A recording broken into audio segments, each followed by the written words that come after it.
got credit cards on there. We can order some pizza. Yeah, well, they go right to eBay. You got that $11,000 fish guy you want. That's just another. Oh, 22 vehicles. That's probably just sending the church. Yeah, no.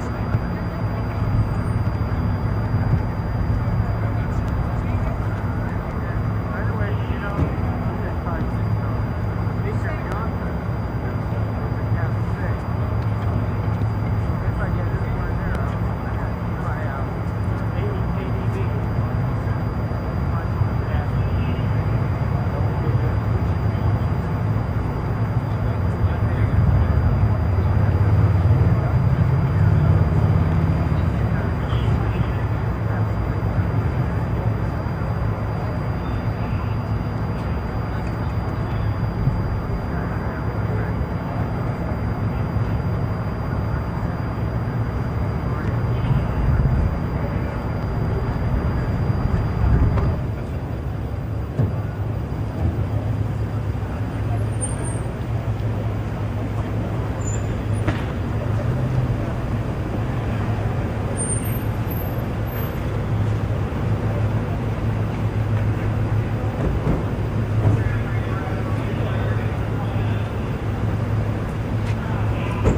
Ladies and gentlemen, welcome to the 60th Inaugural Ceremonies. The 2025 inaugural theme is Our Enduring Democracy, a Constitutional Promise. Throughout history, the nation has been tested and has persevered because of the sacred American principles rooted in our founding documents. The inaugural ceremonies, a tradition since 1789, symbolize our continuing commitment to the principles expressed by the founders in 1776. The peaceful transfer of power is a hallmark of our democracy, and each inauguration is a symbol of the strength of our union to people across the country and around the world.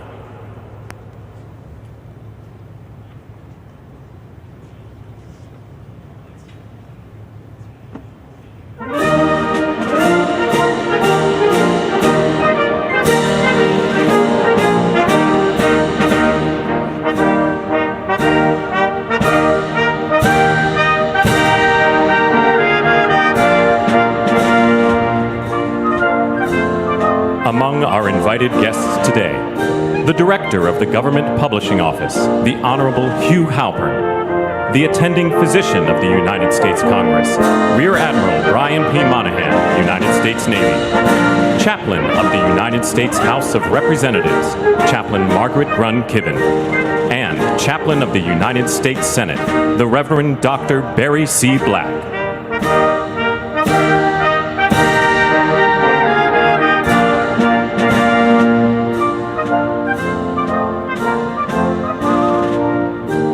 Ladies and gentlemen, the architect of the Capitol, the Honorable Thomas Austin.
And versus VA.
Ladies and gentlemen, former Senate Majority Leader, the Honorable Mitch McConnell, accompanied by the Honorable Elaine Chao.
Ladies and gentlemen, former speakers of the House of Representatives, the Honorable Kevin McCarthy, the Honorable John Boehner, accompanied by Mrs. Debbie Boehner, the Honorable Newt Gingrich, accompanied by Ambassador Callista Gingrich, and Mrs. Heather Foley.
got 2 months. Yes. Yeah.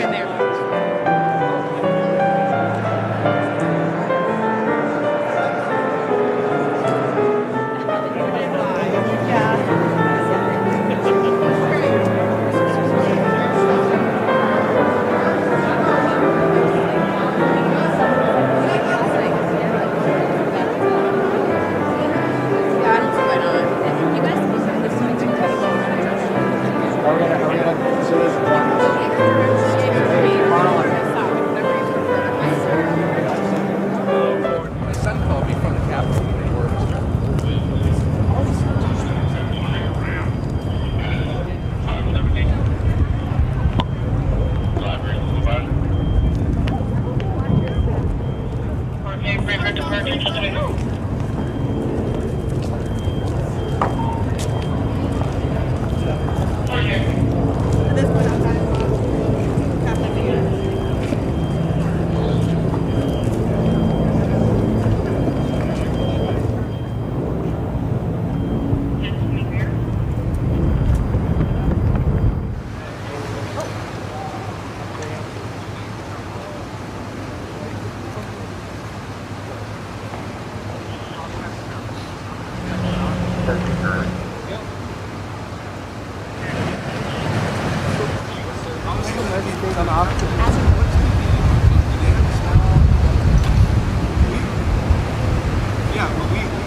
executive orders? A lot. We'll see. Thank you.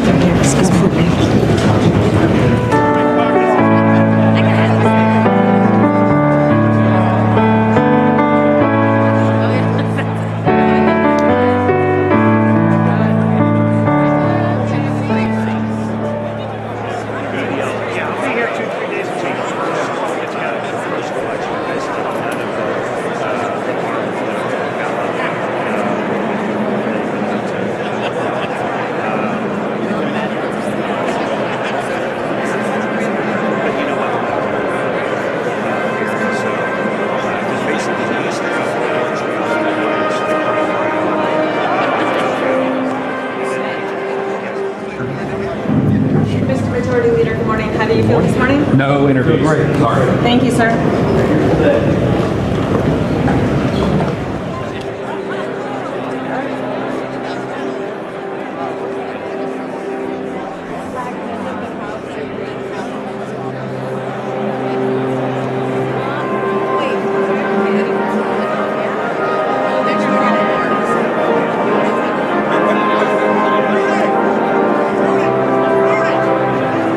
Mr. Leader, what is your message today? Thank you. Sir,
formally welcome you back.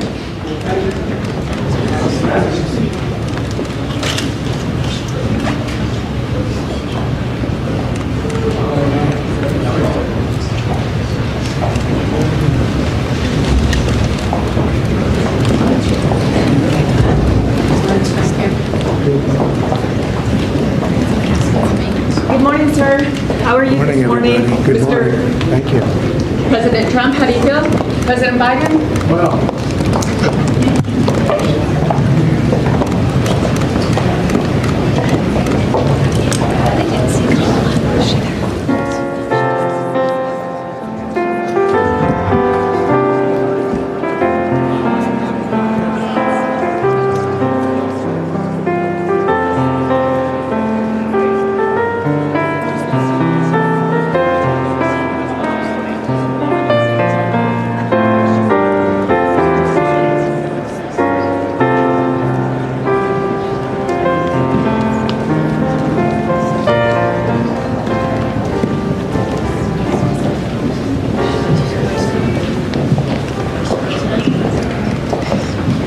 Good morning, Mr. Vice President. How do you feel? Any comments, sir? Nope.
Ladies and gentlemen, the President-elect's cabinet and cabinet-level designees.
Just try and catch her eye.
Presidential Inaugural Committee.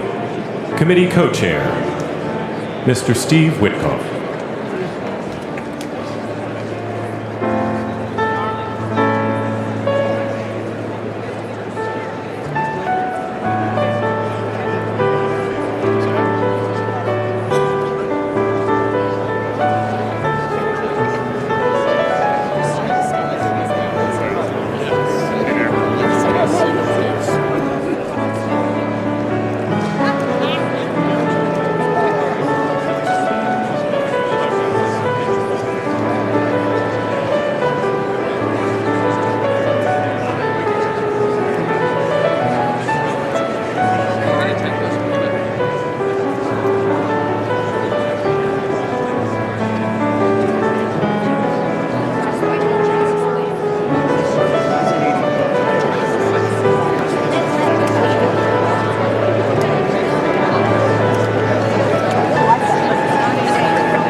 Ladies and gentlemen, at this time, please take your seats.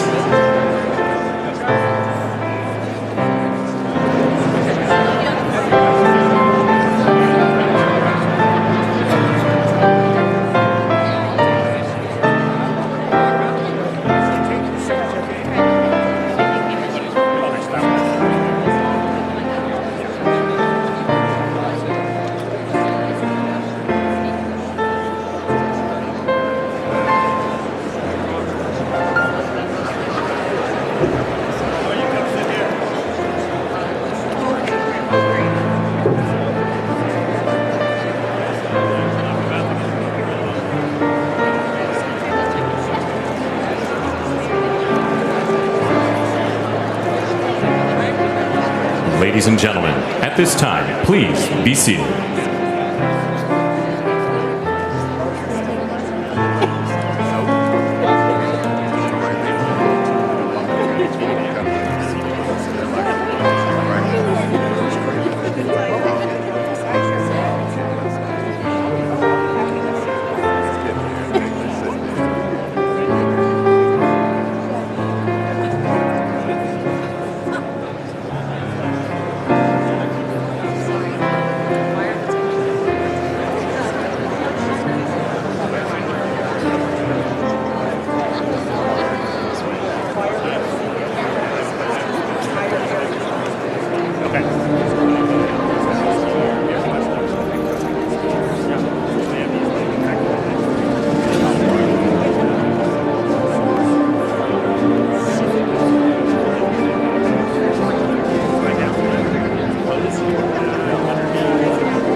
Ladies and gentlemen, former Vice Presidents, the Honorable Dan Quayle, accompanied by Mrs. Marilyn Quayle, and the Honorable Michael Pence.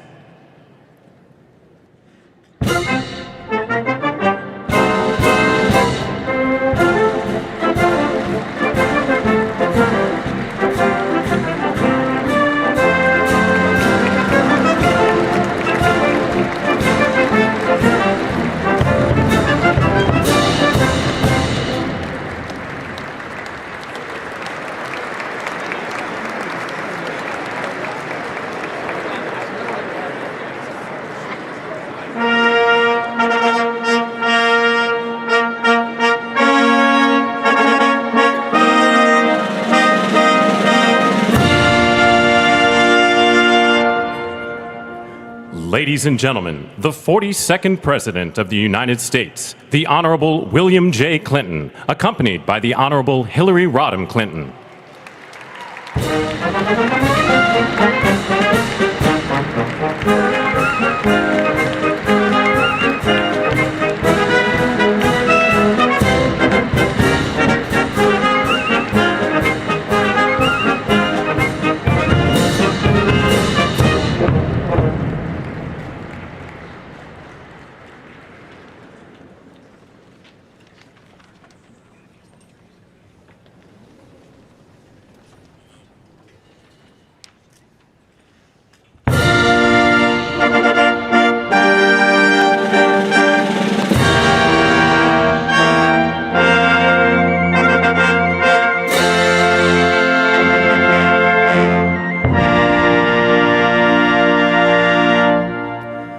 Ladies and gentlemen, the 43rd President of the United States, the Honorable George W. Bush, accompanied by Mrs. Laura Bush.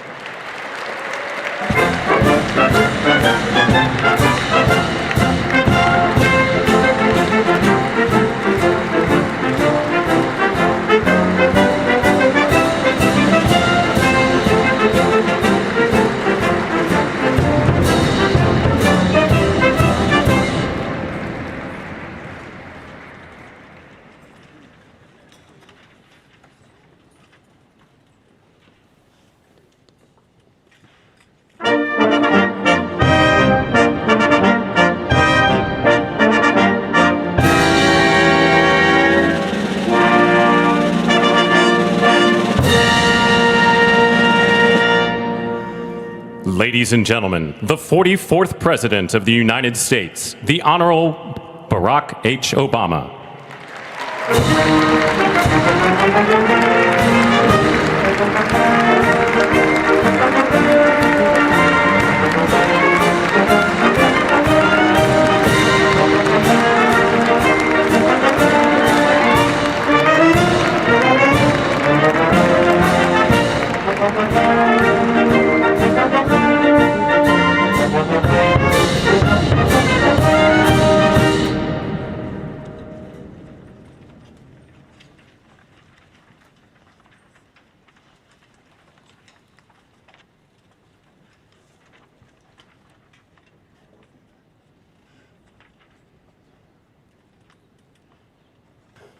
Ladies and gentlemen, the Chief Justice of the United States, the Honorable John G. Roberts, Jr., and the Associate Justices of the Supreme Court of the United States.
Tiffany Trump, and Barron Trump.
Ladies and gentlemen, escorting Dr. Biden and Mr. Emhoff, the Republican Staff Director of the Joint Congressional Committee on Inaugural Ceremonies, Ms. Emily Leviner, the Senate Secretary for the Minority, the Honorable Gary Myrick, the House of Representatives Chief Administrative Officer, the Honorable Catherine Spindor, and Mr. Bruce Fisher.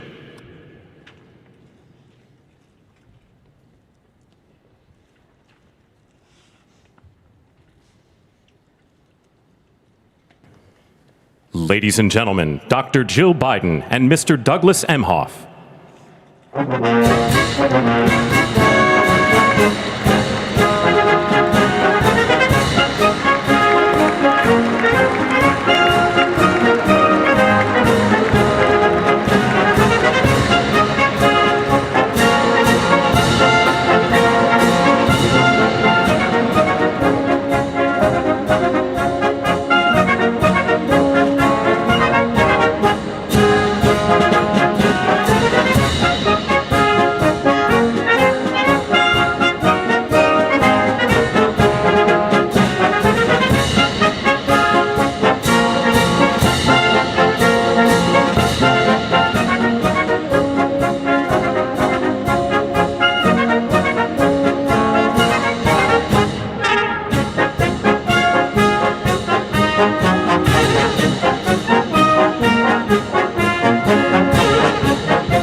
ladies and gentlemen, performing "O America," please welcome the Armed Forces Chorus and America's tenor, Christopher D. Macchio.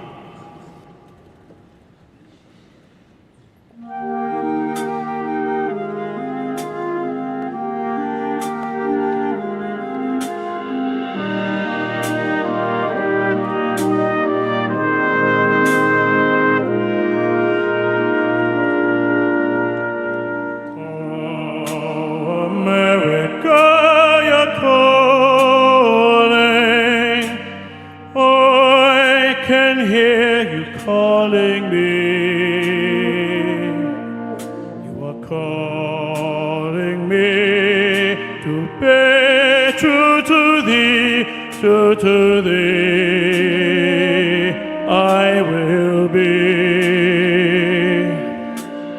Oh, America, no weeping, let there be no wounded heart.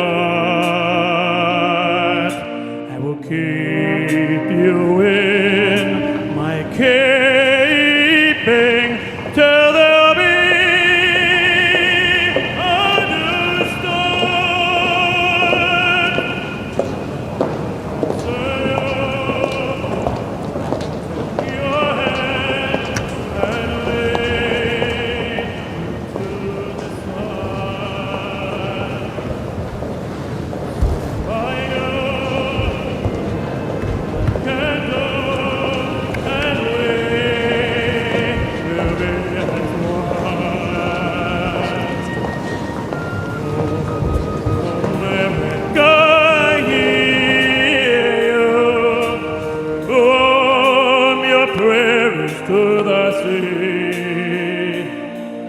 from your mountains grand and all through this land you are beautiful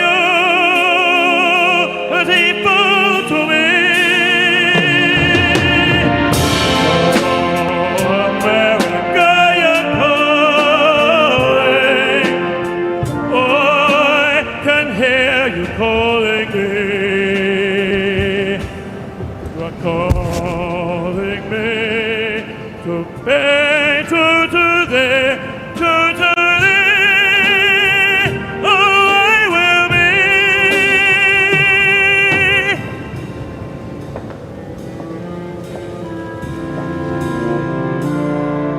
And we will be as one.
The Honorable Jackie Barber, the Clerk of the House of Representatives, the Honorable Kevin F. McCumber, Mr. John Bessler, Mrs. Kelly Johnson, Mrs. Iris Weinshaw Schumer, and Mrs. Jennifer Scalise.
Ladies and gentlemen, escorting the President of the United States and the Vice President of the United States, Ranking Member of the Joint Congressional Committee on Inaugural Ceremonies, the Honorable Deb Fischer, House Democratic Leader, the Honorable Hakeem Jeffries, and Senate Majority Secretary, the Honorable Robert Duncan.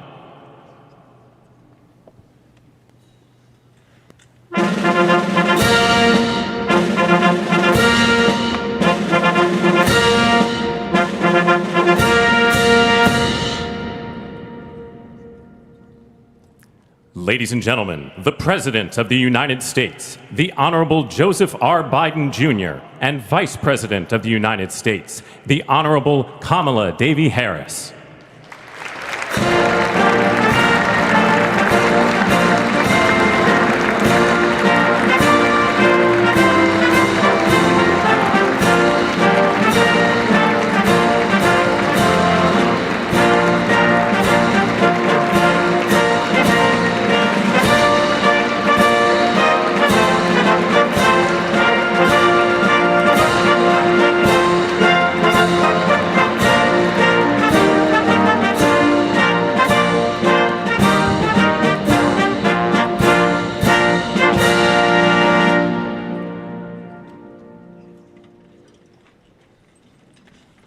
Ladies and gentlemen, escorting the Vice President-elect, the Executive Director for the Joint Congressional Committee on Inaugural Ceremonies, Mr. Michael Wagner, Senate Deputy Sergeant-at-Arms and Doorkeeper, Jason Bell, and House Deputy Sergeant-at-Arms, Mr. Sean Keating.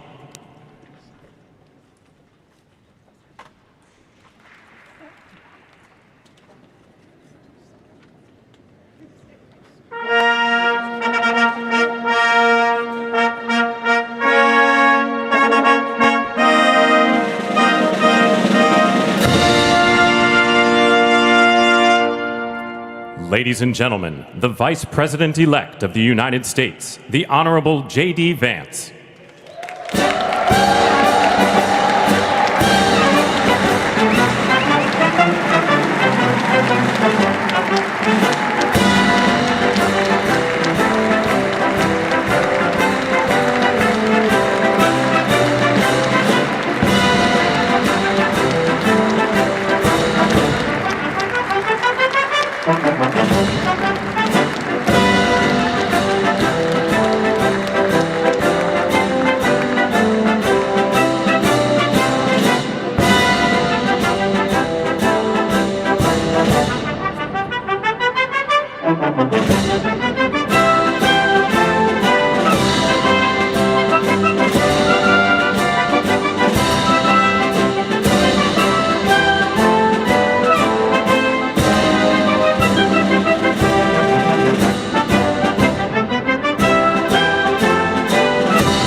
Ladies and gentlemen, escorting the President-elect, the Staff Director for the Joint Congressional Committee on Inaugural Ceremonies, Elizabeth Farah, House Sergeant-at-Arms, the Honorable William P. McFarland, Senate Sergeant-at-Arms and Doorkeeper, the Honorable Jennifer A. Hemingway, Senate Majority Leader, the Honorable John Thune, and the Joint Congressional Committee on Inaugural Ceremonies, House Democratic Leader, the Honorable Hakeem Jeffries, House Majority Leader, the Honorable Steve Scalise, Speaker of the House of Representatives, the Honorable Mike Johnson, Senate Democratic Leader, the Honorable Charles E. Schumer, Ranking Member of the Joint Congressional Committee on Inaugural Ceremonies, the Honorable Deb Fischer, and Chairwoman of the Joint Congressional Committee on Inaugural Ceremonies, the Honorable Amy Klobuchar.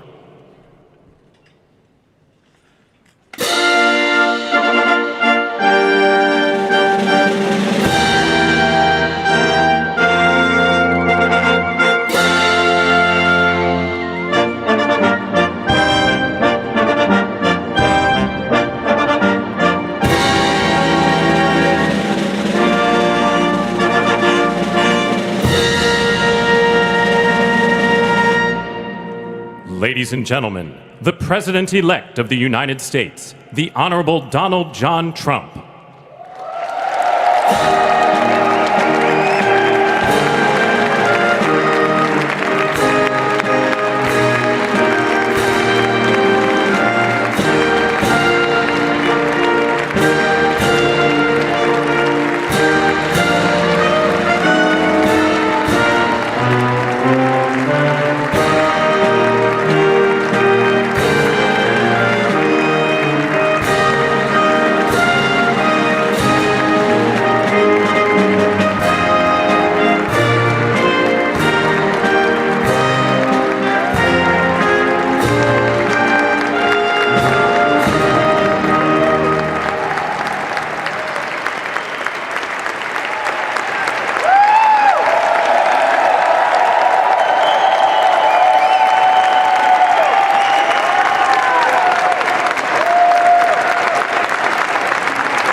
Ladies and gentlemen, please be seated.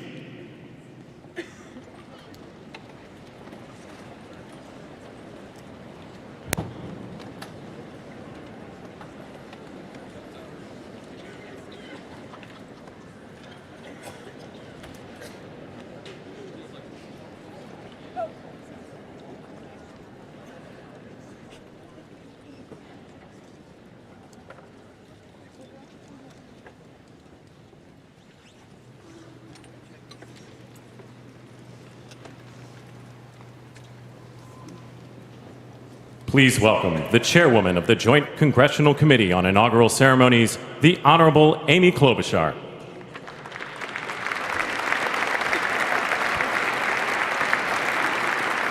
Good morning, everyone. Welcome to the 60th presidential inauguration. Today, President-elect Trump and Vice President-elect Vance will take their oaths of office, and we will witness the peaceful transfer of power at the heart of our democracy.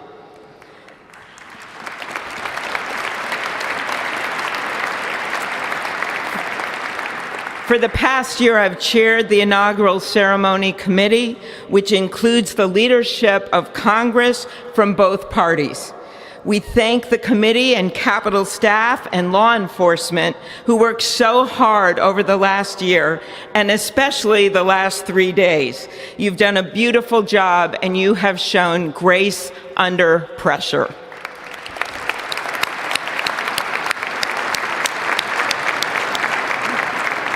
Our theme this year is our enduring democracy. The presence of so many presidents and vice presidents here today is truly a testament to that endurance. We welcome President Biden and Dr. Biden.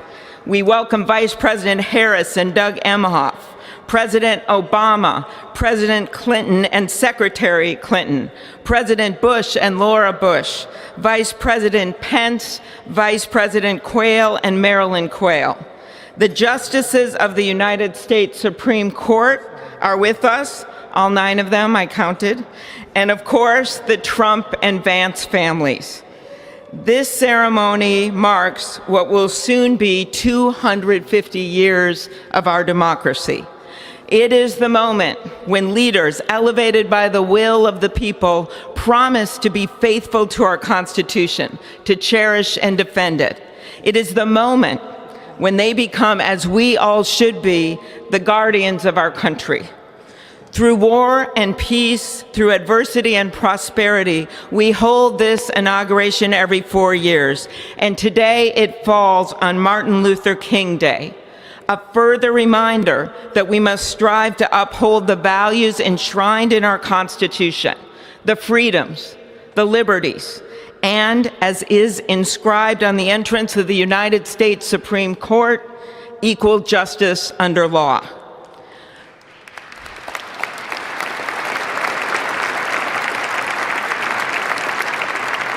But what makes this moment more than a passing ceremony is all who are watching it across the country, the people of this nation, the ordinary people doing extraordinary things.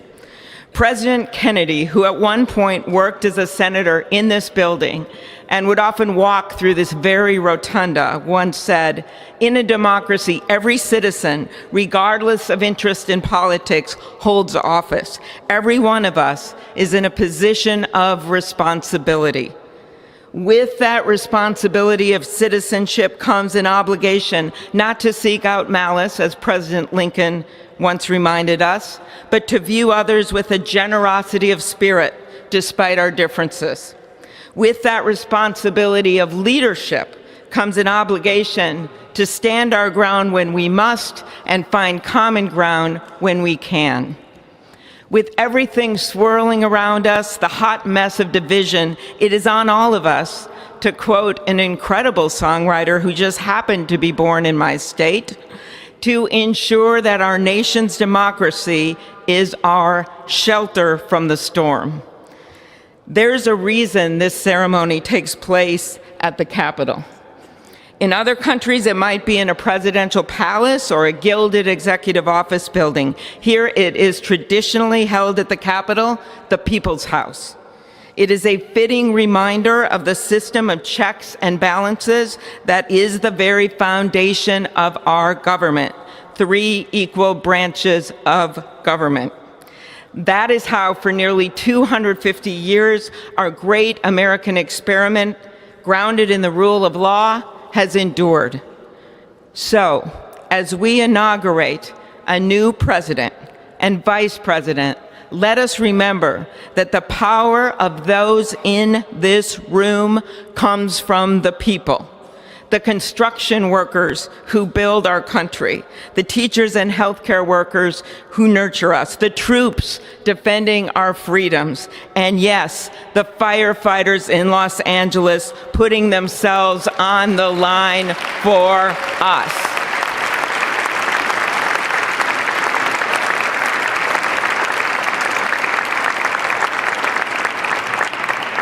Our democracy's strength and grit must match theirs. May God bless our nation. Thank you.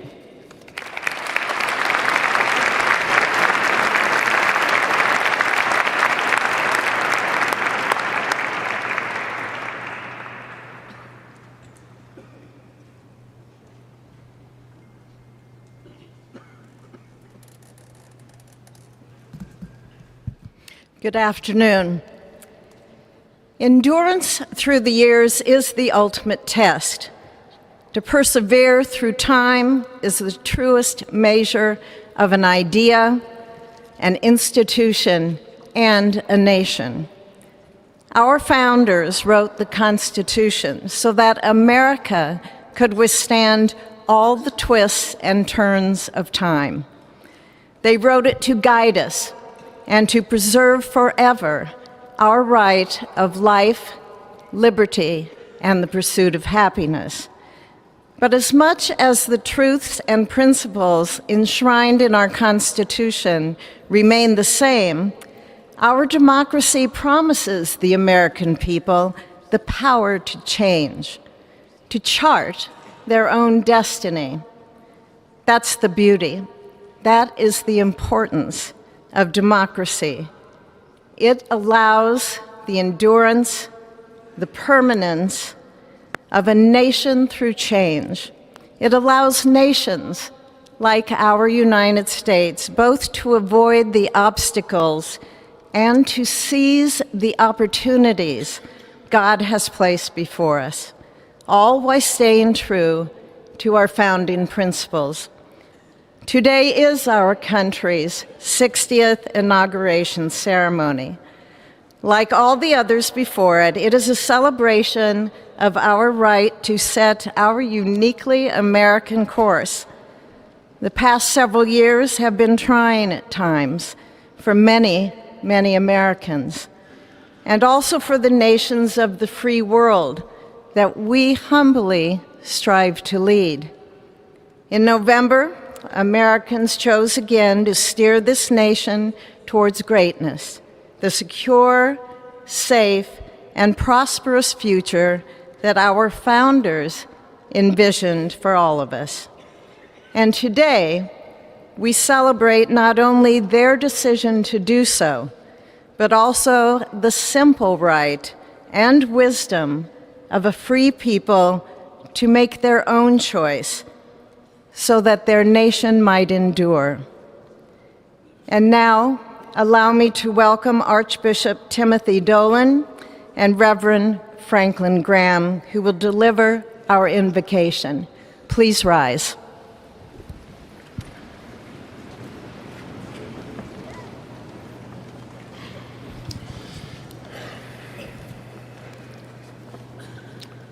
Be still and know that I am God, supreme among the nations, supreme on the earth. Let us pray. Remembering General George Washington on his knees at Valley Forge, recalling Abraham Lincoln at his second inaugural, with malice toward none, with charity for all, with firmness in the right as God gives us to see the right. Remembering General George Patton's instructions to his soldiers as they began the Battle of the Bulge 8 decades ago. Pray. Pray when fighting. Pray alone. Pray with others. Pray by night. Pray by day. Observing the birthday of the Reverend Martin Luther King, who warned, without God, our efforts turn to ashes. We, blessed citizens of this one nation under God, humbled by our claim that in God we trust, gather indeed this Inauguration Day to pray for our President Donald J. Trump, his family, his advisors, his cabinet, his aspirations, his vice president, for the Lord's blessings upon Joseph Biden, for our men and women in uniform, for each other whose hopes are stoked this new year, this Inauguration Day. We cannot err in relying upon that prayer from the Bible, upon which our president will soon place his hand in oath, as we make our own the supplications of King Solomon for wisdom as he began his governance. God of our fathers, in your wisdom you set man to govern your creatures, to govern in holiness and justice, to render justice with integrity. Give our leader wisdom, for he is your servant, aware of his own weakness and brevity of life. If wisdom which comes not from you be not with him, he shall be held in no esteem. Send wisdom from heavens that she may be with him, that he may know your designs. Please, God, bless America. Please, mend her every flaw. You are the God in whom we trust, who lives and reigns forever and ever. Amen.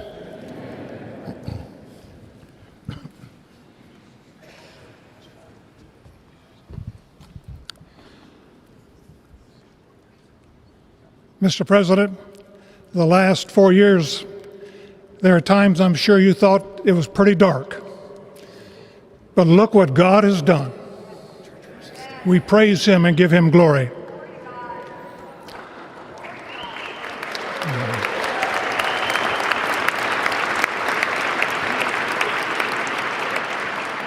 Let us pray. Our Father and our God, thou hast said, blessed is the nation whose God is the Lord. As the prophet Daniel prayed, blessed be the name of God forever and ever. For wisdom and might are his. He changes the times and the seasons. He removes kings. He raises up kings. He gives wisdom to the wise and knowledge to those who have understanding. Our Father, today, as President Donald J. Trump takes the oath of office once again, we come to say thank you, O Lord our God. Father, when Donald Trump's enemies thought he was down and out, you and you alone saved his life and raised him up with strength and power by your mighty hand. We pray for President Trump that you'll watch over, protect, guide, direct him. Give him your wisdom from your throne on high. We ask that you would bless him and that our nation would be blessed through him. We also ask that you would bless and protect Melania as First Lady. We thank you for the beauty, the warmth, and grace that she shows not only to this nation, but to the whole world. We thank you for Vice President-elect J.D. Vance and his wife Usha and their young family. May he be a strength to President Trump, to stand beside him, to hold up his arms like Aaron held up the arms of Moses in the midst of battle. The prophet Samuel reminded the people, it was you that brought them up from the land of Egypt. And he said, now stand still that I may reason with you before the Lord. So Father, we take this moment to stand still, to remember the great things that you have done for this nation. Thank you for the protection, the bounty, the freedoms that we so enjoy. We remember to keep our eyes fixed on you, and may our hearts be inclined to your voice. We know that America can never be great again if we turn our backs on you. We ask for your help, and we pray all of this in the name of the King of Kings, the Lord of Lords, your Son, my Savior, and our Redeemer, Jesus Christ. Amen. Ladies and gentlemen, please welcome Associate Justice Kavanaugh to administer the Vice Presidential Oath of Office.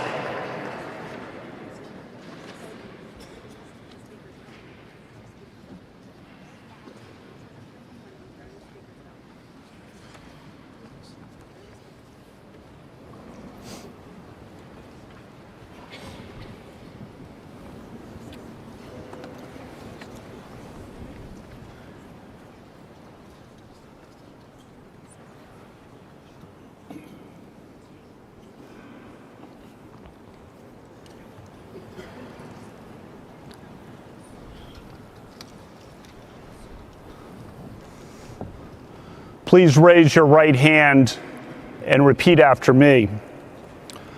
I, James David Vance, do solemnly swear.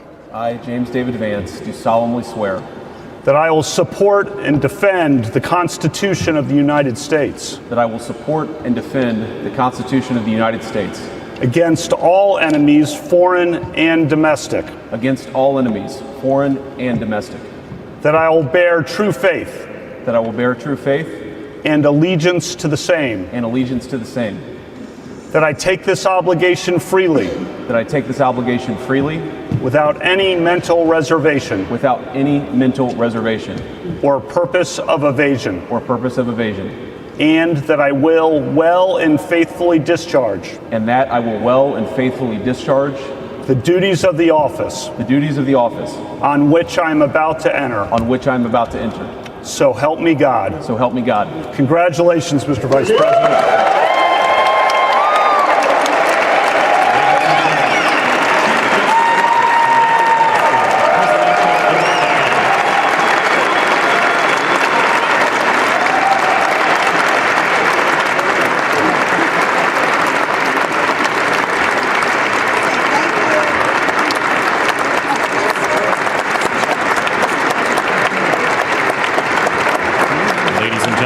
Please welcome Chief Justice Roberts to administer the Presidential Oath of Office.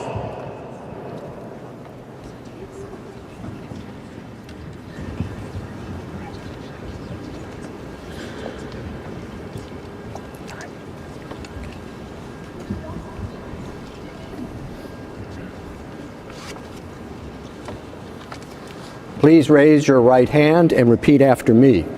I, Donald John Trump, do solemnly swear I, Donald John Trump, do solemnly swear that I will faithfully execute that I will faithfully execute the office of President of the United States the office of President of the United States and will, to the best of my ability, and will, to the best of my ability, preserve, protect, and defend preserve, protect, and defend the Constitution of the United States. the Constitution of the United States. So help me God. So help me God. Congratulations, Mr. President.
the coming of the Lord.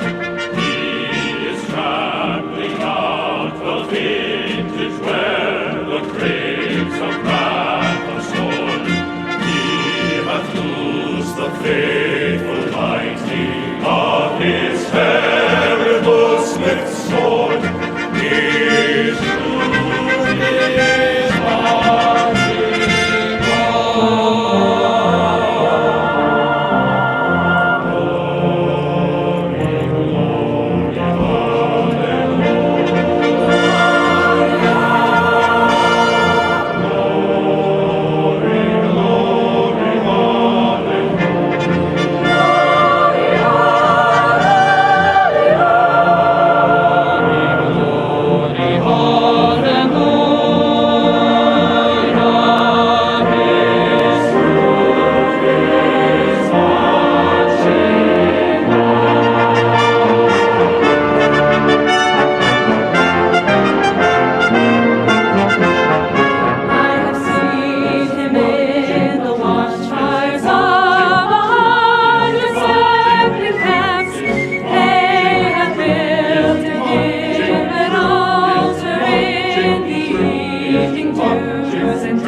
It is my honor and pleasure to introduce to you the 45th and the 47th President of the United States of America, Donald J. Trump.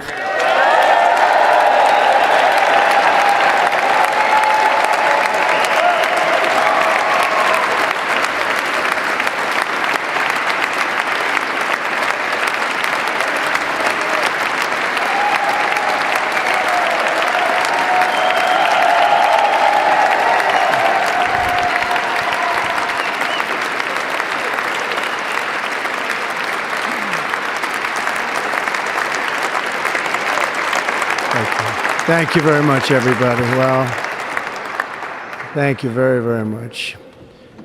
Vice President Vance, Speaker Johnson, Senator Thune, Chief Justice Roberts, Justices of the United States Supreme Court, President Clinton, President Bush, President Obama, President Biden, Vice President Harris, and my fellow citizens.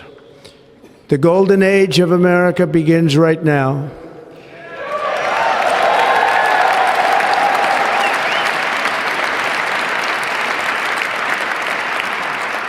From this day forward, our country will flourish and be respected again all over the world. We will be the envy of every nation, and we will not allow ourselves to be taken advantage of any longer. During every single day of the Trump administration, I will very simply put America first.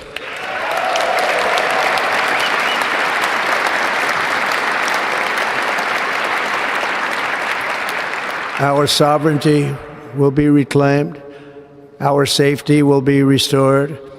The scales of justice will be rebalanced. The vicious, violent, and unfair weaponization of the Justice Department and our government will end.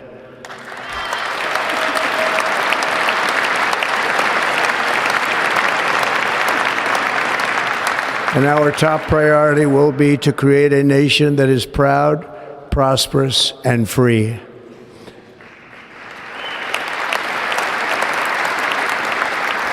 America will soon be greater, stronger, and far more exceptional than ever before. I return to the presidency confident and optimistic that we are at the start of a thrilling new era of national success. A tide of change is sweeping the country. Sunlight is pouring over the entire world. And America has the chance to seize this opportunity like never before. But first, we must be honest about the challenges we face. While they are plentiful, they will be annihilated by this great momentum that the world is now witnessing in the United States of America. As we gather today, our government confronts a crisis of trust. For many years, a radical and corrupt establishment has extracted power and wealth from our citizens while the pillars of our society lay broken and seemingly in complete disrepair. We now have a government that cannot manage even a simple crisis at home, while at the same time stumbling into a continuing catalog of catastrophic events abroad. It fails to protect our magnificent, law-abiding American citizens, but provides sanctuary and protection for dangerous criminals, many from prisons and mental institutions that have illegally entered our country from all over the world. We have a government that has given unlimited funding to the defense of foreign borders, but refuses to defend American borders or, more importantly, its own people. Our country can no longer deliver basic services in times of emergency, as recently shown by the wonderful people of North Carolina, been treated so badly.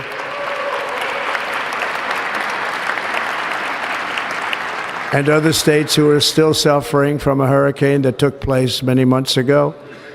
Or more recently, Los Angeles, where we're watching fires still tragically burn from weeks ago without even a token of defense. They're raging through the houses and communities, even affecting some of the wealthiest and most powerful individuals in our country, some of whom are sitting here right now. They don't have a home any longer. That's interesting. But we can't let this happen. Everyone is unable to do anything about it. That's going to change. We have a public health system that does not deliver in times of disaster, yet more money is spent on it than any country anywhere in the world.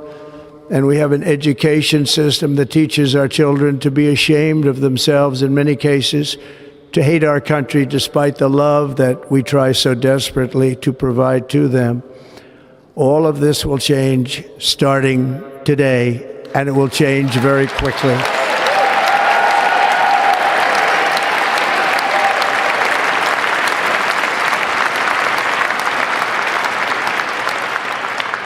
My recent election is a mandate to completely and totally reverse a horrible betrayal and all of these many betrayals that have taken place, and to give the people back their faith, their wealth, their democracy, and indeed their freedom.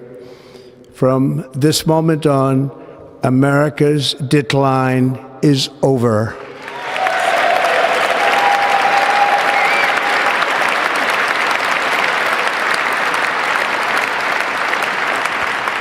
Our liberties and our nation's glorious destiny will no longer be denied, and we will immediately restore the integrity, competency, and loyalty of America's government. Over the past 8 years, I have been tested and challenged more than any president in our 250-year history, and I've learned a lot along the way. The journey to reclaim our republic has not been an easy one, that I can tell you. Those who wish to stop our cause have tried to take my freedom and indeed to take my life. Just a few months ago in a beautiful Pennsylvania field, an assassin's bullet ripped through my ear. But I felt then, and believe even more so now, that my life was saved for a reason. I was saved by God to make America great again.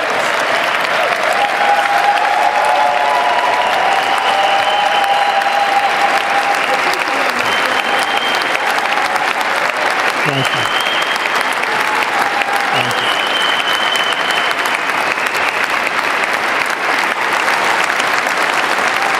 Thank you very much.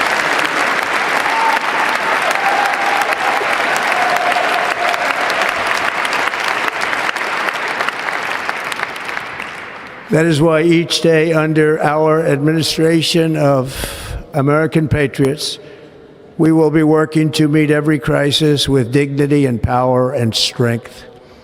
We will move with purpose and speed to bring back hope, prosperity, safety, and peace for citizens of every race, religion, color, and creed. For American citizens, January 20th, 2025 is Liberation Day.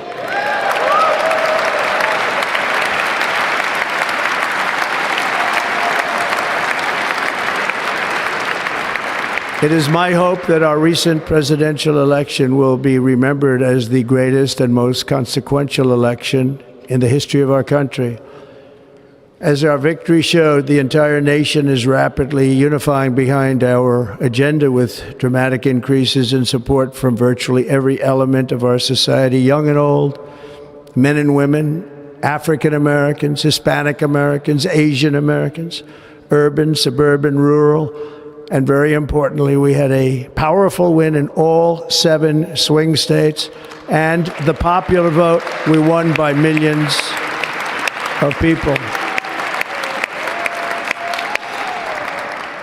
To the Black and Hispanic communities, I want to thank you for the tremendous outpouring of love and trust that you have shown me with your vote.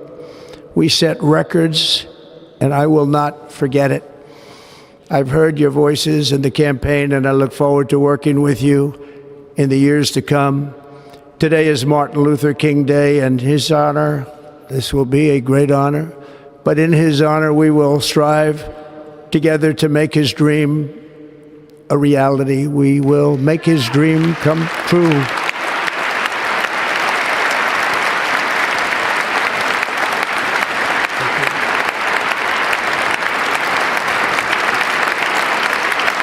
Thank you. Thank you. National unity is now returning to America, and confidence and pride is soaring like never before. In everything we do, my administration will be inspired by a strong pursuit of excellence and unrelenting success. We will not forget our country. We will not forget our Constitution, and we will not forget our God. Can't do that.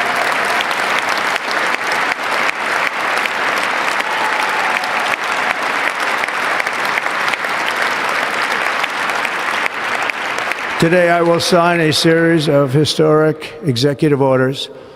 With these actions, we will begin the complete restoration of America and the revolution of common sense. It's all about common sense.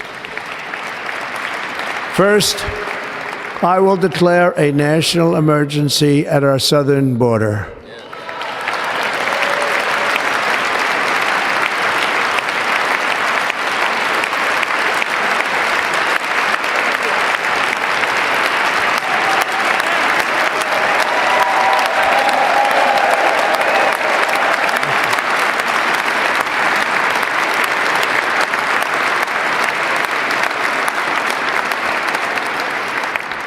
All illegal entry will immediately be halted, and we will begin the process of returning millions and millions of criminal aliens back to the places from which they came. We will reinstate my Remain in Mexico policy.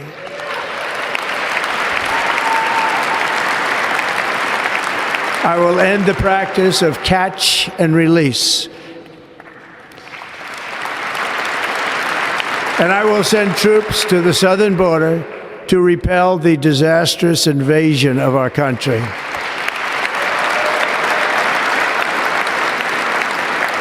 Under the orders I signed today, we will also be designating the cartels as foreign terrorist organizations.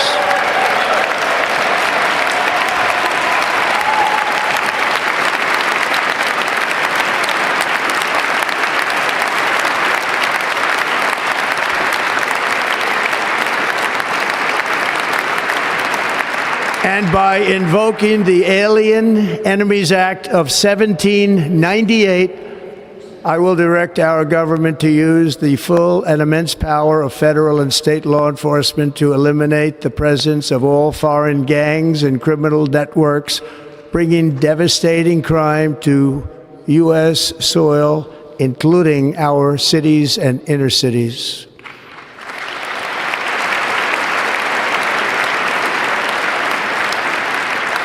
As Commander-in-Chief, I have no higher responsibility than to defend our country from threats and invasions, and that is exactly what I am going to do. We will do it at a level that nobody's ever seen before. Next, I will direct all members of my cabinet to marshal the vast powers at their disposal to defeat what was record inflation and rapidly bring down costs and prices.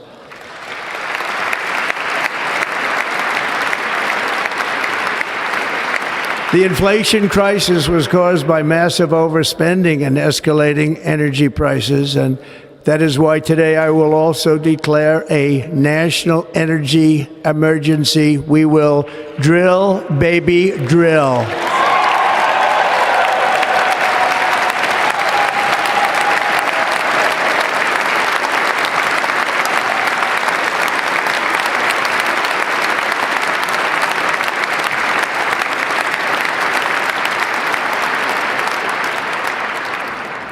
America will be a manufacturing nation once again, and we have something that no other manufacturing nation will ever have, the largest amount of oil and gas of any country on earth, and we are going to use it.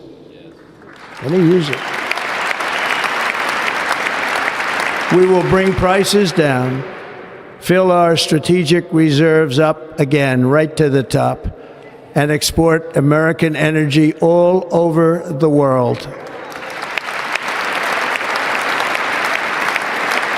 We will be a rich nation again, and it is that liquid gold under our feet that will help to do it. With my actions today, we will end the Green New Deal and we will revoke the electric vehicle mandate, saving our auto industry and keeping my sacred pledge to our great American auto workers.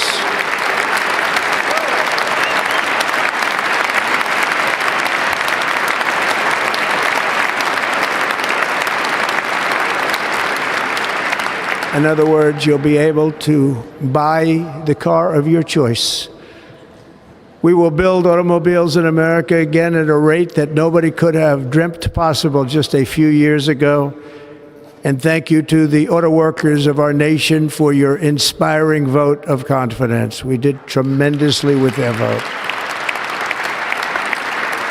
I will immediately begin the overhaul of our trade system to protect American workers and families.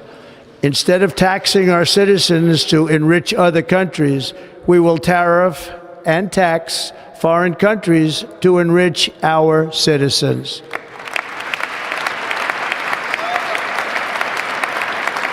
For this purpose, we are establishing the External Revenue Service to collect all tariffs, duties, and revenues. It will be massive amounts of money pouring into our treasury, coming from foreign sources. The American dream will soon be back and thriving like never before to restore competence and effectiveness to our federal government. My administration will establish the brand new Department of Government Efficiency.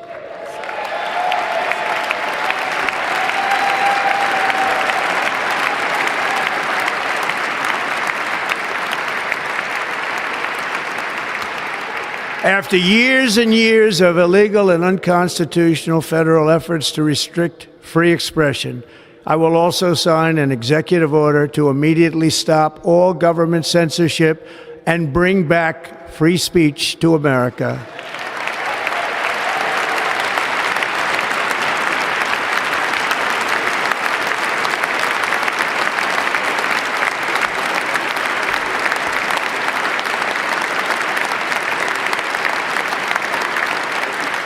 Never again will the immense power of the state be weaponized to persecute political opponents, something I know something about.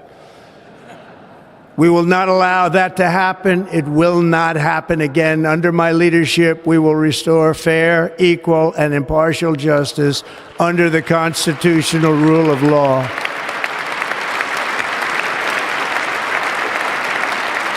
And we are going to bring law and order back to our cities. This week, I will also end the government policy of trying to socially engineer race and gender into every aspect of public and private life.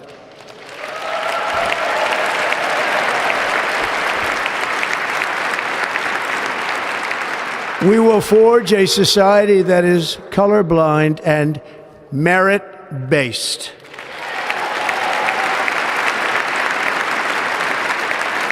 As of today, it will henceforth be the official policy of the United States government that there are only two genders, male and female.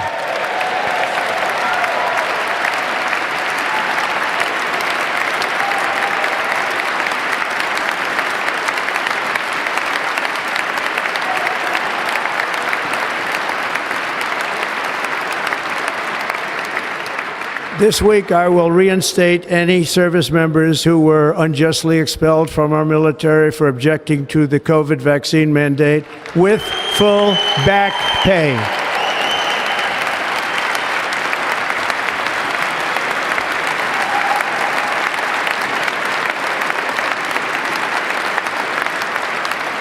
And I will sign an order to stop our warriors from being subjected to radical political theories and social experiments while on duty. It's going to end immediately. Our armed forces will be freed to focus on their sole mission, defeating America's enemies.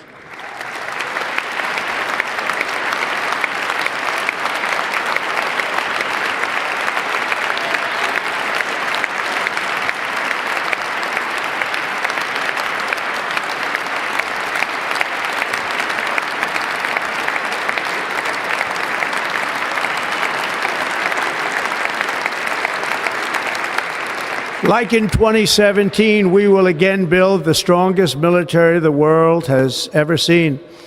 We will measure our success not only by the battles we win, but also by the wars that we end, and perhaps most importantly, the wars we never get into.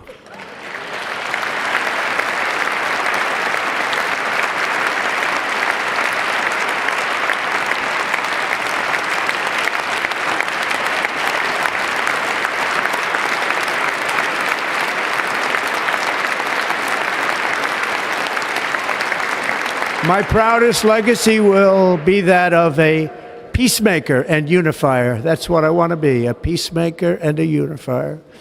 I'm pleased to say that as of yesterday, one day before I assumed office, the hostages in the Middle East are coming back home to their families.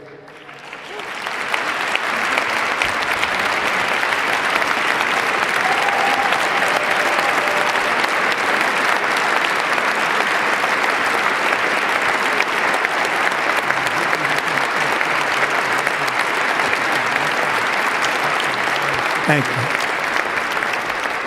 America will reclaim its rightful place as the greatest, most powerful, most respected nation on earth, inspiring the awe and admiration of the entire world.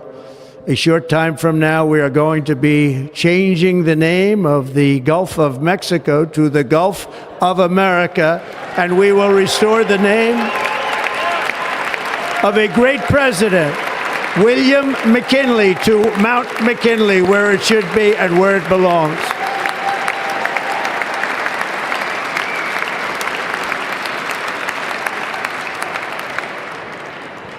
President McKinley made our country very rich through tariffs and through talent. He was a natural businessman and gave Teddy Roosevelt the money for many of the great things he did, including the Panama Canal, which has foolishly been given to the country of Panama after the United States. The United States, I mean, think of this, spent more money than ever spent on a project before and lost 38,000 lives in the building of the Panama Canal. We have been treated very badly from this foolish gift that should have never been made, and Panama's promise to us has been broken. The purpose of our deal and the spirit of our treaty has been totally violated. American ships are being severely overcharged and not treated fairly in any way, shape, or form, and that includes the United States Navy. And above all, China is operating the Panama Canal, and we didn't give it to China, we gave it to Panama, and we're taking it back.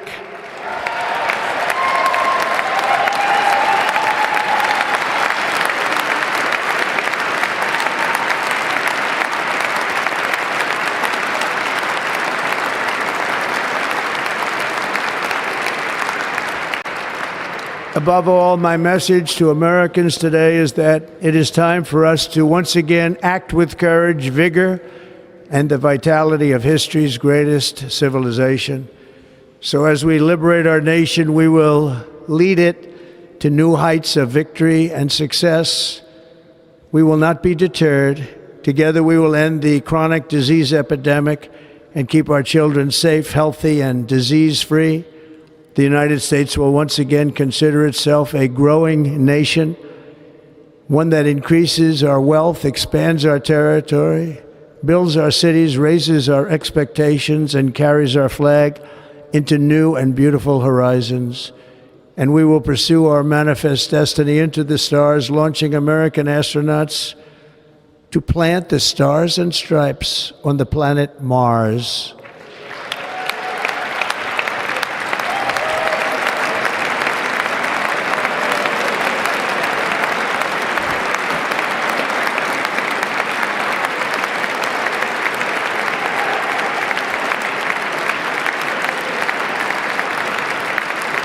Ambition is the lifeblood of a great nation, and right now our nation is more ambitious than any other. There's no nation like our nation.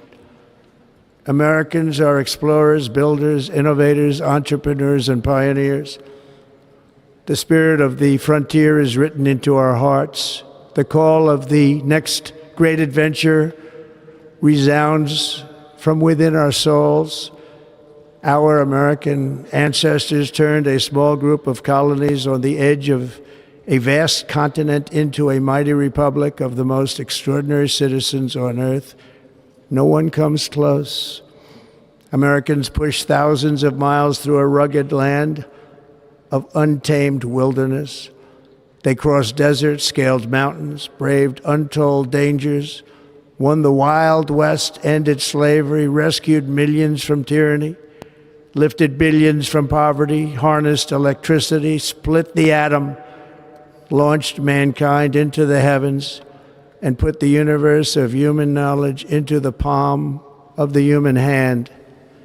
If we work together, there is nothing we cannot do and no dream we cannot achieve. Many people thought it was impossible for me to stage such a historic political comeback. But as you see today, here I am. The American people have spoken.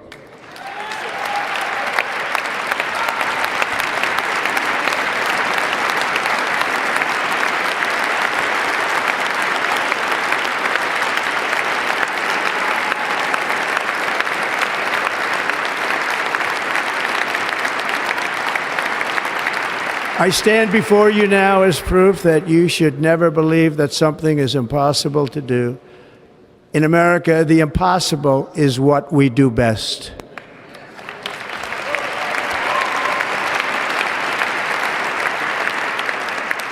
From New York to Los Angeles, from Philadelphia to Phoenix, from Chicago to Miami, from Houston to right here in Washington, D.C., our country was forged and built by the generations of patriots who gave everything they had for our rights and for our freedom.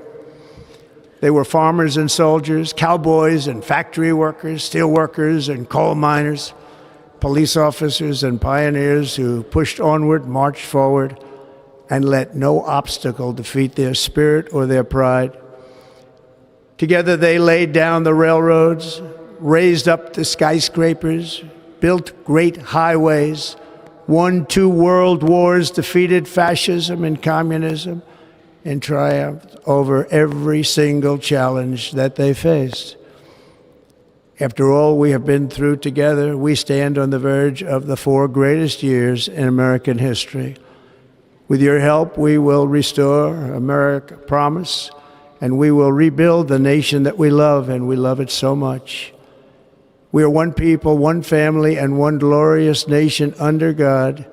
So to every parent who dreams for their child, and every child who dreams for their future, I am with you, I will fight for you, and I will win for you. We are going to win like never before.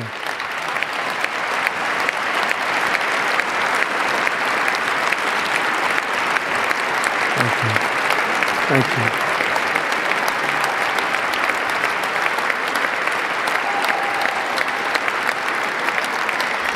Thank you. Thank you. In recent years, our nation has suffered greatly, but we are going to bring it back and make it great again, greater than ever before. We will be a nation like no other, full of compassion, courage, and exceptionalism. Our power will stop all wars and bring a new spirit of unity to a world that has been angry, violent, and totally unpredictable. America will be respected again and admired again, including by people of religion, faith, and goodwill, we will be prosperous, we will be proud, we will be strong, and we will win like never before. We will not be conquered, we will not be intimidated, we will not be broken, and we will not fail. From this day on, the United States of America will be a free, sovereign, and independent nation. We will stand bravely, we will live proudly, we will dream boldly, and nothing will stand in our way because we are Americans. The future is ours, and our golden age has just begun. Thank you. God bless America. Thank you all. Thank you. Thank you very much. Thank you very much. Thank you.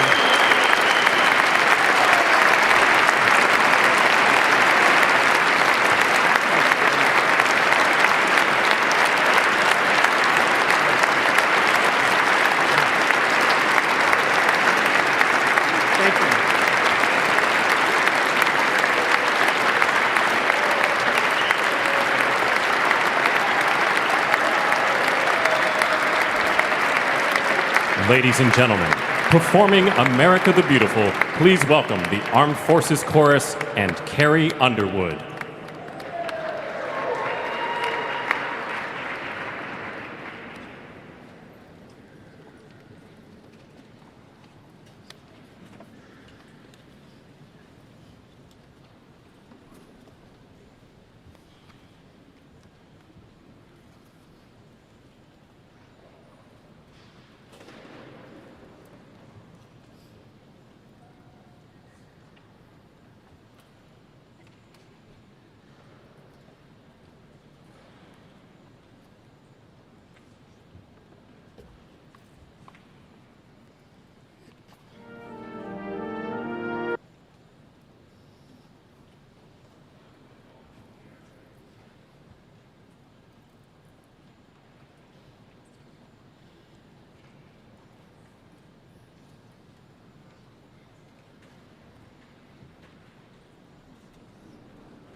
If you know the words, help me out here.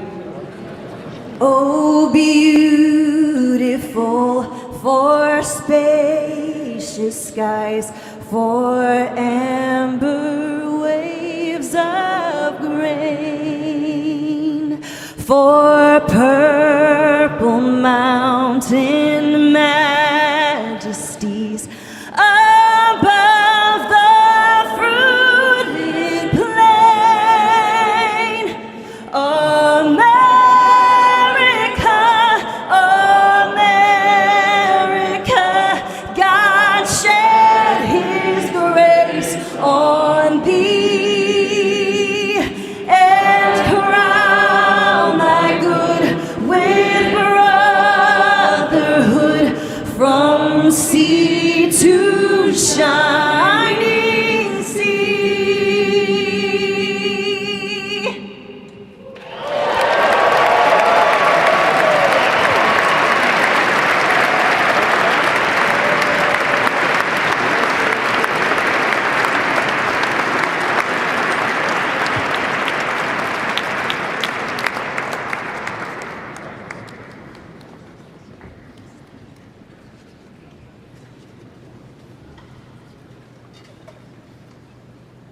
Ladies and gentlemen, Senator Fisher will now introduce the benediction clergy.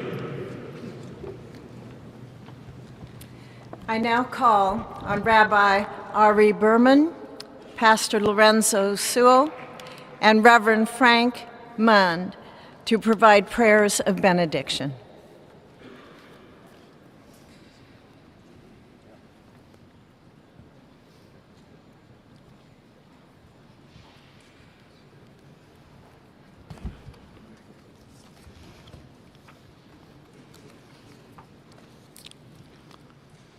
Let us pray. Almighty God, your prophet Jeremiah walked the streets of Jerusalem and blessed its inhabitants with the Hebrew words, Baruch HaGever Asher Yiftach BaHashem. Blessed is the one who trusts in God. Thousands of years later, this great nation, which adopted these words as its motto, "In God we trust," stands at a moment of historic opportunity. Americans are searching for meaning. Our merciful Father, help us rise to meet this moment. Bless President Donald J. Trump and Vice President J.D. Vance with the strength and courage to choose the right and the good. Unite us around our foundational biblical values of life and liberty, of service and sacrifice, and especially of faith and morality, which George Washington called the indispensable supports of American prosperity.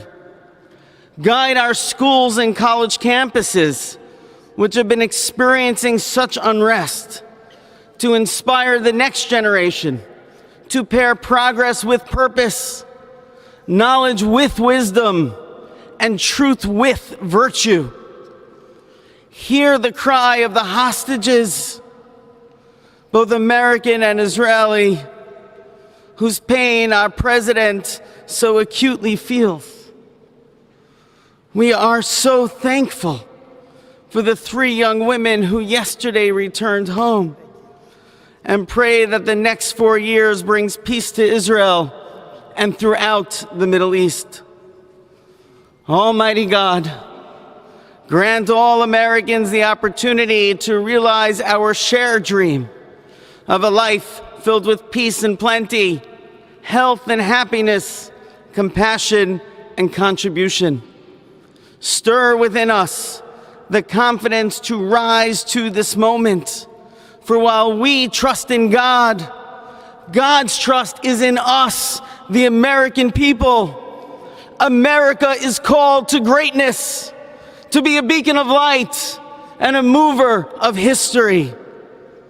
May our nation merit the fulfillment of Jeremiah's blessing, that like a tree planted by water, we shall not cease to bear fruit. May all of humanity experience your love and your blessing. May it be thy will, and let us say, Amen. Let us pray for our 47th president. Heavenly Father, we're so grateful that you gave our 45th and now our 47th president a millimeter miracle. We are grateful that you are the one that have called him for such a time as this, that America would begin to dream again. We pray that we would fulfill the true meaning of our creed, that we hold these truths to be self-evident, that all men are created equal. We pray that you use our president, that we will live in a nation where we will not be judged by the color of our skin, but by the content of our character. Heavenly Father, in the name of Jesus, we are so grateful today that you will use our 47th president so we would sing with new meaning, my country, 'tis of thee. Sweet land of liberty, of thee I sing. Land where my fathers died, land of the pilgrim's pride, from every mountainside. Let freedom ring, and because America is called to be a great nation, We believe that you will make this come true. So let freedom ring from the prodigious hilltops of New Hampshire. Let freedom ring from the mighty mountains of New York. Let freedom ring from the heightening Alleghenies of Pennsylvania. Let freedom ring from the snow-capped Rockies of Colorado. Let freedom ring from the curvaceous hilltops of California. But God, we're asking you not only that, let freedom ring from Stone Mountain, Georgia. Let freedom ring from Lookout Mountain of Tennessee. Let freedom ring from every hill and every molehill in Mississippi, from every state, every city, every village, and every hamlet.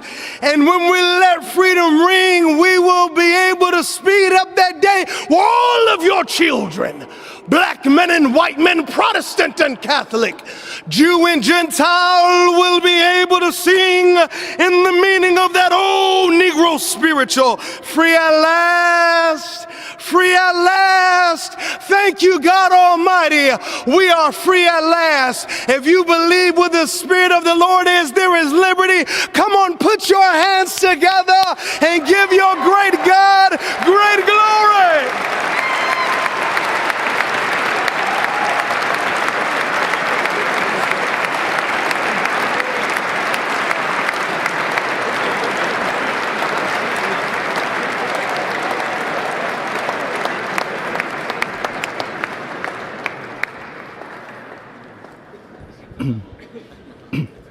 Almighty and eternal God, we gather here today in reverence, joined in our shared hopes and dreams for our beloved nation.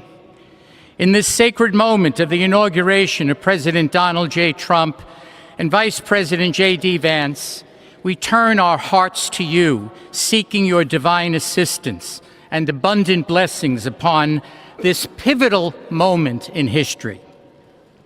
We come before you with profound gratitude for the many gifts you have bestowed upon our land. Thank you for the freedoms we cherish, for the strength of our communities, and for the resilience of our spirit. As our President and Vice President embrace their newly appointed roles, we humbly implore that your everlasting love and wisdom will envelop them. Grant them the clarity of mind to navigate the challenges that lie ahead, and the compassion to serve all citizens with fairness and integrity. May their hearts be filled with a giving spirit and sincere understanding for those whom they represent. May they be beacons of hope in times of uncertainty and prophetic voices in defending the dignity of all created life. We pray for a spirit of collaboration to flourish in our government and across our nation, fostering an environment where dialogue and heartfelt listening will prevail over division or discord. May each decision made by our President and Vice President reflect the values of justice and peace. As we embark on this new chapter, we also seek your comfort, O God, for those who feel lost or disheartened. In this time of transition, may your light shine upon them, reaffirming their belief in a brighter tomorrow.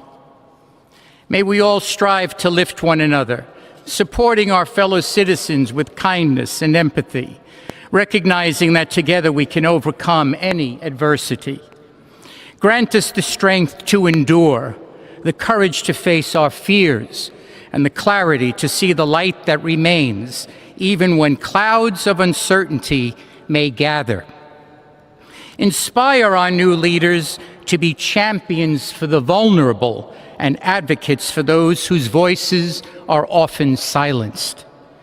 May they pursue policies that promote the well-being of all, seeking to build bridges that will foster unity and belonging.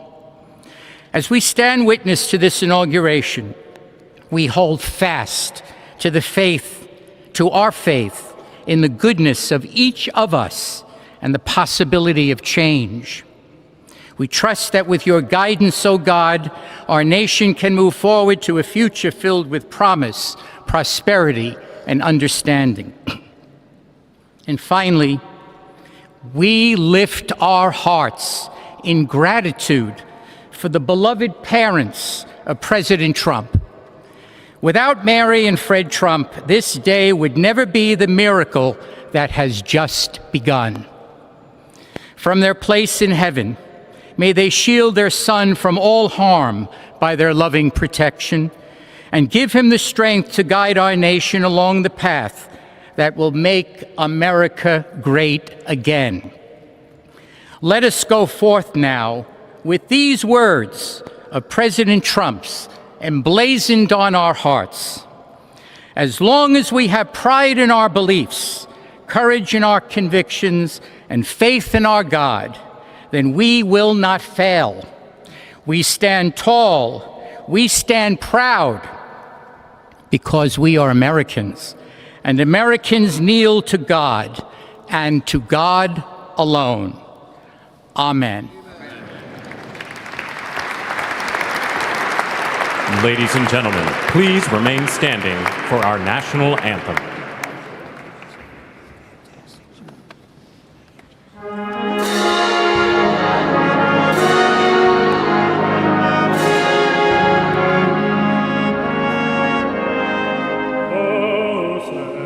Can you say, by the dawn's early light, what so proudly we hailed at the twilight's last gleaming, whose blood stripes and bright stars through the perilous fight of the ramparts we watched were so gallantly streaming, and the rocket in glee, cabins bursting in air, gave proof through the night that our flag was still there.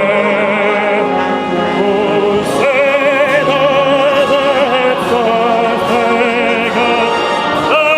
banner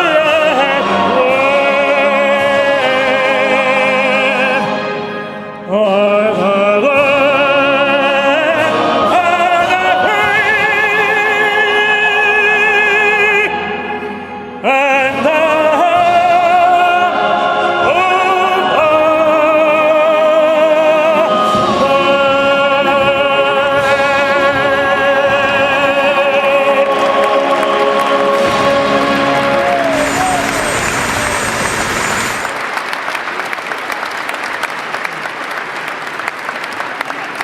Ladies and gentlemen, please be seated.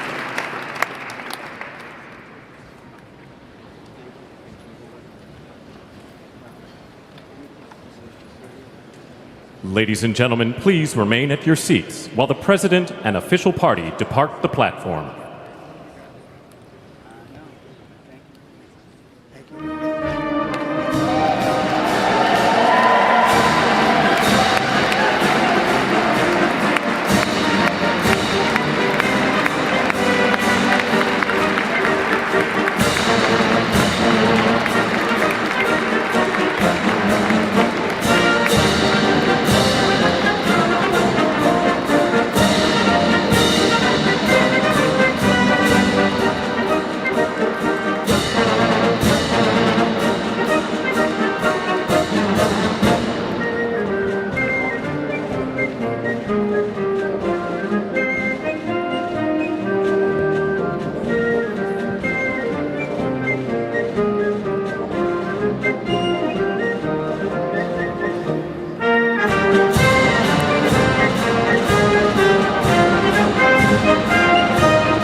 Not bad, huh?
gentlemen, we are here as witnesses to President Trump's triumphant return to the White House.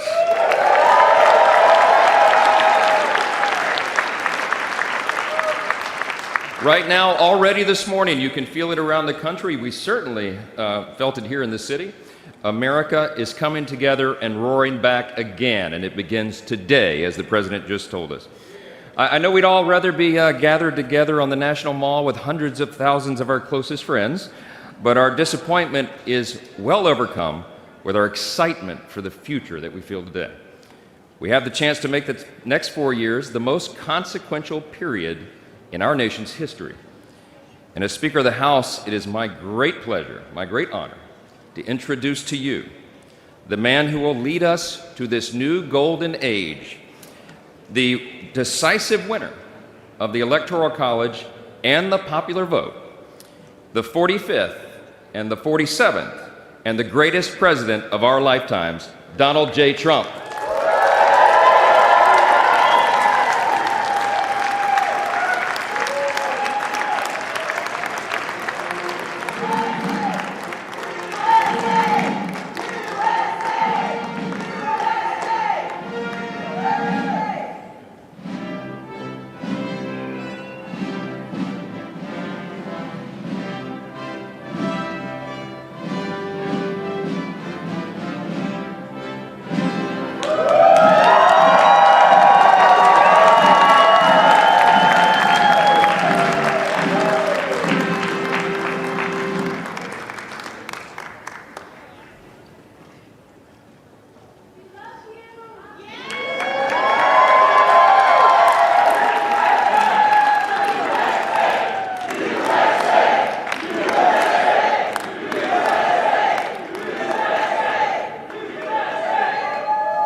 Well, thank you all so much for being here. And was that a hell of a speech or what? That was, man.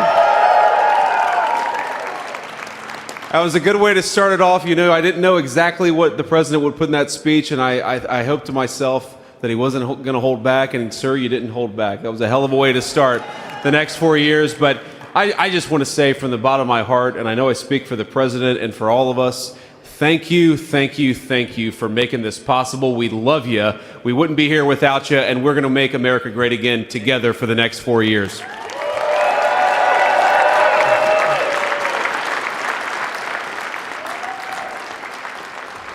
And the last thing I'll say is, you know, having stood outside for about 5 minutes to wave goodbye to the Bidens, thank God we moved that thing indoors, because it was a beautiful ceremony and it was cold as hell outside.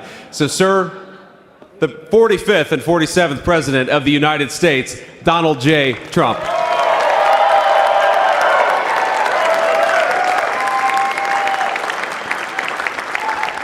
No, he's right. I looked, I said, oh, look at this beautiful sunny day. We blew it, and then I went outside and we were freezing. You would have been very unhappy. The sun was very deceptive, I will tell you. It is cold out. And I'm sort of saying, you know, that was so beautiful today. Maybe they should do it there every 4 years. Does that make sense? I don't know. Because, you know, the outdoor thing is really good, but it gets a little cold around this time of the year, as some people have noticed. And a lot of times they suffer through it. There was no suffering in that room. It was 72 degrees. It was perfect with the best acoustics I think I've ever heard in a room. This is not so bad either. But I just want to say, you're a younger, far more beautiful audience that I just spoke to. And I want to keep it off the record. I want to keep that off the record, because I don't want to have all those big shots up there. I don't want to think you're more powerful than them, you look better than them, and I love you. Now, we just had a great time. We just had a great day. This was amazing. You know, when you think we took a journey, I mentioned in the speech, a lot of people said that was not a journey that was possible, and it was indeed possible. I didn't really know too much about what they were saying when they said that, but a lot of people felt it, and we hooked up with JD very early. I watched JD over a period of time. I endorsed him in Ohio. He was a great senator, and very, very smart. The only one smarter than him was his wife. That was, I would have chosen her, but somehow the line of succession didn't work that way, right? But now she's great, and he's great. This is a great, beautiful couple, and unbelievable career. I just said to him, you are very upwardly mobile, because he hasn't been doing it that long, but he picked it up so quickly. Remember, the first week was a little bit like the fake news was hitting him really hard. And I said, ooh, this may be tough, but after that, it was smooth sailing for him. He took on everybody. He took on the meanest. I don't want to use the word corrupt because we're into a new system, so let's wait till the corruption begins, because it will. But he took on some pretty mean people, and he handled it well. I want to also congratulate Mike Johnson for the job that he's doing.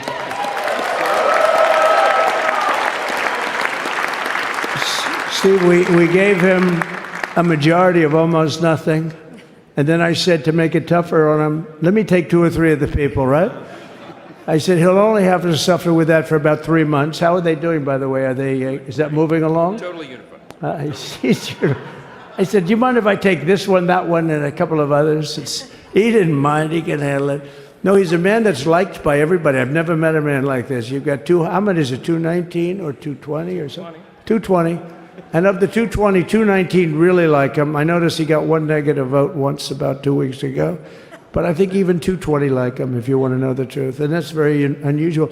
I know a lot of nice guys in Congress, and they have 35 people that hate him. So if you have 35 people that hate you and you only have 1 or 2 or 3 votes, you'll have 5, I think. But that's going to be like, you know, the good news is when we get to that 5 number, it's going to feel like a massive majority. You could be really nasty to a couple of them at least, you know? So it's going to feel like hitting your head on the wall and stopping. It feels so good to stop. But he's done a fantastic job. And Steve Scalise is, he's our hero because, you know, I was with him. You talk about being shot. I was with him. He got some bad ones, and his incredible wife, and she really loves him. You know, you never know about that. I've been with other people. They were doing poorly, and the wife is like looking at her watch. She can't get out of the hospital fast enough. How's he doing? Oh, I don't know. He's all right. That woman was a mess. She was crying and crying. No, they're going to take him. They're going to take him. I told Steve when he finally woke up, it was a while too. The doctor told me it was the most blood they've ever transfused in any patient. They've never done anything like it. And here he is, the picture of strength, right? And he's been a great friend of mine, right? With a family, because of a family. And what a job you did. It worked out pretty much better than we even thought, right? And I did have a couple of things, to say that were extremely controversial. And between J.D. and Melania and anybody else that heard, please, sir, it's such a beautiful, unifying speech. Please, sir, don't say these things. I said, I'm telling you, it's going to play great. They say, you're right. For this group of people, it's going to play great. You're the only ones I hurt by not, but we had some beauties, didn't we, Melania? She said, sir, calls me sir when she's angry. No, I'm only kidding. I better say I'm only kidding, or the press is going to pick that one up loud and clear. No, but she said, no, I think it would be terrible. It's such a nice speech. I think it's, it all depends on your delivery. How was the delivery? Was it good? But she said it's such a beautiful speech. You can't put things in there that you were going to put in. And I was going to talk about the J6 hostages, but you'll be happy because, it's action, not words that count. And you're going to see a lot of action on the J6 hostages. See a lot of action.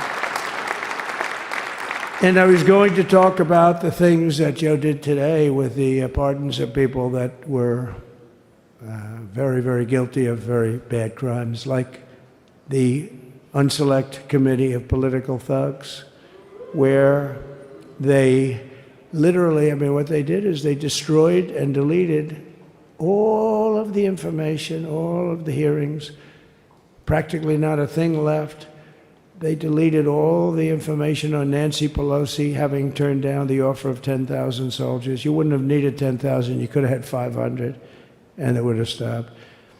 Because we may have had 1 million people that day, the people that were there. You don't see any photographs, but we have a lot of great photos.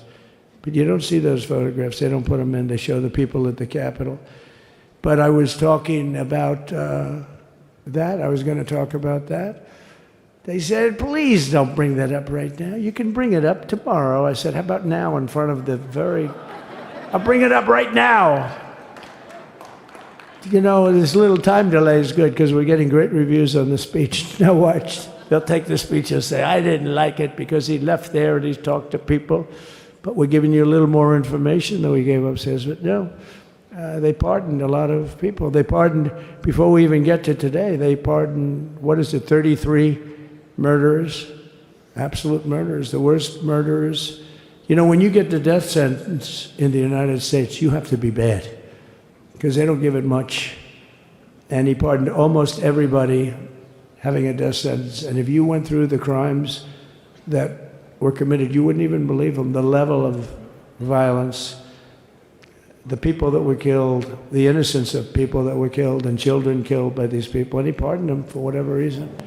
He spared them, but they didn't spare the people that they killed. And who knows what happens in the future. It's one of the worst because a lot of times they let them out early after that. They say you're going to be in for life, but then all of a sudden they get let out for good behavior, and then they go on a rampage. It's one of those little things, right?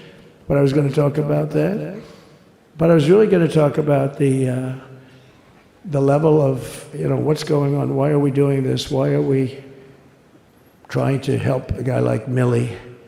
Why are we doing Milley? He was pardoned. What he said, terrible what he said. Why are we helping some of the people? Why are we helping Liz Cheney? Liz Cheney is a disaster. She's a crying lunatic and crying crying Adam Kinzinger. He's a super crying. I never saw the guy not crying. He's always crying. I looked at him. I remember years ago he was actually on my side. And then one day, you know, when you don't want to kill people in wars, they turn against you. Liz Cheney hated the concept of not going to war with everybody. Let's kill everybody. Let's spend a lot of money on military equipment, you know, where her father works, right? And but what she did was incredible. Think of it. They destroyed and deleted all of that information that went on for almost 2 years against Trump.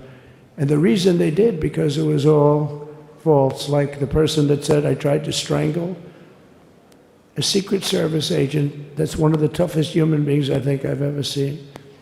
I actually had a friend saying, please don't change that, sir. You are the coolest sucker in history.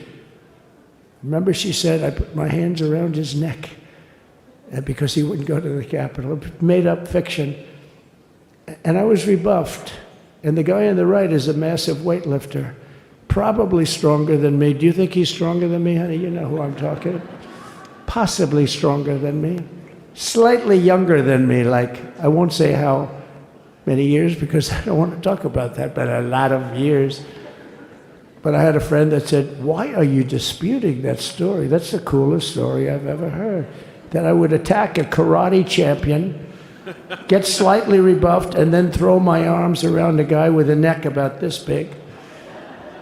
Even though there are bars, you know, there are bars, you can't really do that anyway. So I wanted to talk about that. But all of that stuff got deleted. And the reason it got deleted is they were all caught in lies. You know, Secret Service testified, and they said it didn't happen.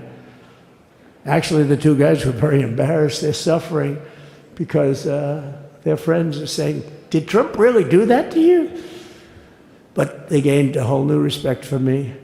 But it was just make-believe stuff, and there were a lot of make-believe stories made up. So rather than suffer the wrath, like the story with Nancy Pelosi, I offered her 10,000 soldiers. She knows it. She admitted it on tape that her daughter made. She's a videographer or whatever you call her, which I'm glad she is. Oh, she can't be in good stead with Nancy. But Nancy said it was my responsibility as she's leaving the Capitol. She said it was, and it was. She's in charge of security at the Capitol. But I offered them up to 10,000 soldiers, even more. One time I said more, as many as you need. But you needed 400 or 500. If 4 or 5, you 10,000, that would be more than the number of people there by lot. But we offered her 10,000. Think of it, 10,000 soldiers. In other words, J6 wouldn't be J6. There would have been no J6. But she rebuffed them. She didn't like it. No, she didn't like it. Maybe she wanted that to happen. But she's guilty as hell. And now we would have to go through the process because they destroyed all evidence. They deleted everything. There's virtually nothing left. The other fake story and so many other fake stories. And many people came out on our side. And those people now would got to find them. There's nothing left. So that's a criminal offense. If that were a civil case, it would be a criminal offense. If that happened civilly where you did that, it would be a criminal offense. So I decided I'm not going to make this speech complicated. I'm going to make it beautiful. I'm going to make it a unifying speech. And then when they said we have a group of people that are serious Trump fans, I said, this is the time to tell those stories.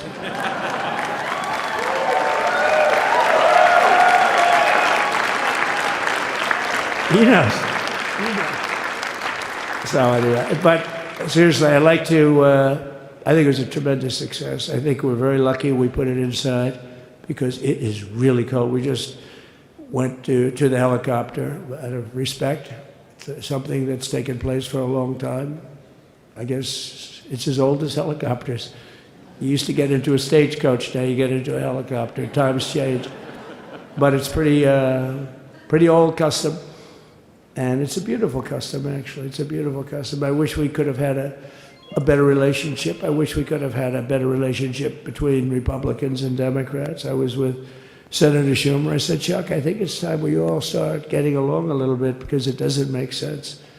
I mean, we literally never get a Democrat vote. They never get a Republican vote, almost.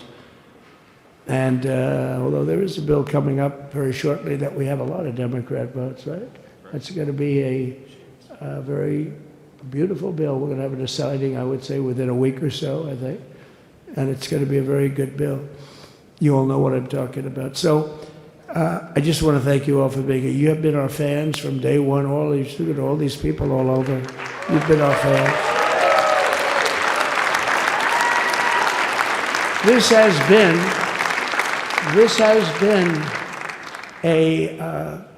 there's never been anything like it. There's never been anything like it. This has been a movement like no movement ever in history for probably any country, let alone this country. You know, if somebody's running for president, and if they go out and they announce they're going to Arizona, they're going to Nevada, they're going to someplace, if you have 200 or 300 people, that would be standard. Ronald Reagan would go out. I mean, outside of the last couple of days where people get a little excited, but even then you have a couple of thousand people. But if you're going to go someplace, any place, any one of the swing states, any one of the other states, I mean, how about the non-swing states? We won Alabama by 48 points. We won Tennessee by massive numbers. Wyoming, we won by numbers that are, nobody's ever seen numbers like that. And, you know, places like California, we did great, but when they send out like 38 million ballots, nobody knows where the hell they're sending them, and then they come pouring back, the whole thing. You know, they passed a law in California that if you work in an election bureau and if you so much as ask for a voter ID, if you say, sir, ma'am, could I please look at your voter ID? They have the right to put you in jail. You're a criminal. Can you believe that? There's only one reason that happens. They want to cheat. So they had it where voter ID wasn't accepted. But now if you even ask for it, this is seriously a bill that was just signed. It passed in their legislature, and it was signed. And I think when we get things cleaned up and we get back to a little bit of normalcy, I'm going to ask the Speaker to really get involved, because I think we would have won the state of California, because, you know, if you look at my numbers with Hispanic, we're at 56%. And we were winning. We won the Texas border that had never been won, as the governor said. He's doing a good job, the governor, by the way, of Texas. But as the governor said, it hasn't. Oh, did I get lucky? Did I get lucky? Supposing I said, you know, he's not here, but the governor of Texas has done a terrible job. Wow, look at you. You mean we couldn't get you up in the front row? I tell you. Supposing I said, JD, the governor of Texas, he's not doing his job. You heard what I said. See, I didn't know you were there. I said he's doing a great job. He's doing a phenomenal job. But now you're going to have a partner that's going to work with you, because you didn't have, not only didn't he have a partner, he had people selling the wall, right? We have a fence structure that we worked on, the governor worked on with me. And I didn't love it, to be honest with you. I wanted a nice precast concrete, you know, 40, 50 feet high, like a beautiful, could have been a T-shape, Y-shape. I love construction. I wanted that sucker to go up maybe 50, 60 feet. It would have looked beautiful, a nice Y shape. And they said, the problem is, sir, they climbed that like a rabbit. I said, what do you mean? No way. And they brought some of these guys out. They climbed it like... And the other thing is you hit it with acid and the thing will disintegrate. You know, they have things for concrete. So they needed very hardened steel, very special steel. And then they needed 7,000-pound concrete inside that steel, inside that steel. And then they have a rebar that's the toughest steel made. Very hard to cut. So this is why very little is cut. I mean, it's right. And then they put a anti-climb panel on top. I hated it. I said, it's so unattractive. And I said, why would that work? I don't believe it works. And I went to watch. The Border Patrol gave a display. We had actually 2 sets of climbers. The guys that climb up walls with drugs on their back, I mean, they got like 60, 70 pounds of drug, and they go as fast as you can walk. They go bip, bip, bip. Or we have Mount Everest type climbers. And honestly, the drug guys were much better. I couldn't believe it. The drug guys blew them away, right? But it's true, the anti-climb panel, they couldn't get around it. They just couldn't. When you didn't have it. So sometimes you sacrifice beauty for efficiency. And we did. So we built this wall, and we built over 500 miles of wall. That's why we had such good numbers. The famous chart that came down very thankfully. The chart that came down on my right, Governor, had I not looked over there, I'm not speaking right now. You might be speaking here. You want to know the truth? You, JD, have got a lot of great people in this party, but I got very lucky, but we had the best numbers we've ever had. But I bought, you know what happens is when you fill it up, it's like water. You fill it up. Now we have 571 miles of wall. And they would always say, you know, when we renovated a wall, so there'd be like a piece of plywood sitting there for 60 years, or a 2x4 sitting for 60 years on the ground and rotting. Because, you know, and they'll say, you didn't build a new wall. Here we're building 50 feet up in the air, 30 feet sections, 50-foot sections, all steel, all concrete, all everything. And all, by the way, they don't even want me to say this, but what the hell, it doesn't take that long time. They're all wired for all of the equipment. We put wires in everything so they can easily wire for all the different types of equipment. And if there's a doubt, we have to wire. Whenever we just look, you just find the wires all over the place up top, so we can just hook it up. We don't have to have wires on the outside, which wouldn't do too well, right? So anyway, so we built an extra 200 miles of wall, and the governor wanted to buy it. He tried to buy it, and they wouldn't sell it to him. He wanted to put it up himself. Could have been done in 3 to 4 weeks, 200 more miles, because when you do it, now they just keep going further out, further out, further out, getting around. So we did an extra 200 miles, and it was all bought, and they announced that they're not going to put it up. And that's when I realized they wanted open borders, and that's when I realized that people are going to come pouring through the wall like nobody's ever seen before, but you've seen it. A lot of you are here because of that. I made it my #1 issue. They all said inflation was the #1 issue. I said I disagree. I think people coming into our country from prisons and from mental institutions is a bigger issue for the people that I know. And I made it my #1. I talked about inflation too, but you know, how many times can you say that an apple has doubled in cost? I'd say it, and I'd hit it hard, but then I go back to the fact that we don't want criminals coming into our country. We don't want the jails of every country in the world virtually being deposited into the United States, and that man had to suffer with it. And he did an unbelievable job. I'll tell you, he was a very popular governor, but now he's like an unbeatable governor because of your border policies. He was fantastic. And he really was. So. Governor Abbott he's a great man, great leader. And, but it did make him did you do it? You didn't do that for politics. You did it because you wanted to do the right thing. But I'll tell you, it sure as hell worked for politics too. It's self-preservation, that's right. But no, because the people are demanding it. The people of Texas are demanding it. The people are demanding it all over. So anyway, so we built it, and they wouldn't let us use it. They wouldn't let the governor use it. And other governors, they wouldn't let him use it. But he was the leader of the pack and did a great job. And then we heard about a month ago that not only wouldn't they let us use it, they were selling it. They were going to sell it for 5 cents on the dollar. Now, 5 cents on the dollar then, but today it would cost more than twice as much to build because we bought it like 6 years ago. And it was just sitting on the ground, and that does not do well for the whole thing. But it was just sitting on the ground, and I heard about it, and I called the governor, and I called a lot of people, your attorney general. And here's the story. They were going to buy it, and these are great business people. They were going to buy it for 5 cents on the dollar or less. And they were calling us up, we'll sell it to you for 200 cents on the dollar. In other words, it will cost you twice as much, so it's 200 cents on the dollar.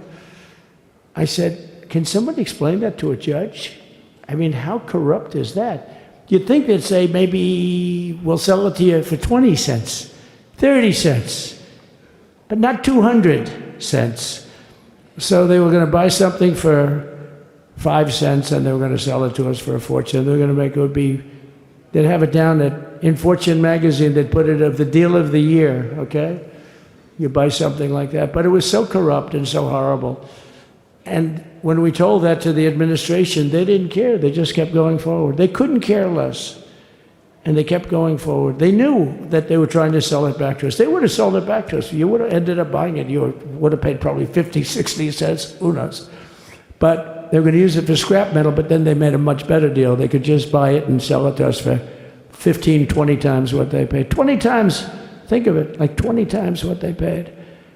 And we wouldn't let it happen. And the governor with his attorney general, Ken Paxton, they made a fantastic, they're a good lawyer. He's pushed around pretty good by people, right? I said, you got a great attorney general. They should leave him alone. He was with me.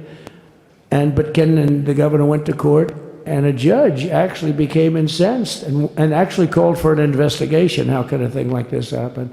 So he stopped it. So we're waiting to put that wall up. And now that you have a new president, that wall will go up so fast. The governor will complain, sir. This is Greg Abbott, sir. Please, the wall is going up too fast. Please don't do that. You know the story about winning. No, we're going to win too much. We're winning too much. Please, let's stop. People always love that one. We'll do this with the wall.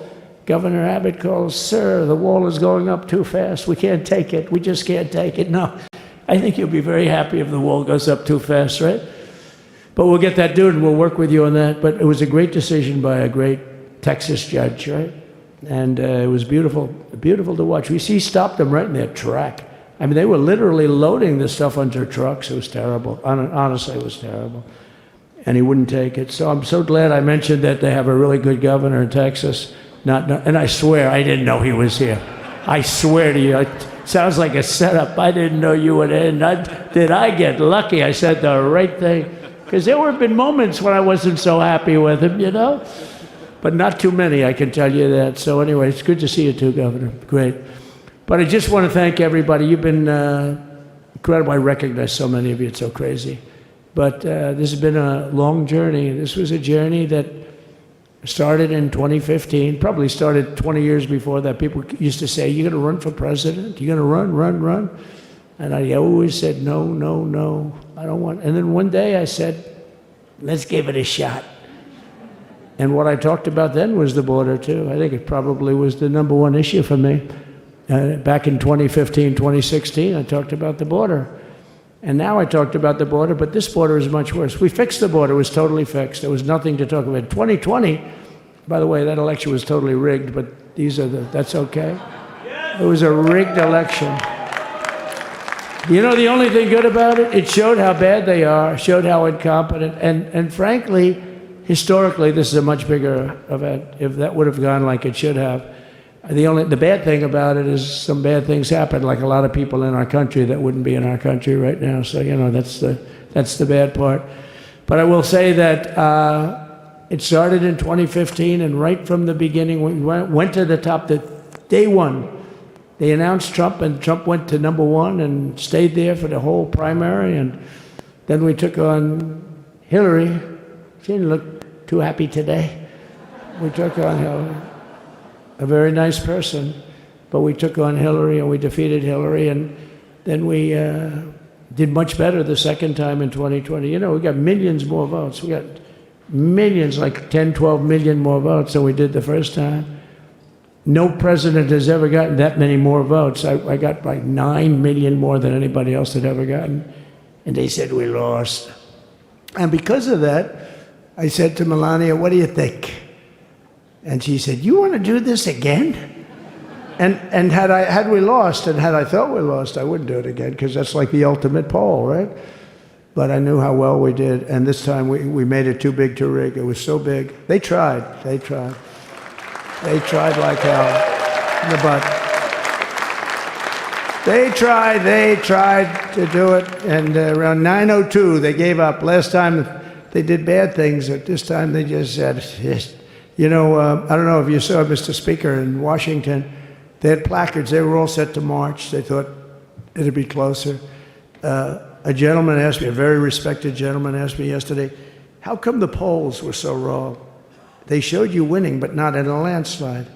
I said, because people that are true Trumpers are so angry at the whole polling system and at the writers, the fake news, that they don't want to talk to anybody. So when you call somebody from Trump, who are you voting for? They say, it's none of your business. I'm not telling you. And that was probably 40% of the people they called. So they would discard that one, and they didn't show that. And then when the election happened, the vote came, and it was much different, much higher than we're going to win, but they really thought, they couldn't believe, the one man said, it was so much higher. We won all 7 swing states.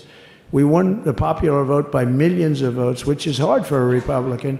I'll tell you who came through. The unions came through. The auto workers were great. The Teamsters were great. The firemen were great. I think almost every union was great. The only one that weren't great, although Sean was great, and the Teamsters, Sean O'Brien, the head of the Teamsters, was fantastic. But generally speaking, the head of the union was against Trump, but the union would be with us for like 85%. Look what we did with the auto workers in Michigan. Look what we did with the Teamsters. The Teamsters were unbelievable. They were a solid Democrat vote, and they voted for Trump. So we had a great experience. Now we have to go to work and get it done, because we have to do something that's going to be great. We're going to turn our country around, and we're going to turn it around fast. And I think this was a better speech than the one I made upstairs, okay? I think this was better, JD. I think this was much better, and I got to see my friend. So, Governor, take care of yourself. You call me, we'll start working. You know what that means with him? He's going to be calling me tomorrow morning at about 6. And I said, how about next week? You call me, and we're going to get it started real fast. We'll really help you a lot. You've done a fantastic job protecting something which it's not supposed to be for the states. And amazing job you've done. Thank you very much. And I want to thank everybody. And I have a First Lady who's been incredible.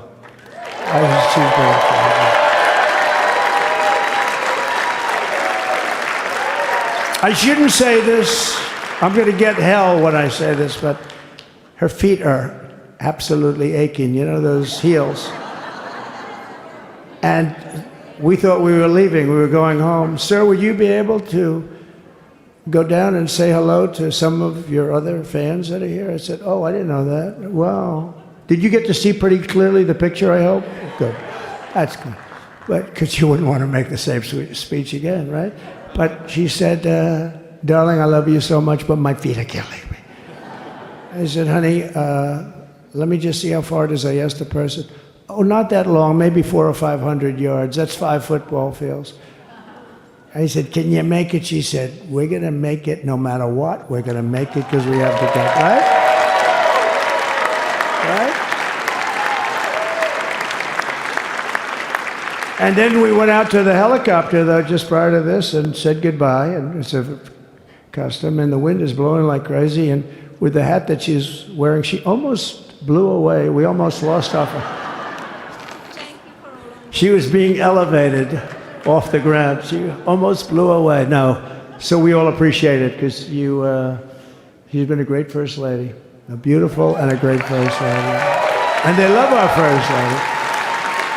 You know, JD, whenever I make a speech, I see hundreds of times, we love our First Lady, and they do, and they should. She's great. So I just want to thank you very much. I just want to thank everybody. And I felt that, I said to JD, should we give him the A treatment, the B treatment, the C, the D, or the F? You know what the F is? Hello, everybody. Thank you for being here. Bye-bye. I gave you the A+ treatment. Thank you. Thank you all. Thank you, Governor. Thank you all very much. Appreciate it.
number of documents. Mr. President, yeah, you're.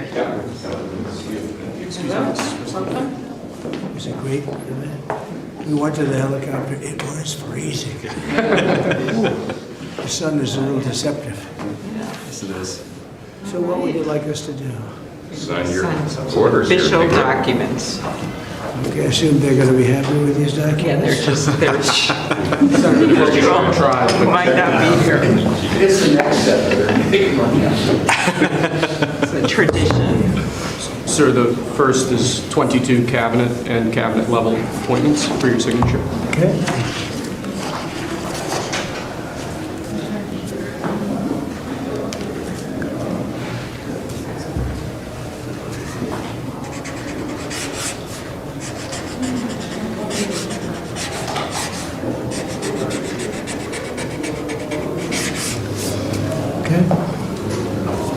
The next one will be, excuse me. The next one will be 47 sub-cabinet level appointments, sir.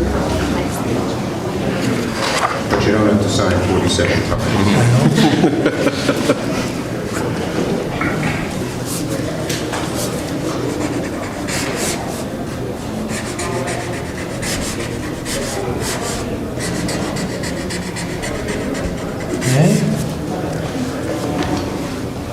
Thank you, sir.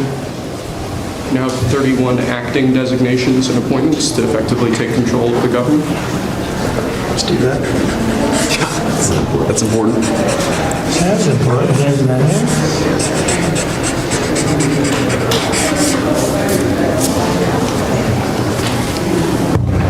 And we have 15 commission chairman and acting chairman appointments.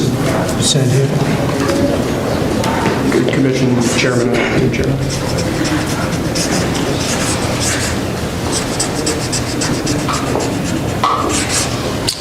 He was #1 at Harvard also. You know that? Good counsel. They have something in common. Thank you, sir. Lastly, we have a proclamation ordering that on all future inauguration days, including this inauguration day, that flags shall be flown at full mast. Very important.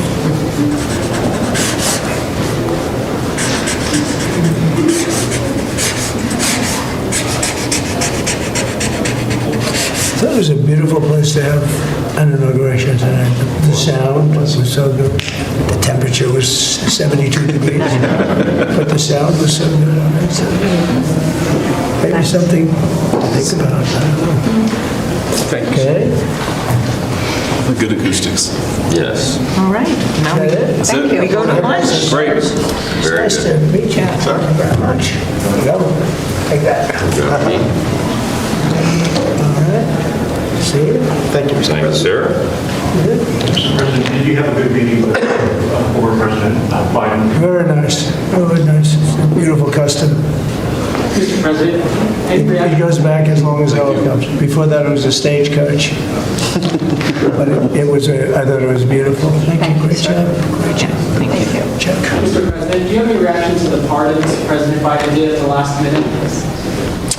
Well, I'm not going to discuss it now. I think it was unfortunate that he did that. We won't discuss it now. There's plenty of time to discuss it. Thank you, President. Thank you very much, guys. Should we go to lunch? Thank you very much. Okay. Head to lunch. Ready for lunch? Okay. Thank you. All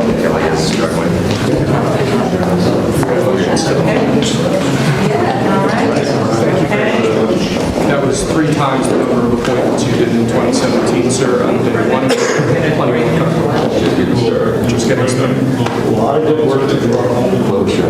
So where are we going to stop it? It's good counsel. Try to look at your documents. That's when they get green.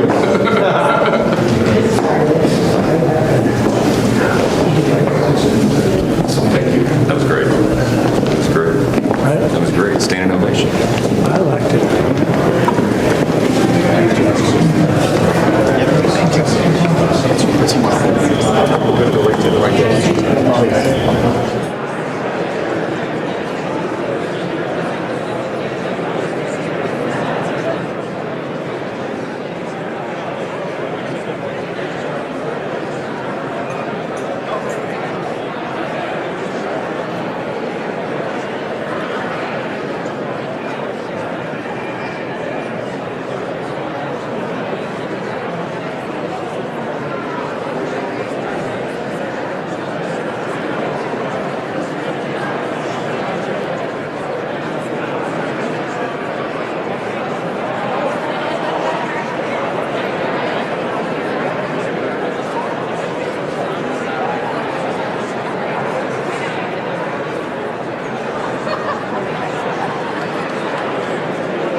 Ladies and gentlemen, please be seated.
Ladies and gentlemen, at this time, please rise for the introduction of the official party.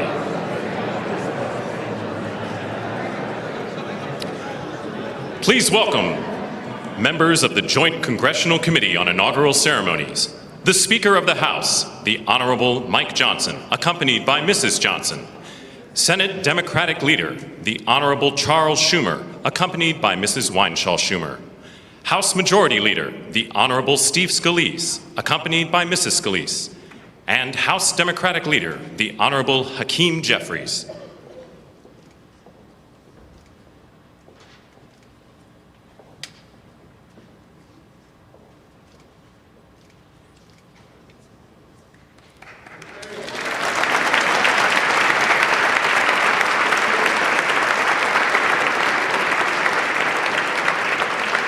Please remain standing for the honors and the invocation.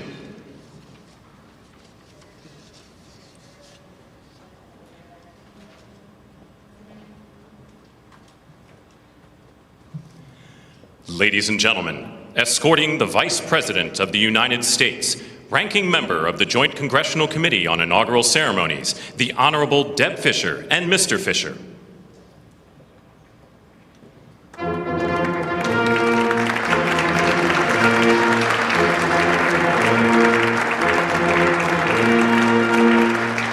Ladies and gentlemen, the Vice President of the United States, the Honorable J.D. Vance, accompanied by Mrs. Vance.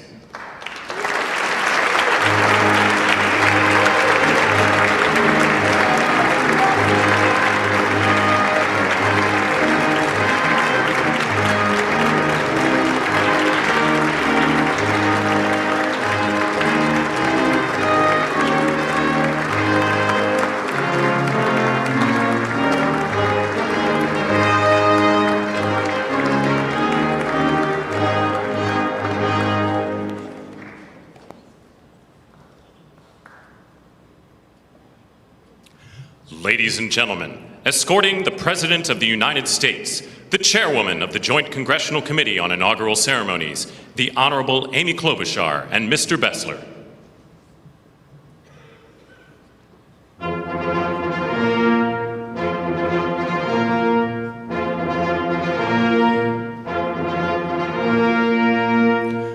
Ladies and gentlemen, the President of the United States, the Honorable Donald John Trump and Mrs. Trump.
I have a feeling people are very hungry, so I'm going to get this started.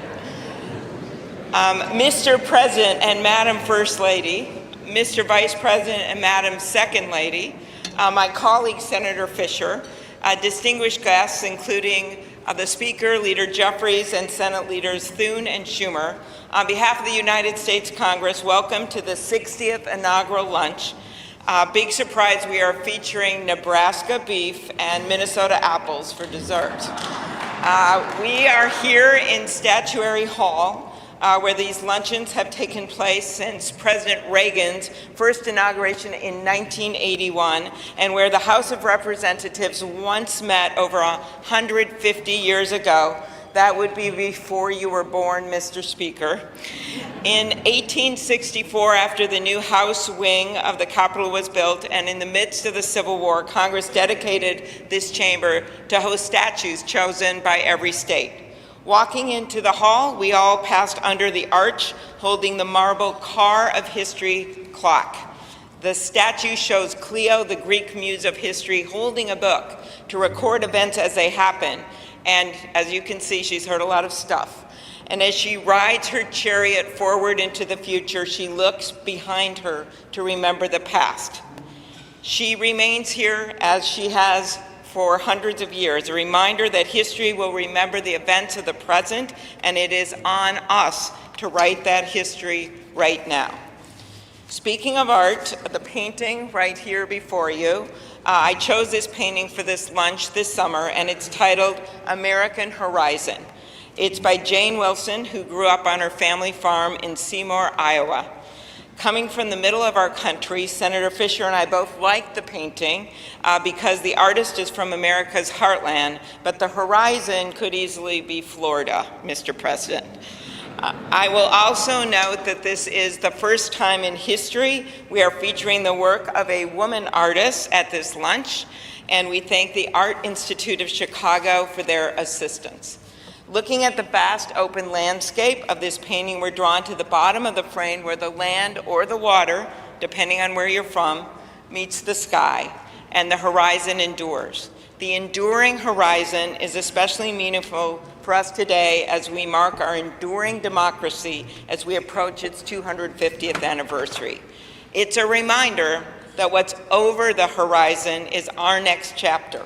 And it is my prayer that the people in this room can write that chapter together.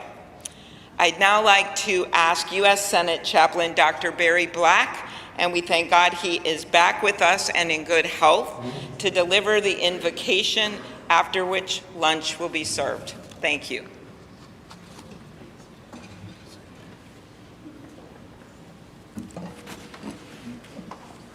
Let us pray. King of kings and Lord of lords, whose kingdom is above all earthly kingdoms, and who judges all lesser sovereignties. Look with favor upon President Donald John Trump and Vice President James David Vance.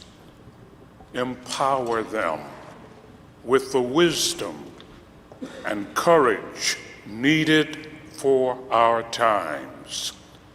Protect them from the vicissitudes and challenges that obstruct the making of a world of justice, peace, and righteousness. Lord, give them a deep desire to do their best for our country and world, and a determination to act in ways pleasing to you. Preserve their families in health and strength by your grace and power. Bless now this luncheon as each of us finds your grace sufficient for every need. We pray in your sovereign name. Amen.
There's a heater in there. There's a heater? Okay. Yeah, yeah. I'm gonna do that for him. Go. Yeah. Go. We're dark right now. We're in that Luncheon tower now.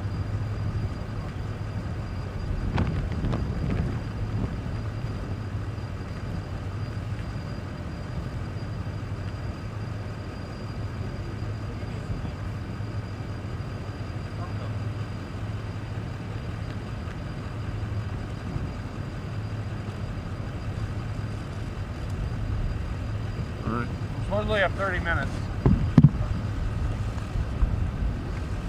But we gotta let 6. Yeah, we gotta let 6 know he's hot. And 7's hot. No camera operators. Yeah. They're just like no.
get us, we may have to push back a little bit because we're so close, or he may just have somebody stand with us. I said, He'd rather than stand with us. Yeah, I said, we're TV pools, so we're responsible for all the networks.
My, oh my, how do you follow Elon Musk when he tells you you're going to take you to Mars? I'll tell you how. He and I share something deeply. We love the American dream. And we have been given a gift by God today to usher in a new dynasty because we just inaugurated Donald J. Trump as our 47th president. And we just inaugurated J.D. Vance as our Vice President of the United States. And we did that because the American dream is alive and well, because you chose that our dream can be the dream for our children and the dream for our world. And we are at a crossroads here in America, but our future is bright because you had the courage to stand for your convictions. So I'm humbled here to talk to you about why I love the American dream. My story's pretty simple, it's unique, and some of you share in it. My parents were born and raised in East Africa. My father in the 1970s fled a genocidal dictatorship in Uganda, where he saw 300,000 of his countrymen murdered, where he saw what lawlessness would do if it was allowed to break through the system of constitutional justice. He fled, like so many others. He married my mother. They moved here. They waited in line. They stood in line because the American dream was worth standing in line for.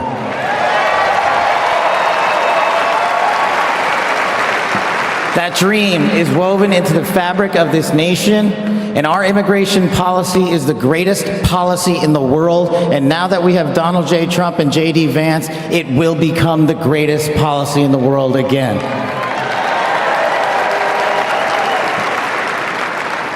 But dreams and hopes aren't enough, my friends. We got to get to work. And we got to accept the realities that too many of you know from your communities. President Trump launched in his first term priorities of national security, law enforcement, economy, and global diplomacy. But now we have to retread some of that. And I'd just like to go over a few of the things that our community has been living under these last few years. In the last calendar year alone, we had 100,000 drug overdoses. In the last calendar year alone, we had over 100,000 rapes. In the last calendar year alone, we had 17,000 homicides. That is unacceptable in 2025 in the United States of America. That is why we need constitutional law and order. When I read the statistic that for the age group of 18 to 45, the #1 cause of death is CCP fentanyl. We are not prioritized to go after the threats that face this country, and most of all, that face our future generations. But thank God, we will be starting right now.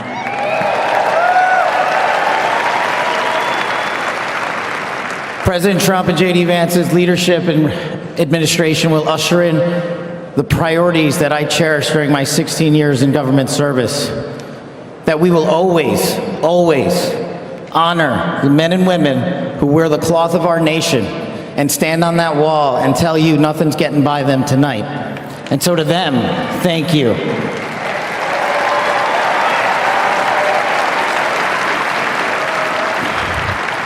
To our teachers and our frontline workers and our first responders, y'all choose to show up every single day for our children, for our communities, and we will now show up for you. Thank you for keeping us safe.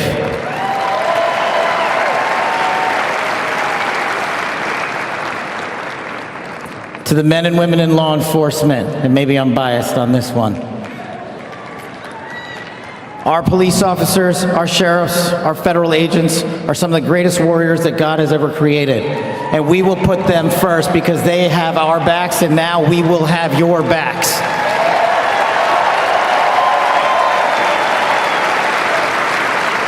I am standing here because of the American dream. I am not standing here because of the color of my skin. I'm standing here because I earned my right on this stage, and you earned your right to be here with me.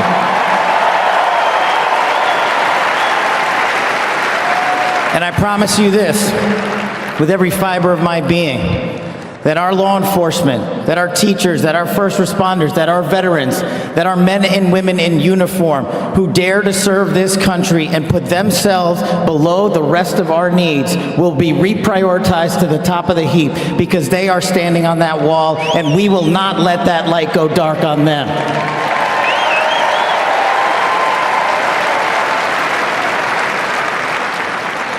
Whether I was a national security prosecutor, a public defender, President Trump's deputy director of national intelligence, his chief of staff at the Department of Defense, or so many other roles that I was humbled and privileged to serve when I swore an oath to that Constitution, which I hope to do so again one day soon. You have my word that you have ushered in a dynasty of change. You have ushered in a dynasty that will allow our children to live this American dream. My American dream.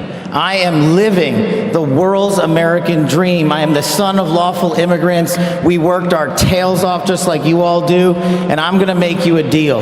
I promise you I will never quit on your children. I will never quit on their children, because this American dream does not belong to me. It does not belong to them. This American dream belongs to the world.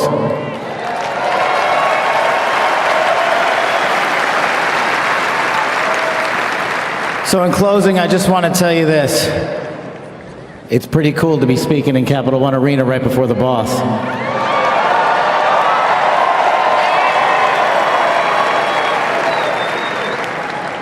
You've inspired me beyond words. Your love, your devotion, your commitment to our country, everywhere I go, shows us that we are not only the beacon of hope, but we are the land of constitutional justice. We are the land under Donald J. Trump and J.D. Vance where we are going to end the two-tier system of justice. We are going to remove the weaponization of the intelligence community for political purposes, and we are going to put the men and women of America first.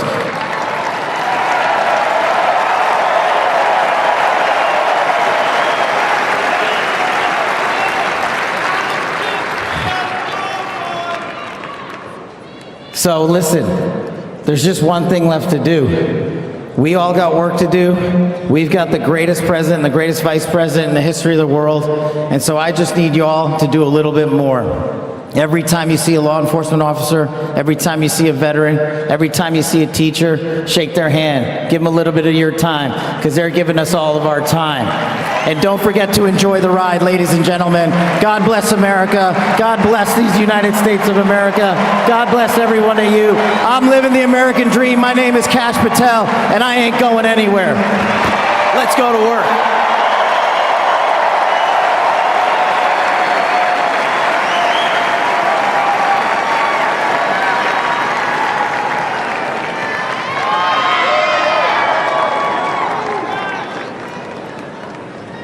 Ladies and gentlemen, please welcome to the stage, Dan Scavino.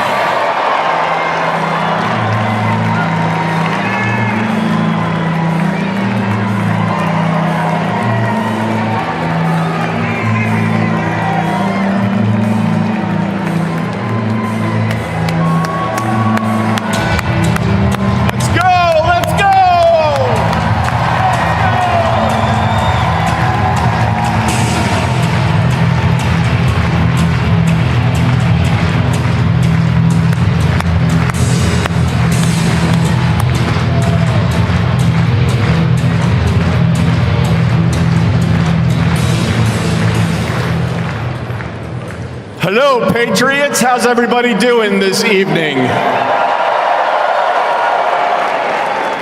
We're back!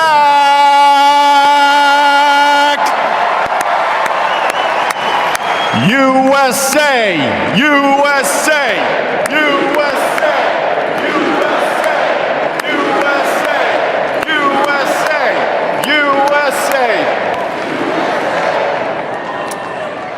The 45th and the 47th President of the United States of America will be here shortly.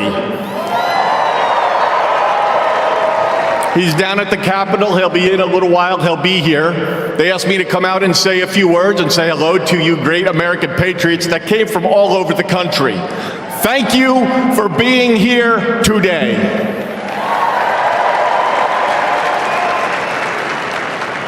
One thing I just noticed when we were leaving the Capitol after the swearing in that really hit me hard after the journey we have been on over the last 9 years, especially over the last 4 years. It really hit me when they took the presidential seal right here and put it on front of the podium for when the president gets here. President Trump often says to us on Team Trump over the years, "You're so lucky that I took you on this journey." In the good times and the bad times, no matter what would be happening, we'd be sitting on Trump Force One, Air Force One, in the Oval Office, at Mar-a-Lago, no matter where it may be. Good times, bad times. You are so lucky I took you on this journey. And you know what, Mr. President? You are damn right. You took all of us on this journey.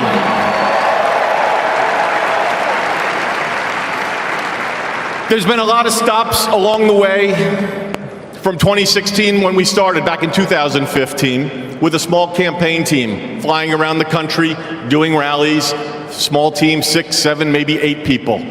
Then it continued to grow. Before you knew it, the GOP nomination was going to Donald J. Trump in Cleveland in 2016. Fast forward, he became the 45th president of the United States of America. He had a great 4-year term, and you know what's been great? The last 4 years have not been great in many senses, but he's back in office right now, and I'm just absolutely so pumped up for what this president is going to do. He loves each and every one of you in this arena. The guy cares. He has a fighting spirit, as you saw in Butler, Pennsylvania, with the assassination attempt that came a few months ago. You could say that again. Fight, fight, fight. It's a moment that I will never forget, being there and in the hospital with him. I want to just give you a behind-the-scenes moment with the president and the heart that he has. We were in the hospital he had blood coming down his ear. He wanted to know how his staff was. Myself and Susie were with him, and Stephen Chung and Walt, and even the Secret Service. How are you guys doing? The guy just got shot in the damn head, and he's worried about us. Are you guys okay? He's on the phone with his family. Showed him a picture, the iconic photo of his fist raised in the air. Told him it was from Doug Mills from the New York Times, a great photographer. He looked at the picture, he's staring at the picture, one of the most historical photos of all time. There'll never be anything like it. He said, "Call Doug and see if he's doing okay." That's the attitude he had in that hospital.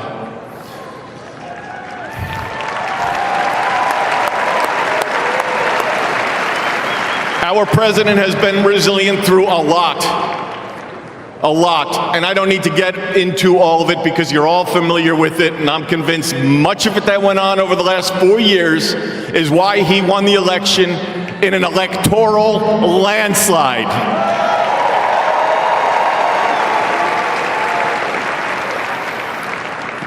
In Butler, Pennsylvania, when he got up and he raised that fist and he shouted, "Fight." He will do that for every one of you, for the United States of America. He will always put America first, without question. He loves what he does. He's got a great administration and a great team behind him. What a journey.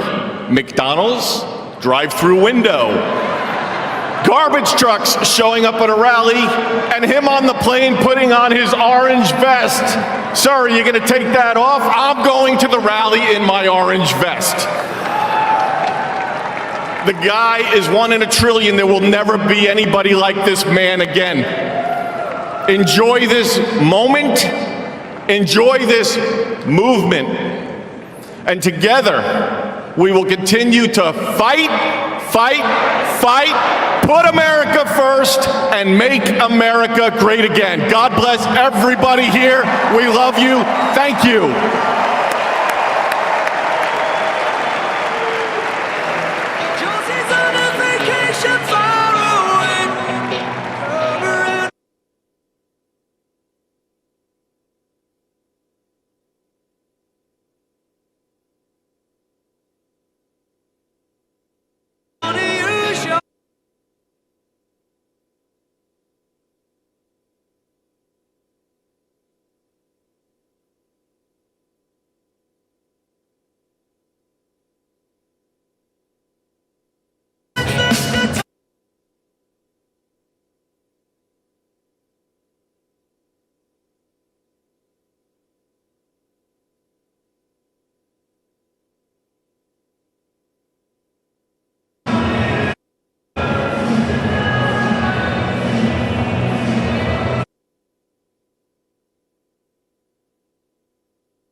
and that is the peaceful transfer of power.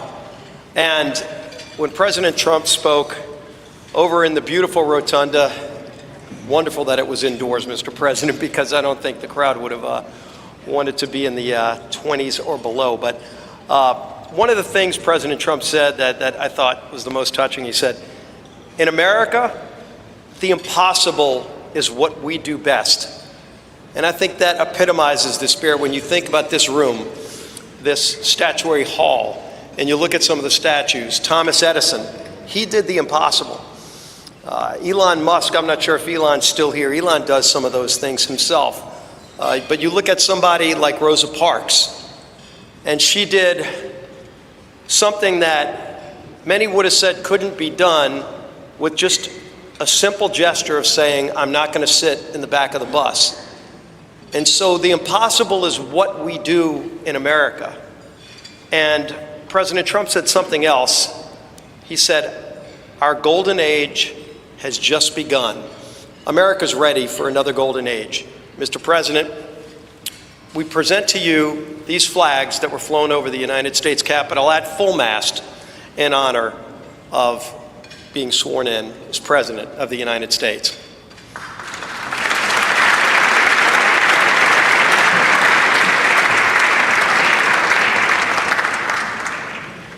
Thank you, Chairwoman Klobuchar, for your leadership of today's ceremonies.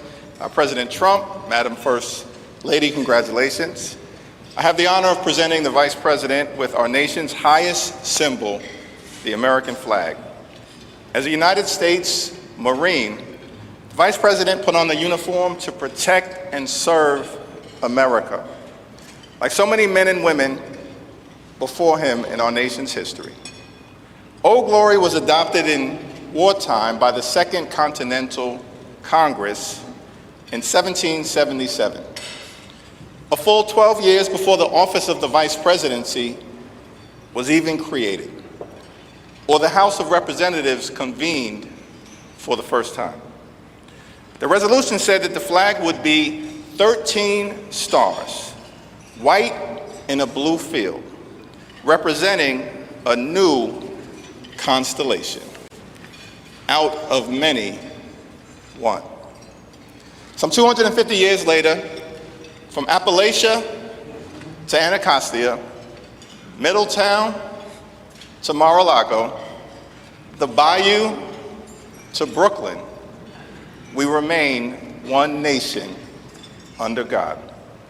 To Vice President Vance, Usha, and family, may God bless and watch over you as you begin this journey. On behalf of the Congress, we present one of the flags that flew above the Capitol today to the 50th Vice President of the United States of America, James David Vance, and wish you Godspeed.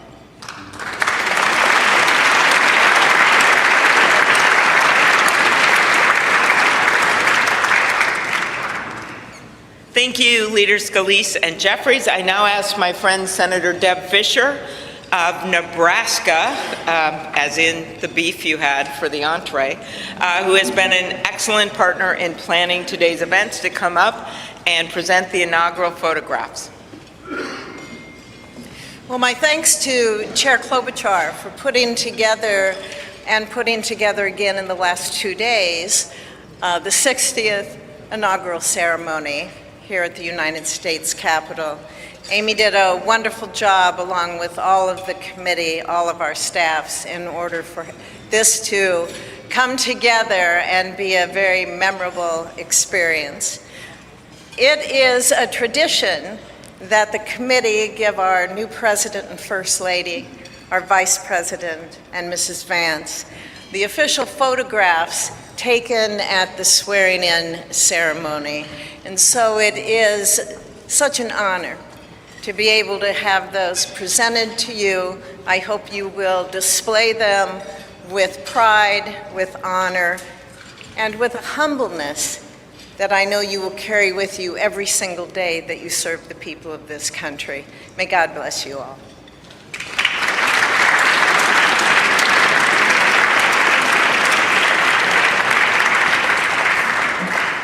Thank you, Senator Fischer. Now, on behalf of the Joint Congressional Committee on Inaugural Ceremonies, I'd like to present the President and Mrs. Trump and the Vice President and Mrs. Vance with these crystal Lennox vases. See them over here? For the 10th consecutive inauguration, Lennox has provided the official inaugural gift.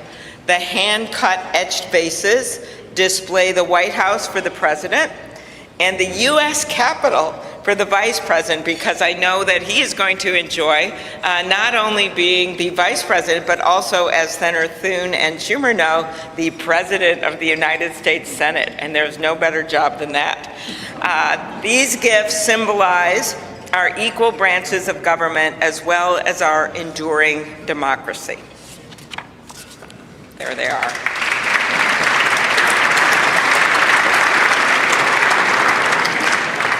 I will now invite Speaker of the House, Mike Johnson of Louisiana, to give the toast to the Vice President.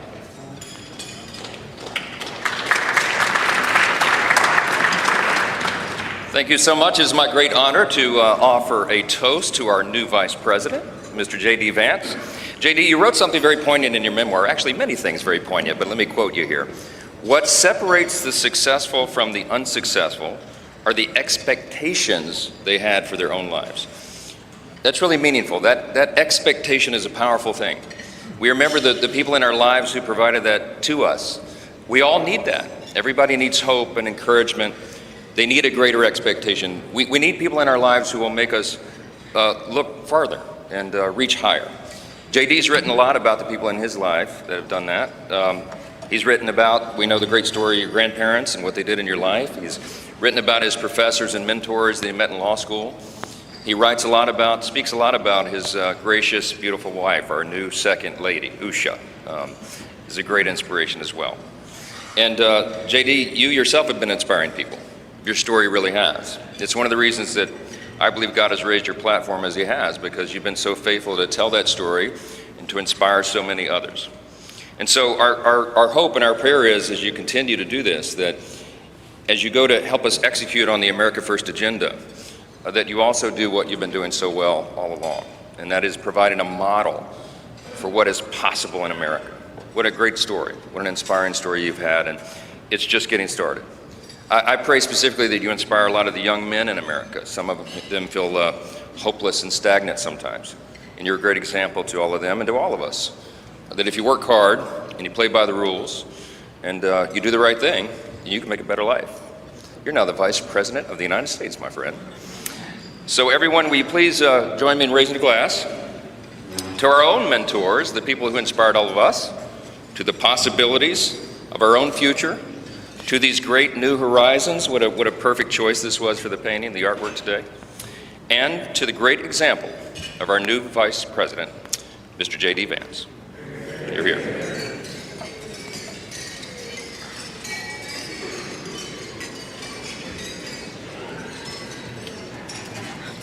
Thank you, Speaker Johnson and Vice President Vance. I will now invite my senator next door in the state of South Dakota, Senate Majority Leader John Thune, to give the toast for the President.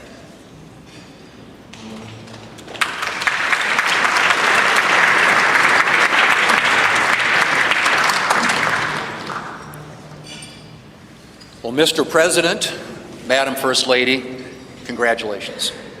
It is an honor for all of us to be able to be here today with you on this historic day as we celebrate your inauguration. Mr. President, one of the most important influences in my life when I was getting started in politics was Ronald Reagan. His philosophy of limited government, his belief in peace through strength, the strength of his convictions, were all things that appealed to me. But I was also drawn by his optimism and by his belief in America. And Mr. President, those are qualities that I see in you. One of the things that resonated throughout your campaign was the unshakable belief in our country and in her citizens. You remind us of everything that's possible in America. I'm looking forward to working with you over the next 4 years to build up our great country. It says in the scriptures that if you ask for wisdom, it will be given to you and given to you generously. And so I pray, and our prayer is, that God will richly bless you in the years ahead and grant you not only strength, but wisdom. And ladies and gentlemen, I ask you to join me in raising a glass to the President of the United States, President Donald Trump. Hear, hear.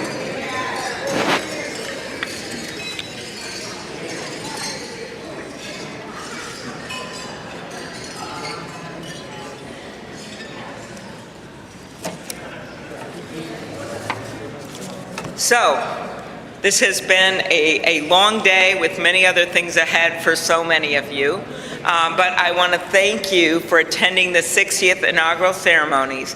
And as we close, we ask that you pick up a gift.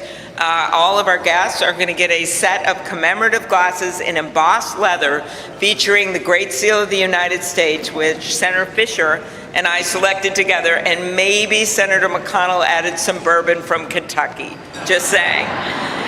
It is now my privilege to conclude this luncheon by asking Margaret Kibben, the chaplain for the House of Representatives, to deliver the benediction. Thank you. And we know we love this eagle podium. It's pretty good, Mr. President. Ladies and gentlemen, please rise for the benediction.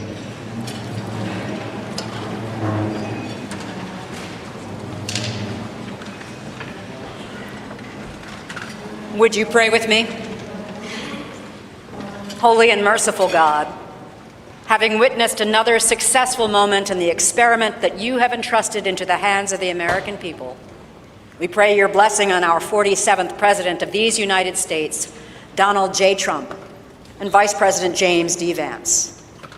Ensure that this mantle of singular responsibility that you have laid upon our President's shoulders remains secure in your will and safeguarded in your keeping. Uphold him as he preserves, protects, and defends the Constitution to the best of his abilities, relying on your divine help. God of power and might, grace and mercy, grant that your spirit of counsel has access to the President's heart to search it, to his mind to examine it, to his will to test it, that his faithfulness would bear witness to your truth.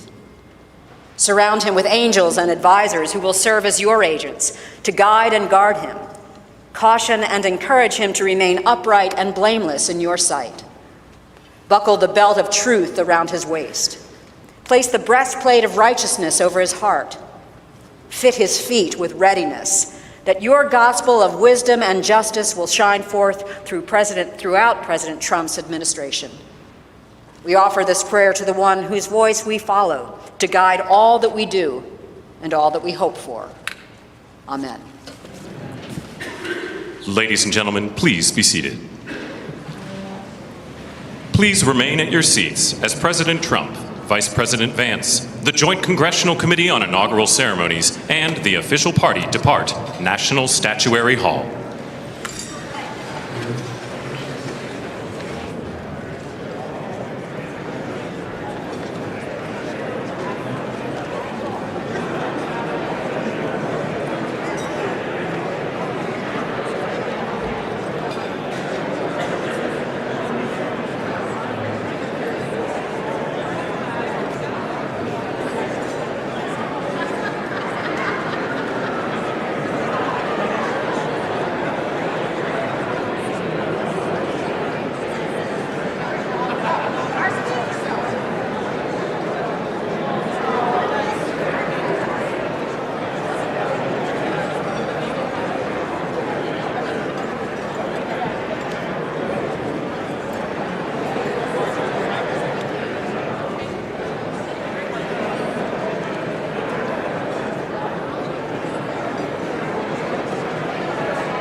Could be worse than the other way.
So do we have to go down?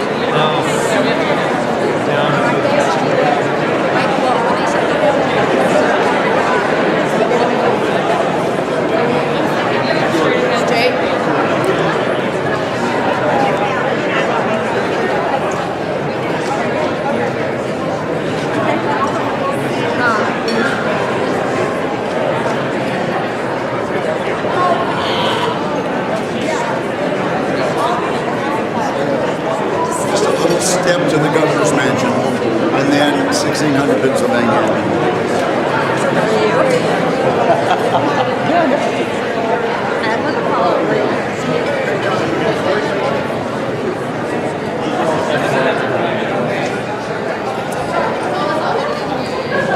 But do we have a Sherpa person leading? I'm looking for her. Yeah, I'm looking for my guy too. Hey, Linda?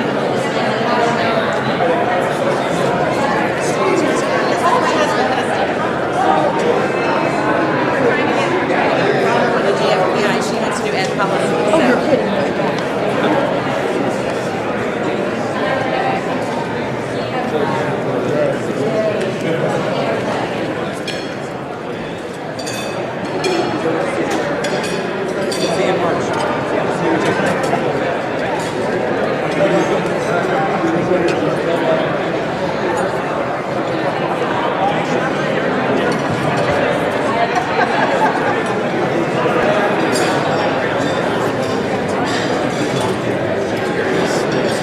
Shuttled to the Village Hotel and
too? I'm Jared Moran. Hello there. Hello, Cynthia.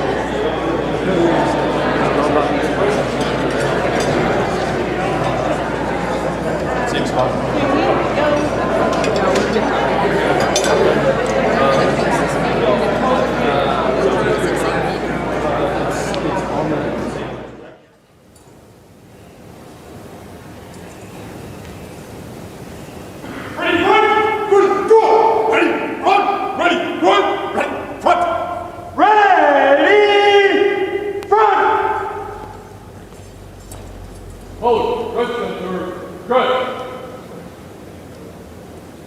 Officers, just center.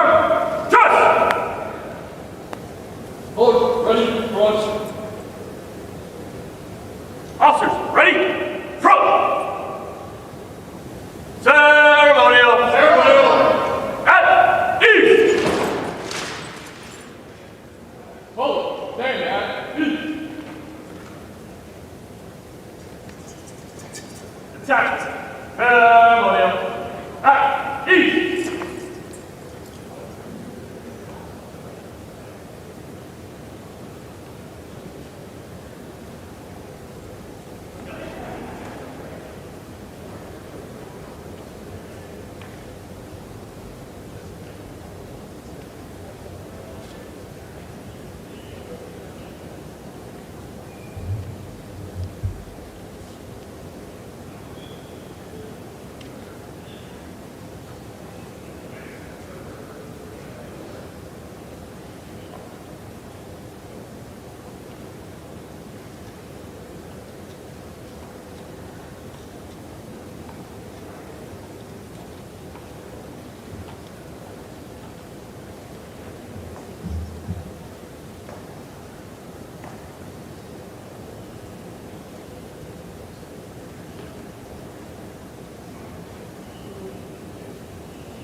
Honor, go! Attention! Ceremonial. Ceremonial. At ease. Hold. Stand at ease.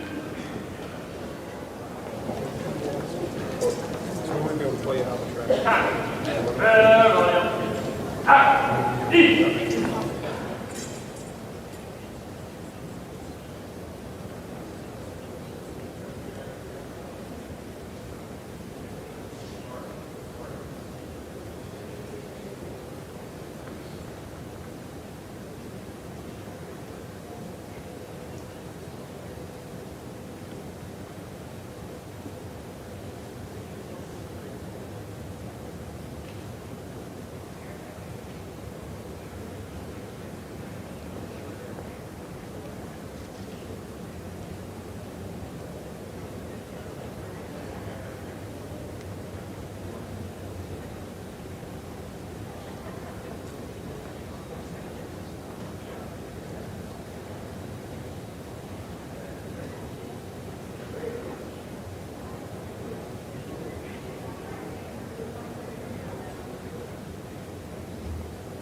Attention!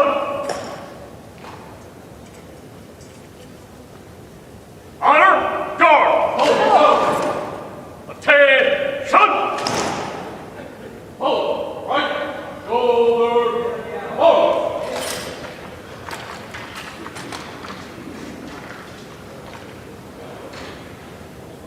Hold, ready, hold.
Present.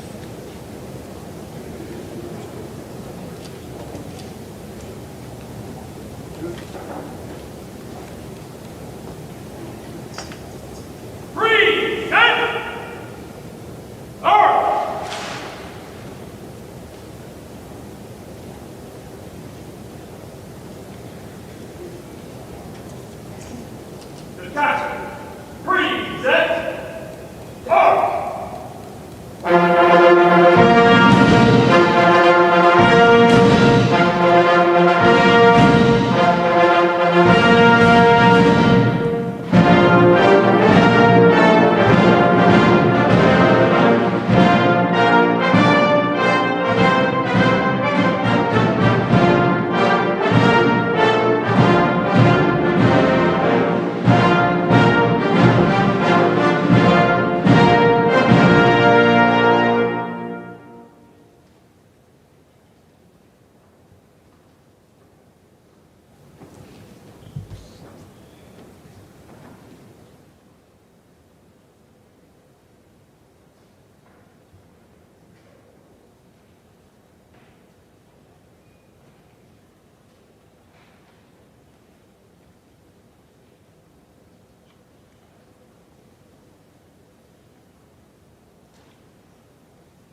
includes first honors.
Stand by.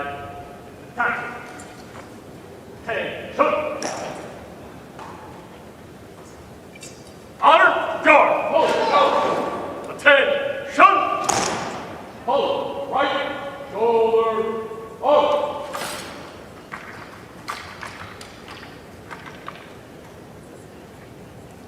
Hold. Ready. Going. Commanders, take charge of your units.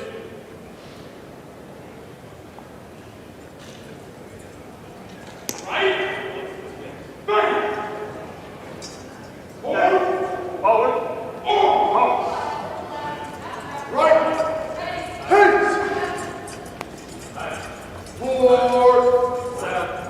Right. Hold. Right. Down. Hold. Forward. Oh!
like, I'm like, where are we headed?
USO Field Band develops positive connections on behalf of the Army, the Department of Defense, and the United States through live music, multimedia performances, television productions, and emergent technologies, traveling thousands of miles annually across our nation and around the world, and appearing regularly on major television and streaming events. The Field Band proudly honors our soldiers and veterans while strengthening ties with communities worldwide.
This is my country.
God bless America.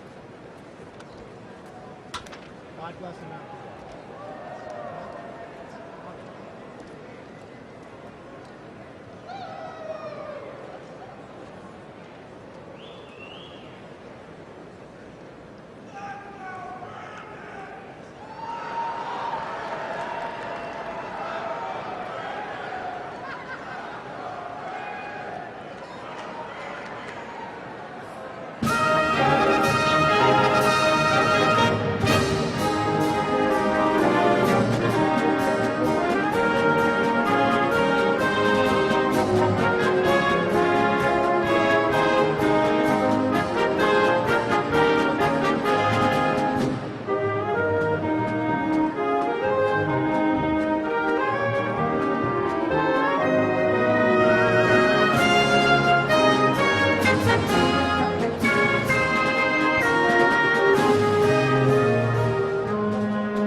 Bullets and bayonets, back to the top. Bullets.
My name is Dan Tanner, and I'm very honored to be requested by our president to be your parade announcer. And it's great to be here with you. I have to say it is a bit of a different format for a parade, but of course our president wanted to keep us safe, wanted to keep us warm.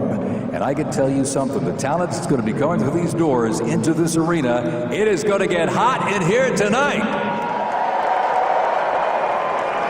So thank you for joining us as we celebrate this historic occasion on behalf of the Trump-Vance Presidential Inaugural Committee. The ceremony's about to begin. We're going to get things underway, so if you're with family and friends, been talking in the halls or whatever, get down to your seats, grab a snack. We're going to get the show on the road.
play Americans We Our National Spirit. No, Americans We Our National Spirit. Next up is honors.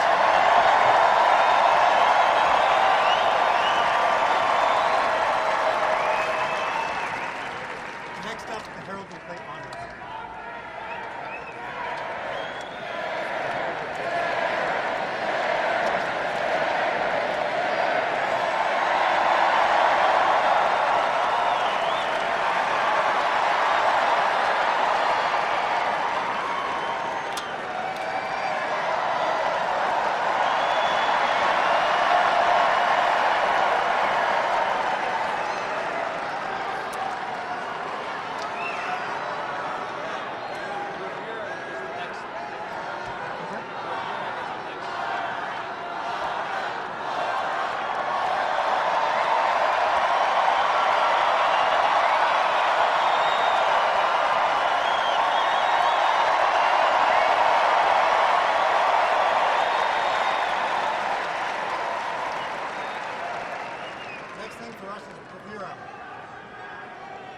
Next thing for us is bravura.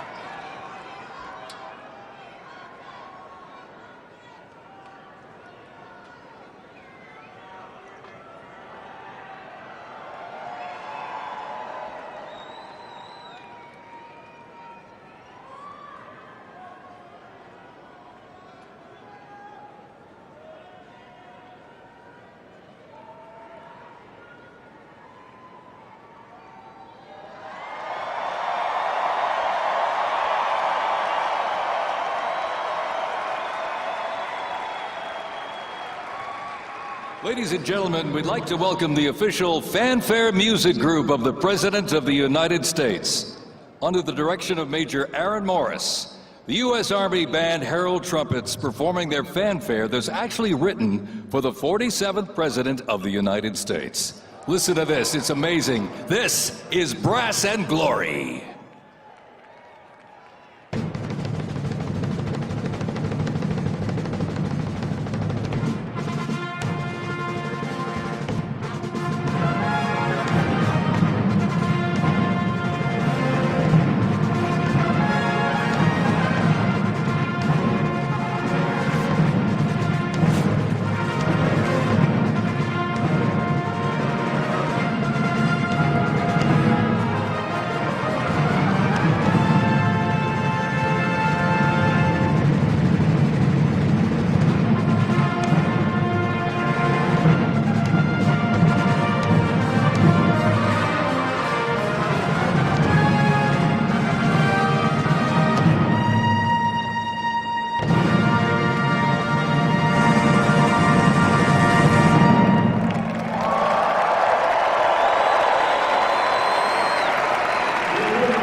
Ladies and gentlemen, Please welcome the 50th Vice President of the United States of America, Vice President J.D. Vance, accompanied by the Second Lady, Mrs. Usha Vance.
Ladies and gentlemen, please welcome the 47th President of the United States of America, Donald Trump, accompanied by First Lady, Miss Melania Trump.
Ladies and gentlemen, we now present a selection of participants for the 2025 Presidential Inaugural Parade.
selfless community service and sacrifice of Corey Comparatori.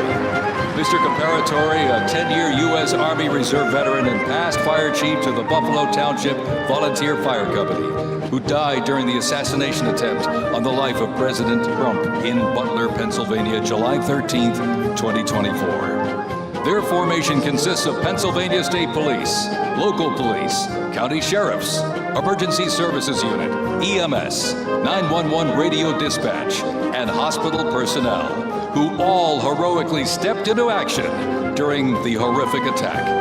They are also paying tribute to the courageous service of first responders nationwide.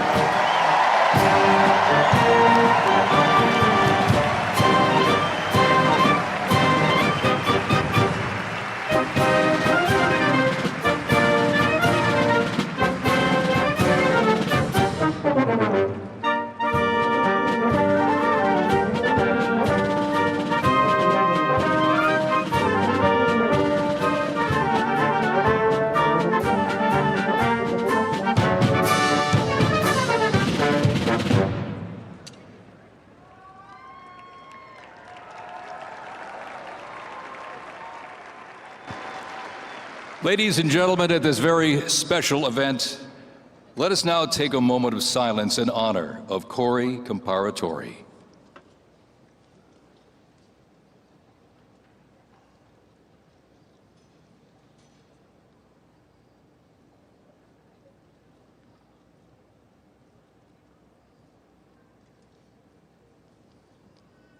Thank you very much, ladies and gentlemen.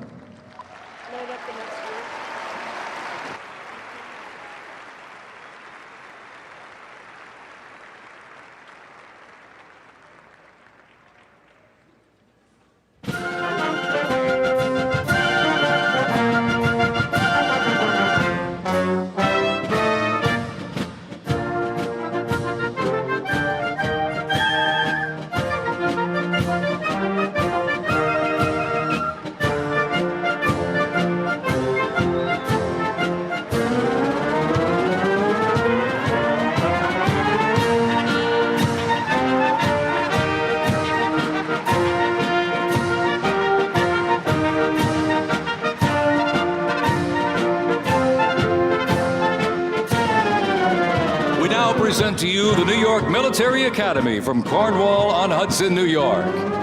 New York Military Academy stands out due to its unique connection to the President himself. President Trump is a 1964 graduate and has been enshrined as one of our alumni of distinction. This historic academy has been named a Junior Reserve Officer Training Corps, that's JROTC, and are marching with their cadet dress uniforms. Look at these, all modeled after post-World War I General Blackjack Pershing's gray uniform.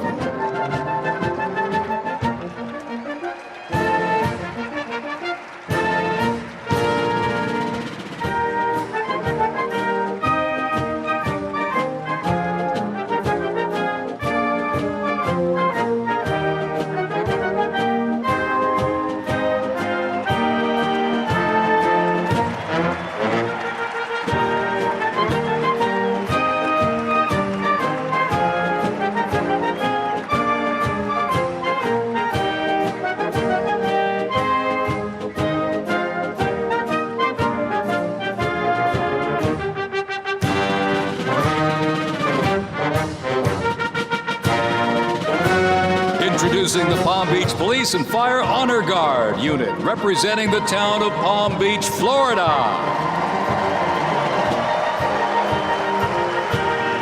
This group consists of police officers and firefighters from the town of Palm Beach, home to some of the most prestigious people in the world, including President Donald J. Trump.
this past December.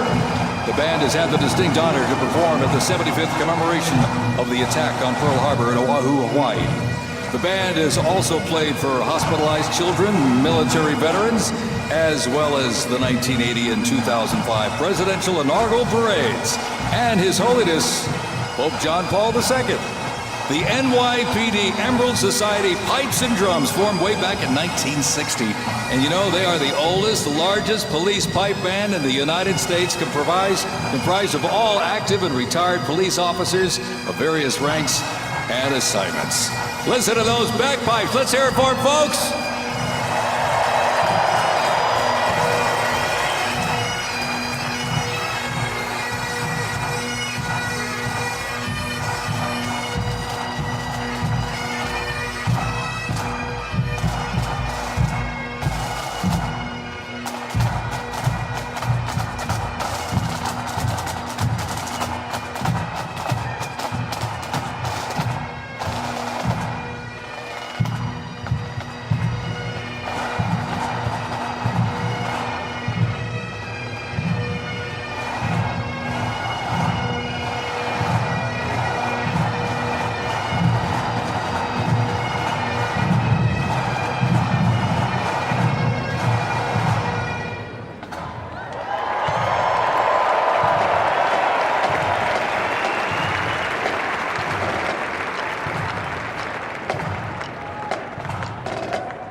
Here's one that hits close to home for our Vice President. We now welcome the Middletown High School Marching Band and cheerleaders. They're traveling all the way from Middletown, Ohio to proudly represent their school, our nation, and outstanding alumni, including our new Vice President of the United States, J.D. Vance.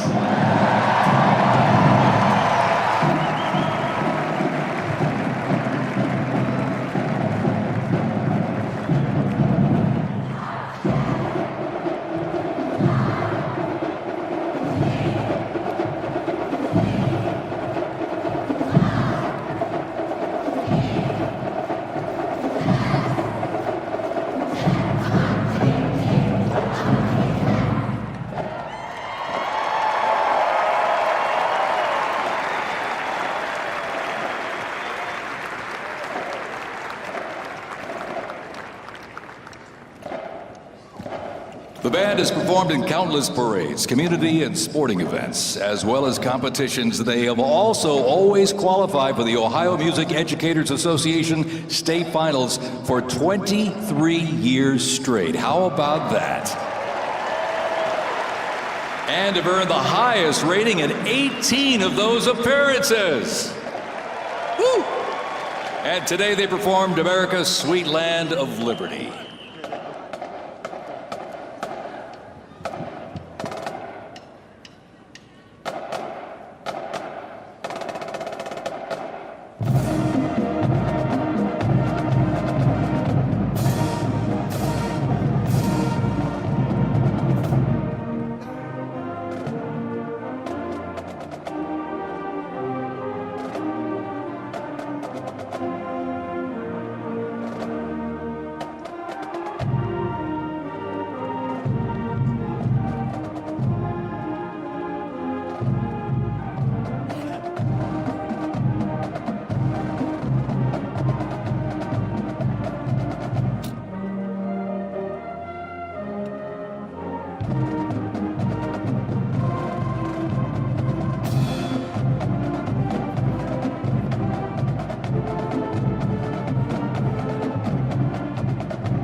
while they cheer here in the arena. Let's cheer for him again, folks. From our VP hometown, Middletown High School Marching Band.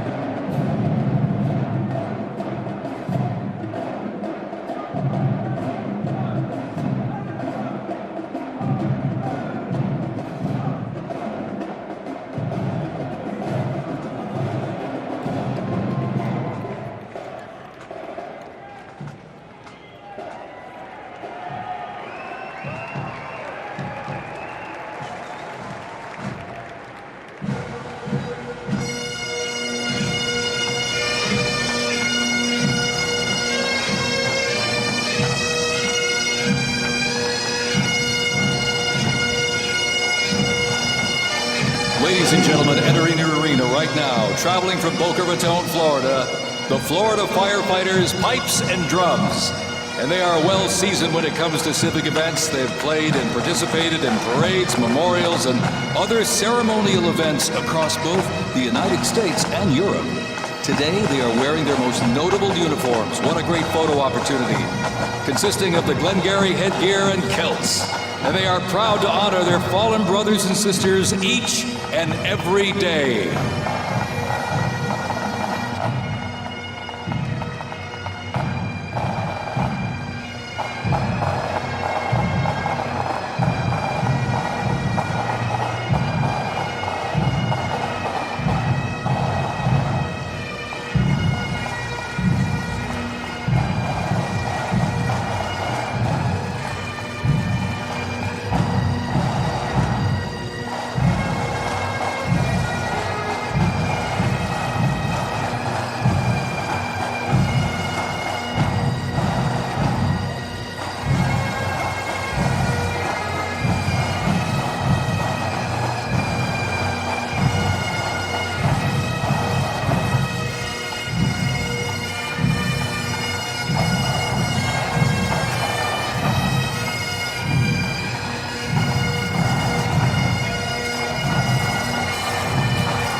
And as the Florida Firefighters Pipes and Drums leave the arena, we keep the rhythm and the drums going. Please welcome the Stewart's Creek High School Marching Band. Traveling all the way from Smyrna, Tennessee, they are proud to represent the volunteer state in the 2025 Presidential Inaugural Parade.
band as the beat of the drums continues. Established in 2013, that band has rapidly become one of Tennessee's premier high school music programs.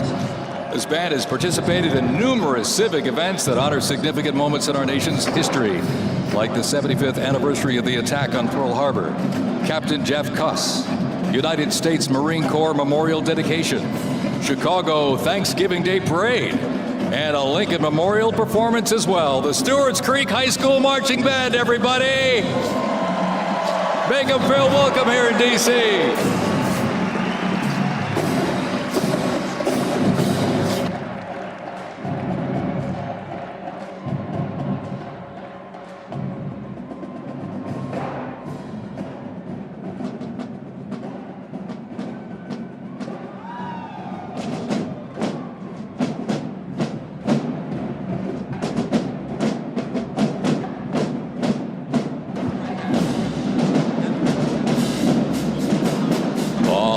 Ladies and gentlemen, now welcoming the Mississippi Valley State University Band. They're traveling all the way from Itta, Mississippi. Look at this, gang. This is the Mean Green Marching Machine. They are proud to represent historically black colleges and universities at the 60th Presidential Inauguration.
we're counting close to 300 from the Mississippi Valley State University Band.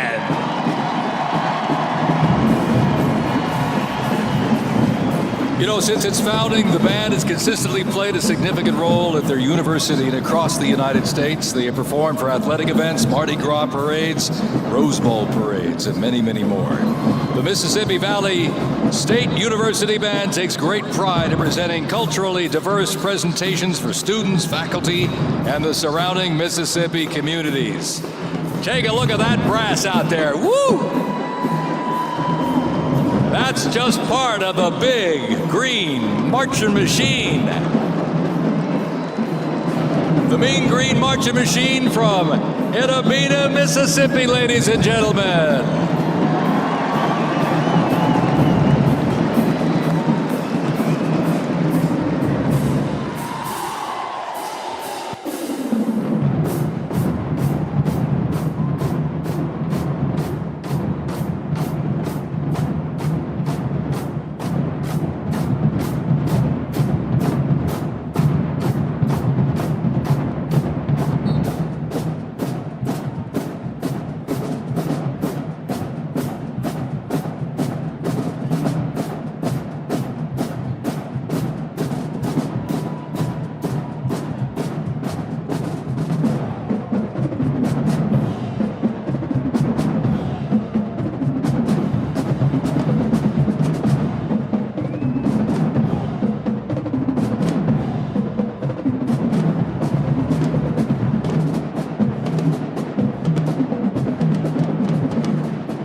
Ladies and gentlemen, please welcome our new special envoy to the Middle East, Steve Witkoff.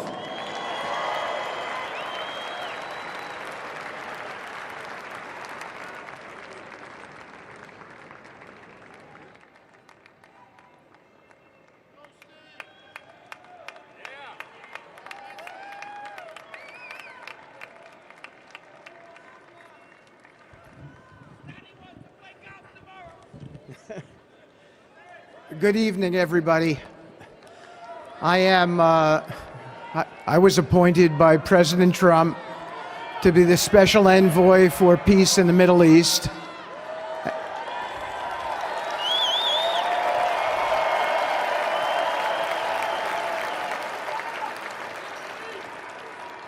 And I'd like to describe to you some of the things we're doing and how it informs on President Trump's policies.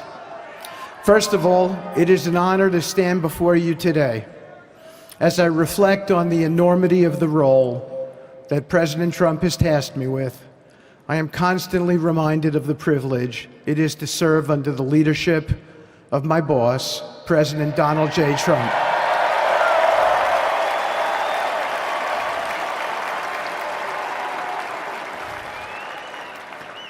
His presidency has provided a clear, bold vision for the Middle East, and it is this vision that guides every step I take in the mission. President Trump's leadership has redefined what is possible in the pursuit of progress and stability in the Middle East.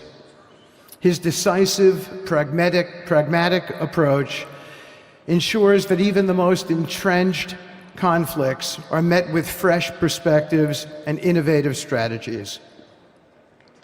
His policies have already delivered remarkable successes, such as yesterday's release of hostages in Gaza.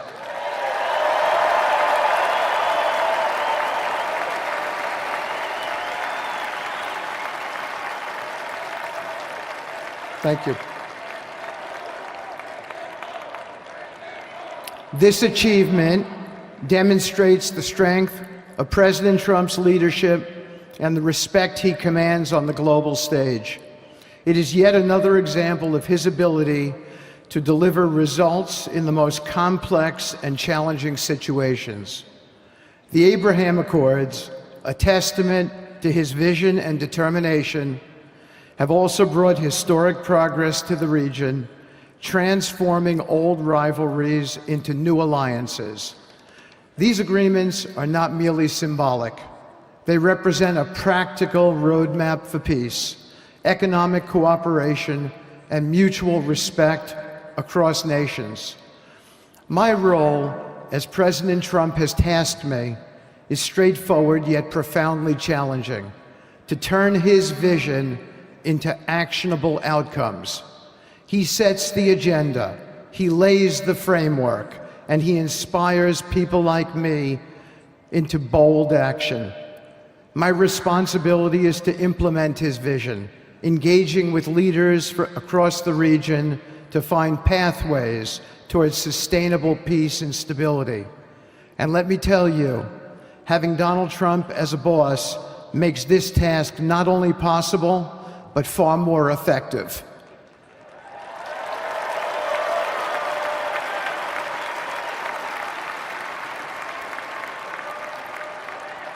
President Trump's reputation as a leader who delivers results resonates far beyond Washington. Leaders in the Middle East know he means what he says. His ability to cut through bureaucratic gridlock and focus on tangible results is the game changer. It allows me to approach delicate negotiations with the confidence that the full weight of the United States is behind me. The principles President Trump has laid out for our approach to the Middle East and foreign policy in general are fourfold, and they are clear. 1, respect for sovereignty. Every nation deserves the right to determine its own destiny, free from the interference of external powers. 2, economic prosperity as a bridge to stability. Through economic partnerships and investment, we can build a foundation for cooperation that transcends historical grievances. 3, courageous diplomacy. Real progress requires difficult conversations and bold decisions, and it is through these that trust is built and maintained. And finally, 4, reciprocity and accountability. The United States requires reciprocal actions from our partners. We are done carrying the financial burden for nations that are unwilling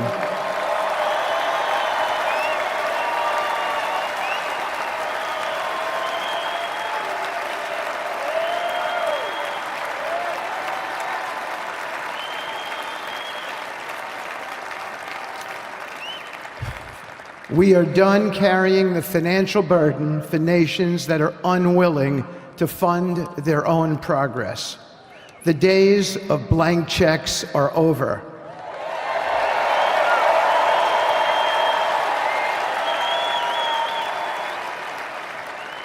Partnerships under President Trump's leadership must be equitable, and contributions must reflect shared commitments to our goals. In my work, I've seen firsthand how these principles resonate.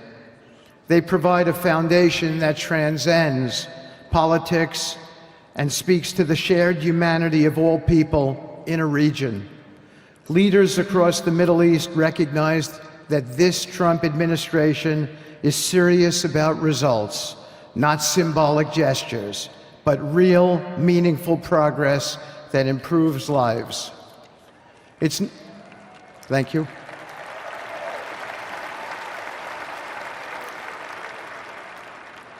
It's not always easy. There are moments of deep challenge and frustration.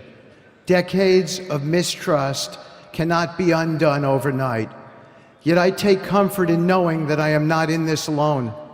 President Trump's clarity of vision ensures that I never have to question what success looks like.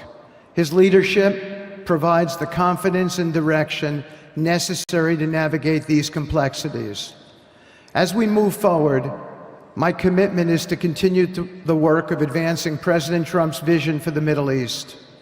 Whether through expanding the Abraham Peace Accords, fostering economic development, or facilitating dialogue between long-standing adversaries, my focus remains on actionable results. Let me close by saying this: a stable and prosperous Middle East is not an unattainable dream. It is a goal within our reach, made possible by strong leadership and unwavering commitment.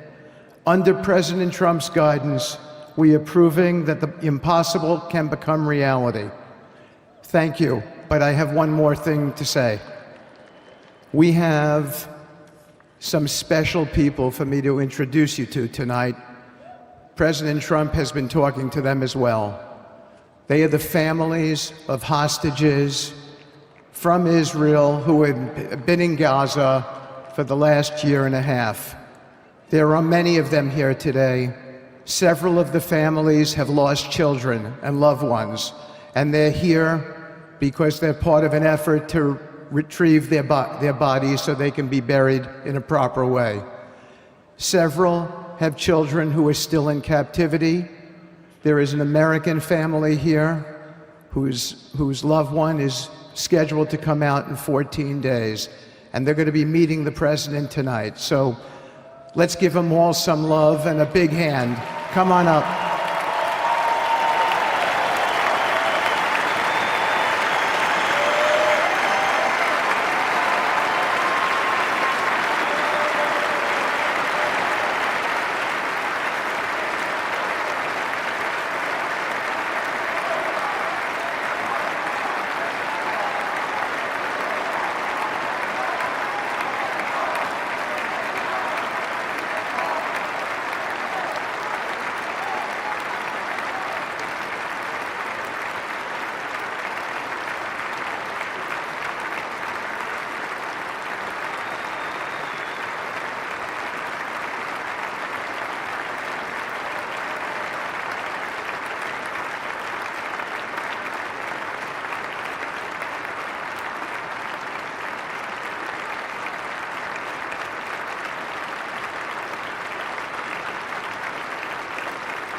And now I get to introduce my dear friend and the President of the United States, Donald J. Trump.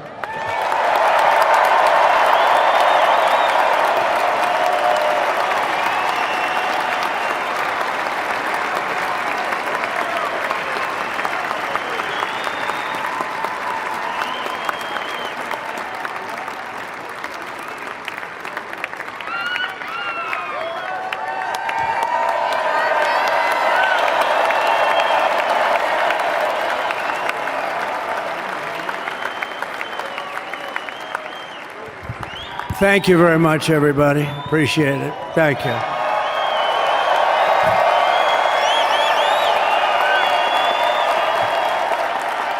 So now the work begins. We won, but now the work begins. We have to bring them home. And you know, tonight I'm going to be signing on the J6 hostages, pardons, to get them out. And as soon as I leave, I'm going to the Oval Office and we'll be signing pardons for a lot of people, a lot of people. And thank you to Steve Witkoff. He's a great guy. He's a friend of mine. He's been a very successful man. He's a great negotiator. He's a wonderful guy. People love him. And he's got a tremendous power of persuasion. And that's what we need. We don't need stiffs. We don't need stiffs. We got a lot of stiffs. You just had a whole load of them. And to the former hostages with us today, welcome. And welcome home. Some of the folks are former hostages. Not a good situation. The three young ladies that came home yesterday, you saw that. More coming home every day now. They're coming home. But they were hurt. They were hurt. They were hurt. One had her head blown off, fingers on her hand, and her hand indeed was blown off. She was trying to defend herself from a bullet being fired. Do you believe this? A bullet knocked off her hand. I don't know. You look at it, it's a disgrace. We never stopped praying for you, and we're so glad that you're reunited with your friends and families, and God bless you all. And some of them are just saying, no, my son is gone. But please just bring home his body, right, Steve? Many of you have told me that your son is gone, but bring home his body. It should have never happened. 3 years, it's ridiculous. Should have never happened. Wouldn't have happened.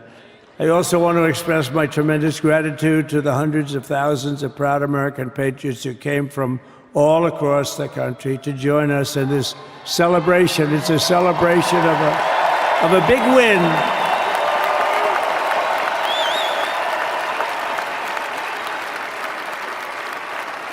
And you're witnessing the dawn of the golden age of America. That's what it's going to be. We're bringing it back. We're going to bring it back fast. We're going to bring it back fast. Let us also thank the incredible service members, National Guardsmen, Police, Secret Service, and law enforcement personnel who are keeping us all safe, even though, and they are great people. New York's finest. I grew up with New York's finest, and we got to give them their authority back. You won't have any crime. There'll be no crime. You give them little authority back. The whole way they run things in this country now, it's disgraceful. But it's going to change rapidly. We're going to make our cities safe again, too. Even though we're indoors, we've had a magnificent inaugural parade. And let's give a big round of applause. They were great. To all of the incredible performers and hardworking men and women who made it possible. Those people, really talented, amazing people. I also want to thank my wonderful family for being here, especially my beautiful wife, our First Lady, Melania.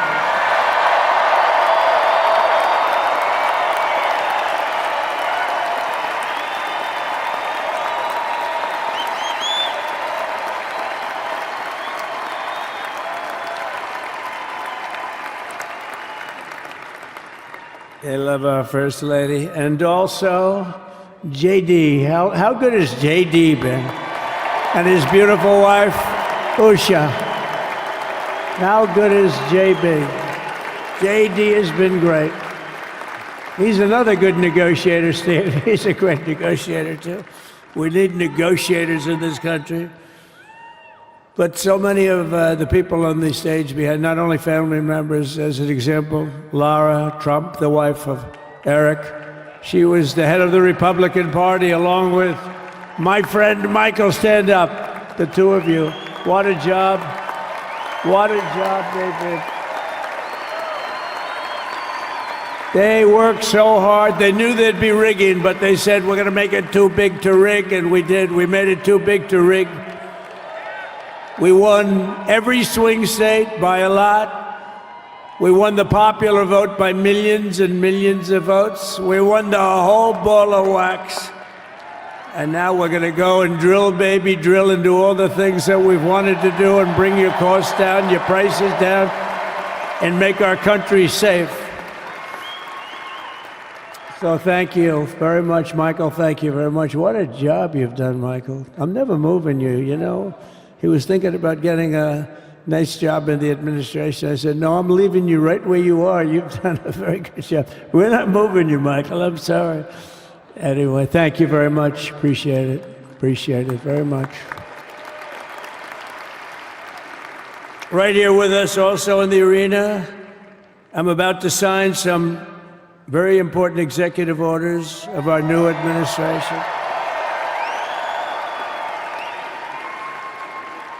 Hey, Don, will you stand up, please? Don is another one. How about Don? This guy.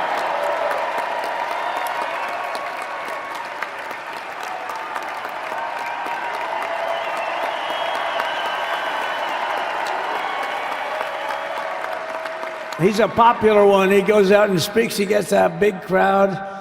He's a little on the rough side sometimes, but that's what you want.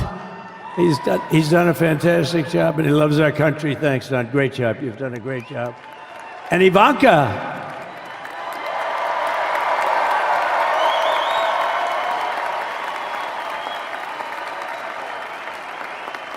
And you know, Jared negotiated the Abraham Accords, which are the biggest deal made in the Middle East in many, many years, and it's really something. Jared, stand up, Jared.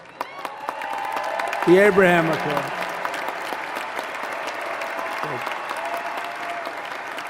And Tiffany's going to have a little baby. And Michael.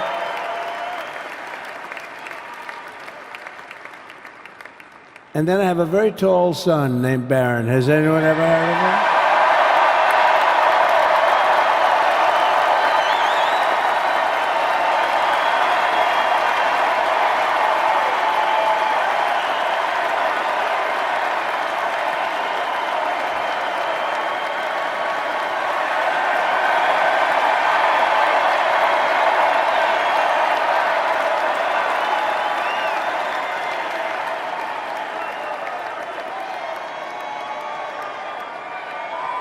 Thank you.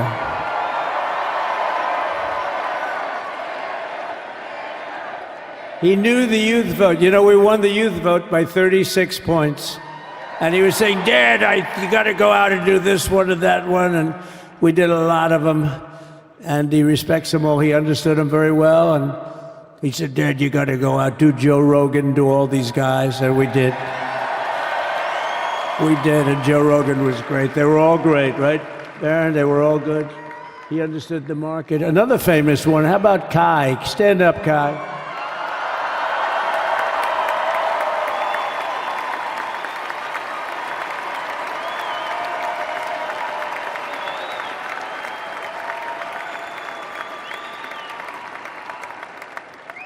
Is that Byron Donalds back there?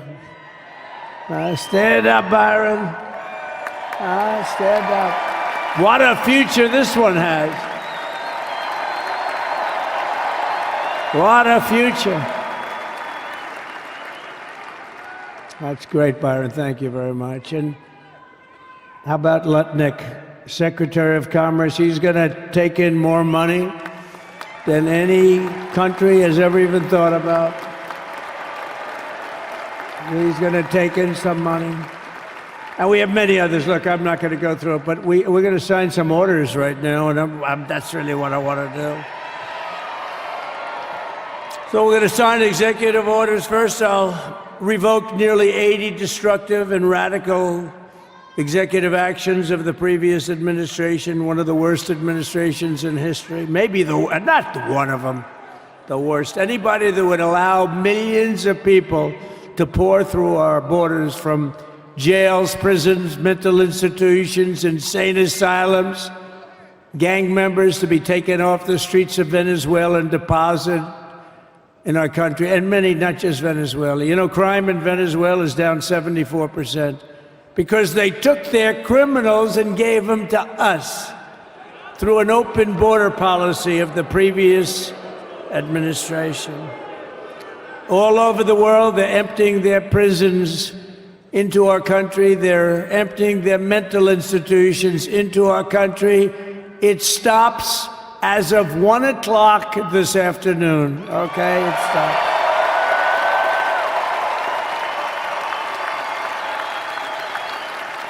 So I'm revoking nearly 80 destructive, radical executive actions of the previous administration. They'll all be null and void within about, 5 minutes? Is that them over there? 5 minutes?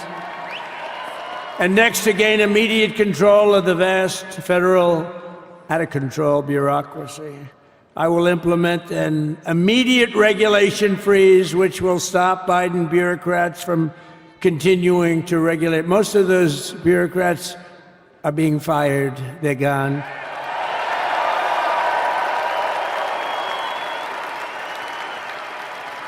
Should be all of them, but some sneak through, but we have to live with a couple, I guess.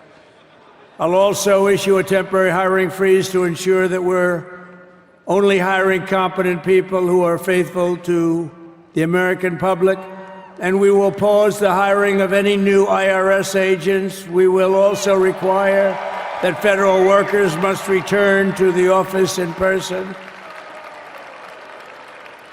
And we're going to take the 88,000 people that they hired to go after you with guns. By the way, they're allowed to use guns and harass you like they were so many other people. Remember this? Okay, remember? Do you remember a little statement about tips? Does anybody remember that little statement? I think we won Nevada because of that statement.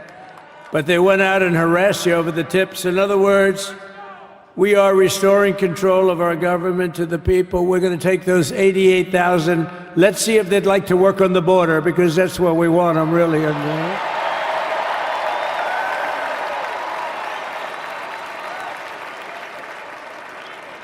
So we're going to have no tax on tips, right? No tax on tips.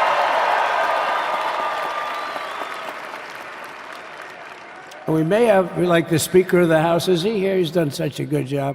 Is Mike here? He's around here someplace. I saw him just a little while ago. Hello, fellas. Look at you guys. Yeah, I know it. He's great. He's doing great. They're all doing good. The Republican Party has never been unified like it is right now. They want to save our country. And we're going to more than save it. We're going to make it greater than it's ever been before by a lot. Next, I'm going to sign a presidential memorandum directing every member of my cabinet to marshal every power at their disposal to defeat inflation and rapidly bring down the cost of daily life, because your costs have gone through the roof in the last 4 years. Perhaps you didn't notice. Does anyone notice their costs are like double, triple, quadruple? You can't buy bacon. Apples have doubled in price. You want an apple, anybody? Pay twice what you did 2 years ago. We'll put more money in your pocket, and we'll bring back the American dream and to reduce energy costs and liberate our economy. So we have more oil and gas than any country in the world, and we're going to use it. We're not going to do the wind thing. Wind. Big, ugly windmills, they ruin your neighborhood. They ruin you. If you have a house that's near a windmill, guess what? Your house is worth less than half. And did you see up in New England with the whales? You see what's happening? So they had 2 whales killed in about 14 years. Last year and the year before, total, they had 28. So if you're into whales, you don't want windmills either. and they're the most expensive form of energy that you can have by far. And they're all made in China, by the way, practically all of them. And they kill your birds and they ruin your beautiful landscapes. But other than that, I think they're quite good, right? Now, remember when we used to joke and kid when we were kidding, but we don't kid anymore? They want to watch the debates on television. They want to watch your favorite president on television. But the wind isn't blowing, so we can't watch television that night, Gladys. Remember? Gladys, I'm sorry, the wind is just not blowing. We're not watching Trump tonight. But I'm immediately withdrawing from the unfair, one-sided Paris Climate Accord ripoff. The United States will not sabotage our own industries while China pollutes with impunity. You know, China, I mean, look, they use a lot of dirty energy, but they produce a lot of energy. And when that stuff goes up in the air, you know, it doesn't stay there. It's not like you got a wall. We love walls, don't we? Not like you have a wall around and it doesn't. It floats into the United States of America after 3.5 to 5.5 days. It floats across the oceans and it comes right over your neighborhood and it falls into your neighborhood. So they all say, we have to fight for cleaner air, but the other dirty air is dropping all over us. So what the hell are they talking about? Unless everybody does it, it just doesn't work. You know, we had the cleanest air and the cleanest water that this country's ever had under the Trump administration, and we didn't do anything to stop jobs and stop production. Believe me, you're going to see a lot of companies come pouring back because tariffs. I always say tariffs is the most beautiful word to me in the dictionary. Then I was reprimanded by the fake news. They said, what about love, religion, and God? I said, I agree. Let's put God number one. Let's put religion number two. Love, I don't know. We got to put that number 3, I guess, right? And then it's tariff. Because tariffs are going to make us rich as hell. It's going to bring our country's businesses back that left us. And I'll also sign an executive order to immediately end federal government censorship of the American people. In America, we believe in free speech, and we're bringing it back starting today to stop the weaponization. Oh, do I know about that? These creeps. Deranged Jack Smith. You ever hear of him? Deranged. He's a deranged prosecutor. He's sick. They suck him on me. He's now been reduced to getting on an airplane, going back to The Hague or wherever the hell he came from. We got to get rid of that guy. Hey, was he one of the many people that got a pardon today? Did they pardon Jack Smith? You know, did you know that Biden, while I was making my speech, pardoned his whole family?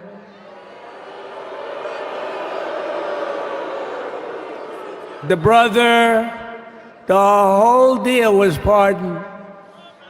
Can you imagine that? While I was making my speech. Did everybody hear my speech? Did you like my speech?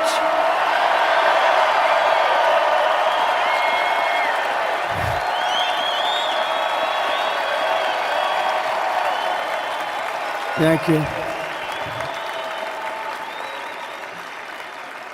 I mean, the only thing wrong with it is I had a lot of tough things to say, and I have some great people that work for me. Sir, this is such a great speech. It's so unifying.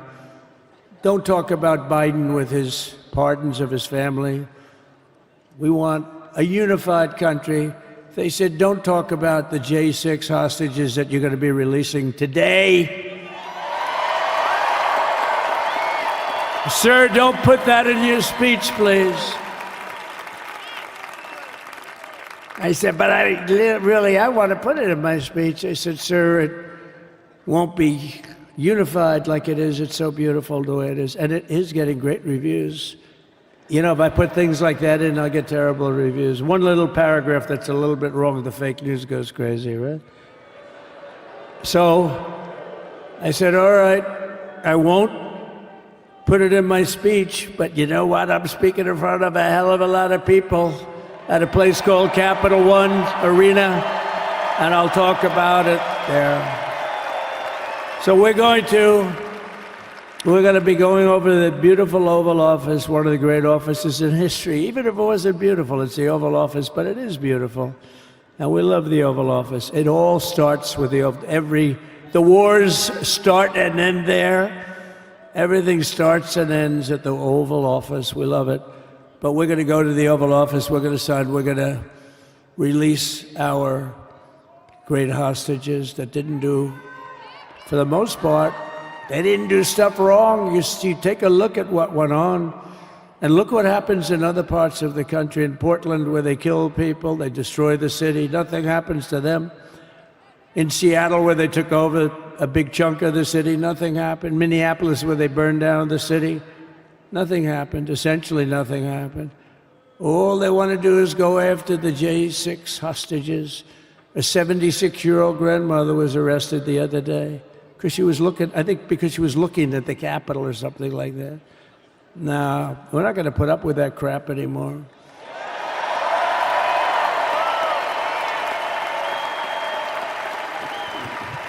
And to stop the weaponization of law enforcement, I've been investigated more than any human being in the world. I believe I have the all-time record. Every day a subpoena. Every single day would get subpoenas. I was more than any person. Alphonse Capone, remember I used to talk about it? Now, Alphonse Capone, Scarface, he was a pretty rough guy. He was investigated about 1/100th what Trump was investigated. My father's looking down at me, my mother, how the hell did this happen? You know what it is? They investigated their political opponent, the opponent of Biden, and then ultimately Kamala. Has anyone ever heard of Kamala?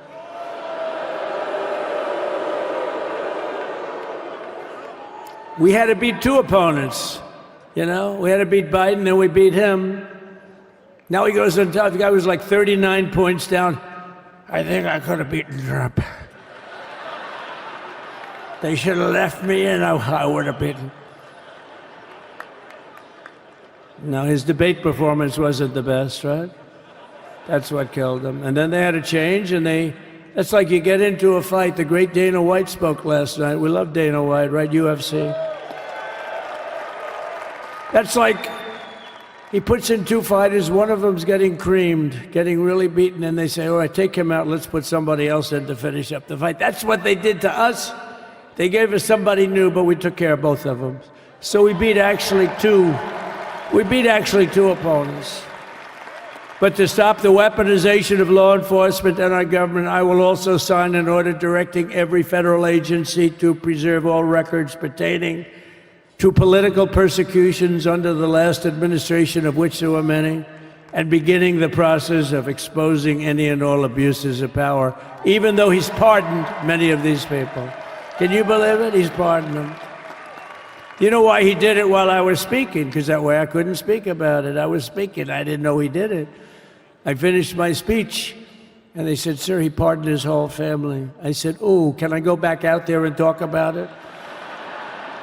Somehow that wouldn't be very elegant. Our First Lady would say, please don't do that.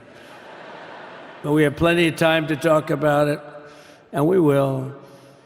We're doing all of this on our very first day in office. You know, don't forget, we've been in this position, really, where we won the primaries in record time. We were the fastest win of a primary ever in political history, which is a very nice thing. It's nice to know. Well, the second election was rigged, so we knew we were doing well. And if it wasn't, you know what? If it wasn't, I would have never run.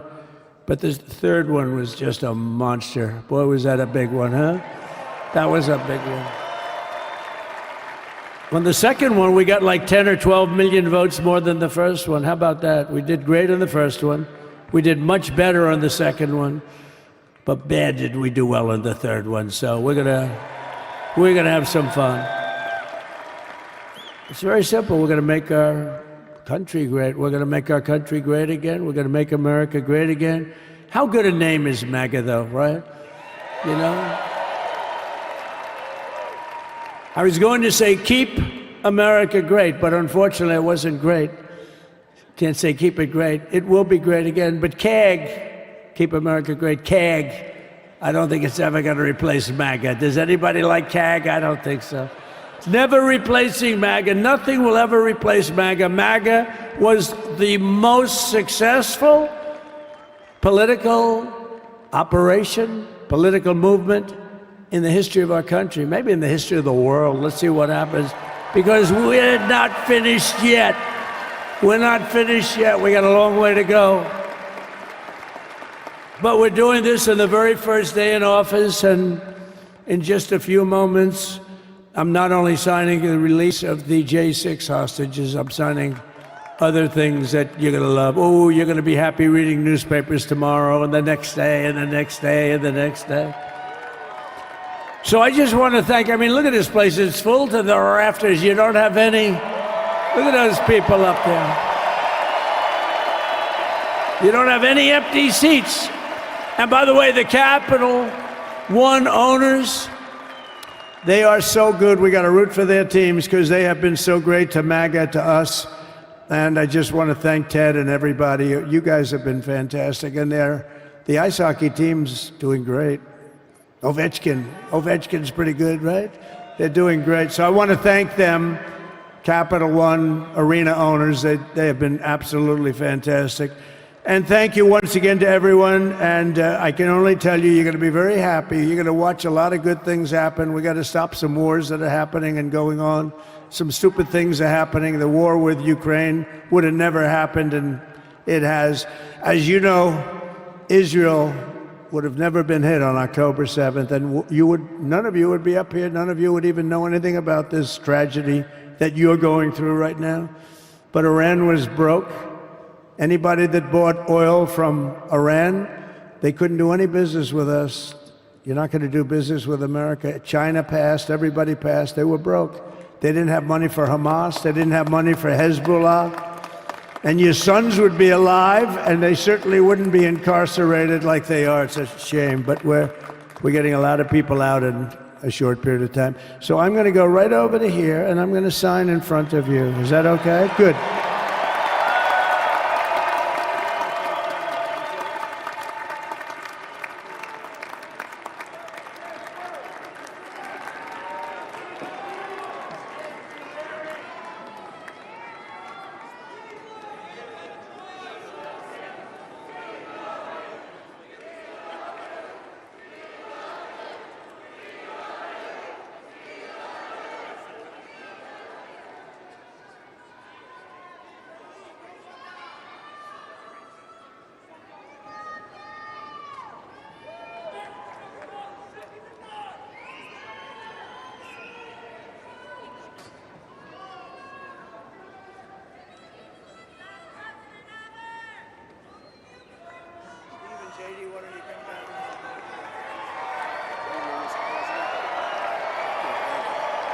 Do you have that other one to sign? Sorry, what's it? Do you have the other one to sign? We don't have it over here yet, sir. We'll have it for you back at the oval.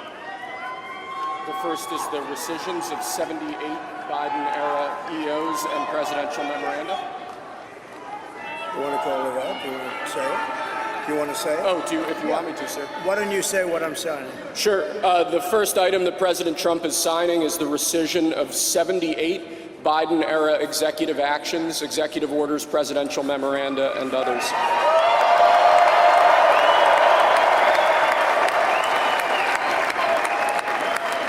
Thank you, sir.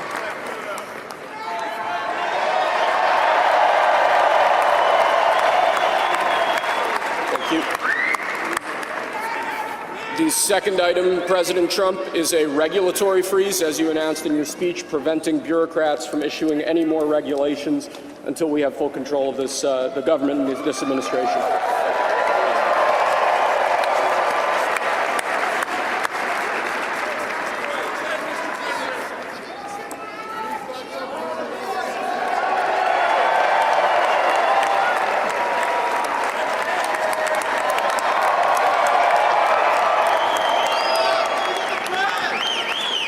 Sir, can I have a pen? The next item, sir, is a freeze on all federal hiring, excepting the military and a number of other excluded categories, again, until full control of the government is achieved and we understand the objectives of government going forward.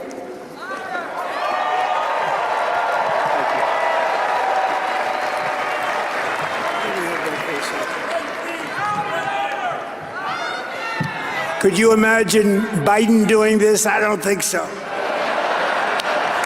I don't think so. Sir, the next item, as you announced in your speech, is a requirement that federal workers return to full-time in-person work immediately.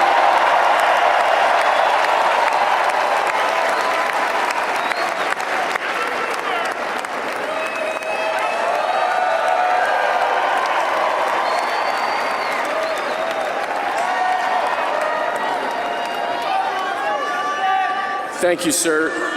Next, we have a directive to every department and agency in the federal government to address the cost of living crisis that has cost Americans so dearly.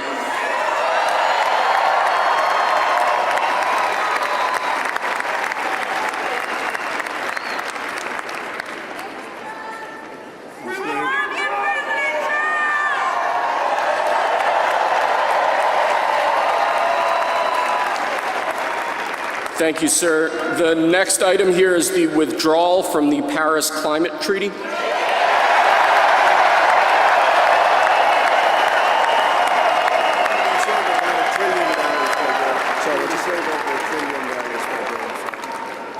Yes, sir.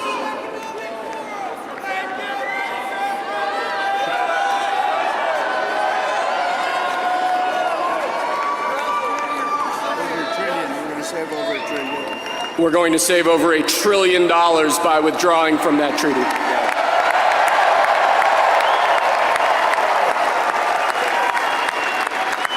And the next item, sir, is a letter that will be transmitted to the United Nations explaining that we are withdrawing from the Paris Climate Treaty.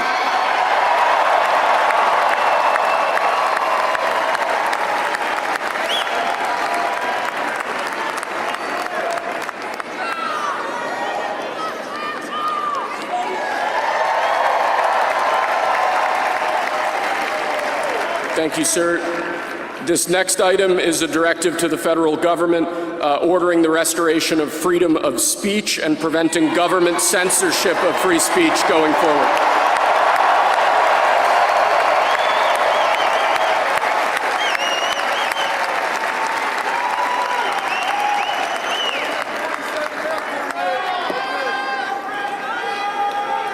And lastly, sir, before we go back to the Oval Office to sign a large number of other items, is a directive to the federal government ending the weaponization of government against the political adversaries of the previous administration, as we've seen.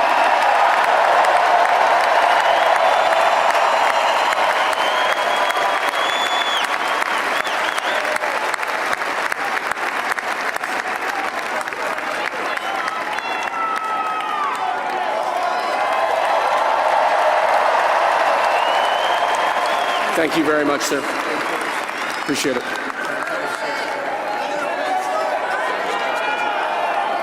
Pretty fun job.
pick yourself off the ground. I said, young man, 'cause you're in a new town. There's no need to be unhappy, young man. There's a place you can go. I said, young man, when you're short on your dough, you can stay there, and I'm sure you will find many ways to have a good time. It's fun to stay at the YMCA. It's fun to stay at the YMCA. They have everything for your men to enjoy. You can hang out with all the boys. It's fun to stay at the YMCA. It's fun to stay at the YMCA. You can get yourself clean. You can have a good meal. You can do whatever you feel. Young man, are you listening to me? I said, young man, what do you want to be? I said, young man, you can make real your dreams, but you got to know this one thing. No man does it all by himself. I said, young man, put your pride on the shelf and just go there to the YMCA. I'm sure they can help you today. It's fun to stay at the YMCA. It's fun to stay at the YMCA. They have everything for your men to enjoy. You can hang out with all the boys. It's fun to stay at the YMCA. It's fun to stay at the YMCA. You can get yourself clean. You can have a good meal. You can do whatever you feel. Young man, I was once in your shoes. I said I was down and out with the blues. I felt no man cared if I were alive. I felt the whole world was so tired. That's when someone came up to me and said, young man, take a walk up the street. It's a place there called the YMCA. They can start you back on your way. It's fun to stay at the YMCA. It's fun to stay at the YMCA. They have everything for your men to enjoy. You can hang out with all the boys. YMCA. It's fun to stay at the YMCA. Young man,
to make you.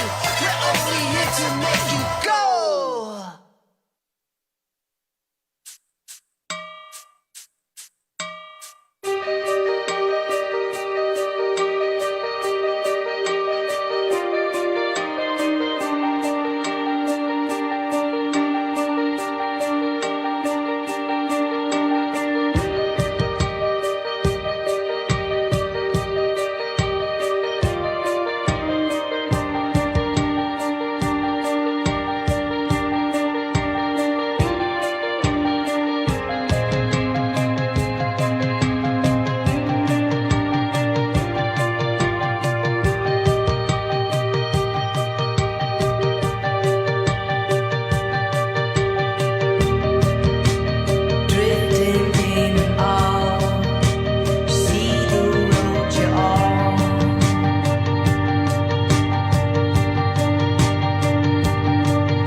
Hey girl.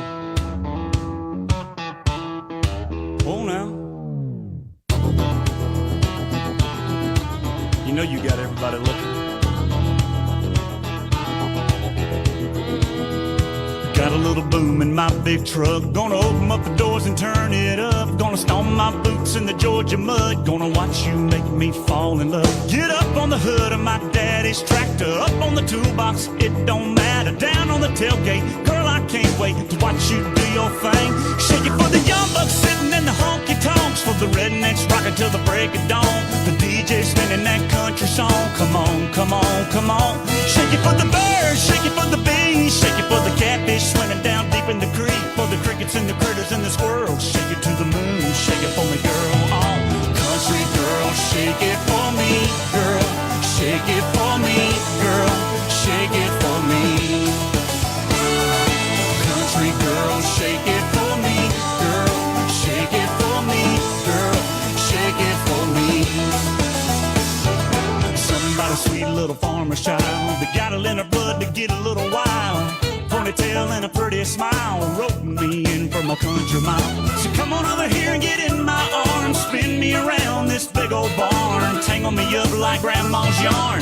Yeah, yeah, yeah. Shake it for the young bucks sitting in the honky-tonks. For the rednecks rocking till the break of dawn. For the DJ spinning that country song. Come on, come on, come on. Shake it for the birds, shake it for the bees. Shake it for the catfish swimming down deep in the creek. For the crickets and the critters and the squirrels. Shake it to the moon, shake it for me, girl. Country girl, shake it for me, girl. Shake it for me, girl. Shake it for me. Country girl, shake it for me, girl. Shake it for me, girl. Shake it for me. Guitar!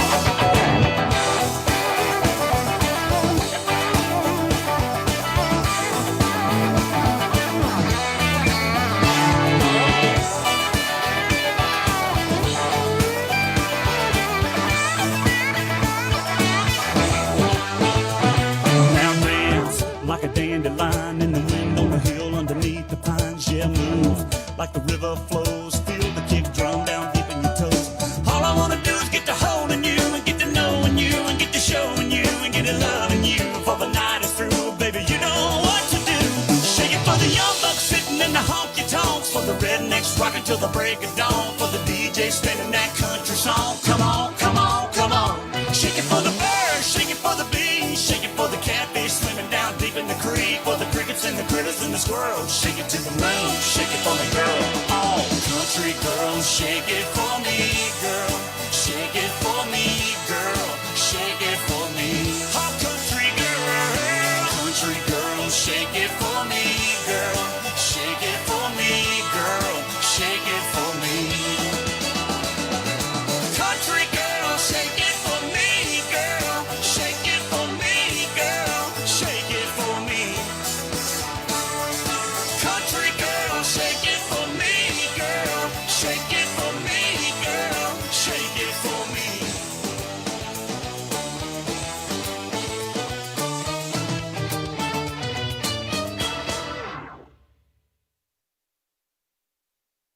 Please don't stop the music.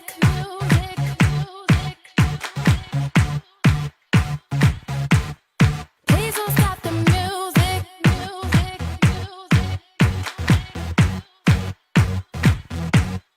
Please don't stop the music.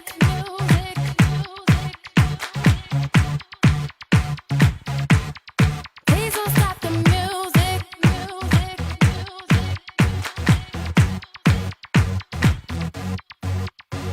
It's getting late. I'm making my way over to my favorite place. I gotta get my body moving, shake the stress away. I wasn't looking for nobody when you look my way. Possible candidate, yeah. Who knew that you'd be up in here looking like you do? You make us staying over here impossible. Baby, I'ma say your aura is incredible. If you don't have to go, don't. Do you know what you started? I just came here to party, but now we're rocking on the dance floor, acting naughty. Your hands around my waist, just let the music play. We're hand in hand, just to trust, and now we're face to face. I wanna take you away, let's escape into the music. DJ, let it play. I just can't refuse it, like the way you do. Just keep on rocking to it. Please don't stop the music. I wanna take you away, let's escape into the music. DJ, let it play. I just can't refuse it, like the way you do this. Keep on rocking to it. Please don't stop the music. Baby, are you ready? 'Cause it's getting close. Don't you feel the passion ready to explode? What goes on between us, no one has to know. This is a private show. Do you know what you started? I just came here to party, but now we're rocking on the dance floor, acting naughty. Your hands around my waist, just let the music play. We're hand in hand, just to trust, and now we're face to face. I wanna take you away, let's escape into the music. DJ, let it play. I just can't refuse it, like the way you do. Just keep on rocking to it. Please don't stop the music. I wanna take you away, let's escape into the music. DJ, let it play. I just can't refuse it, like the way you do this. Keep on rocking to it. Please don't stop the music. Please don't stop the music. Please don't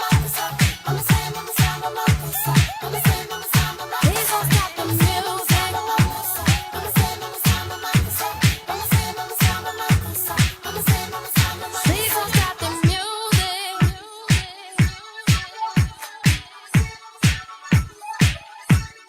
Please don't stop the music.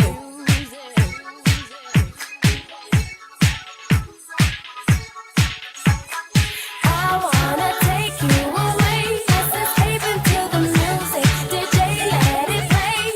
I just can't refuse it, like the way you do.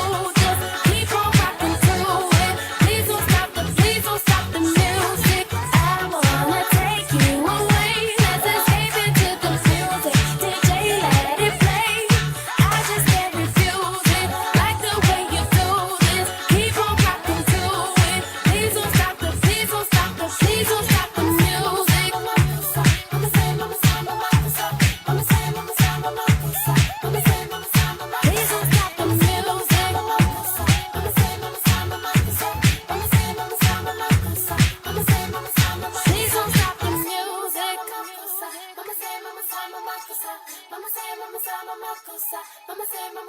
Please don't stop the music. Please don't stop the music. Music.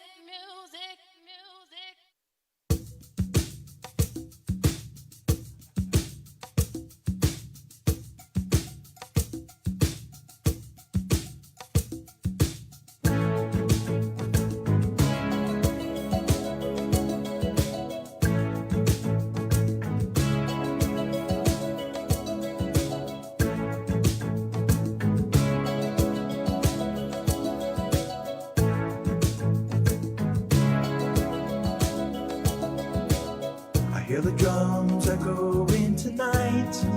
She hears It's only whispers of some quiet conversation. She's coming in 12:30 flight. The moonlit wings reflect the stars that guide me towards salvation. I stopped an old man along the way, hoping to find some old forgotten words or ancient melodies. He turned to me as if to say, hurry boy, it's waiting there for you. Gotta take a lot to drag me away from you. There's nothing that 100 men or more could ever do.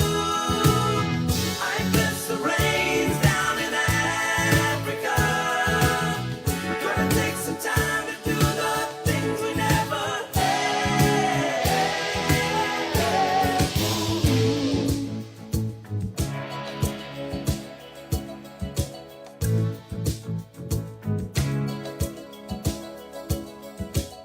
The wild dogs cry out in the night as they grow restless, longing for some solitary company. I know that I must do what's right, sure as Kilimanjaro rises like Olympus above the Serengeti. I seek to cure what's deep inside, frightened of this thing that I've become. It's gonna take a lot to drag me away from you. There's nothing that 100 men or more could ever do. I guess the rain's down in Africa. Gonna take some time to do the things we never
I just can't look.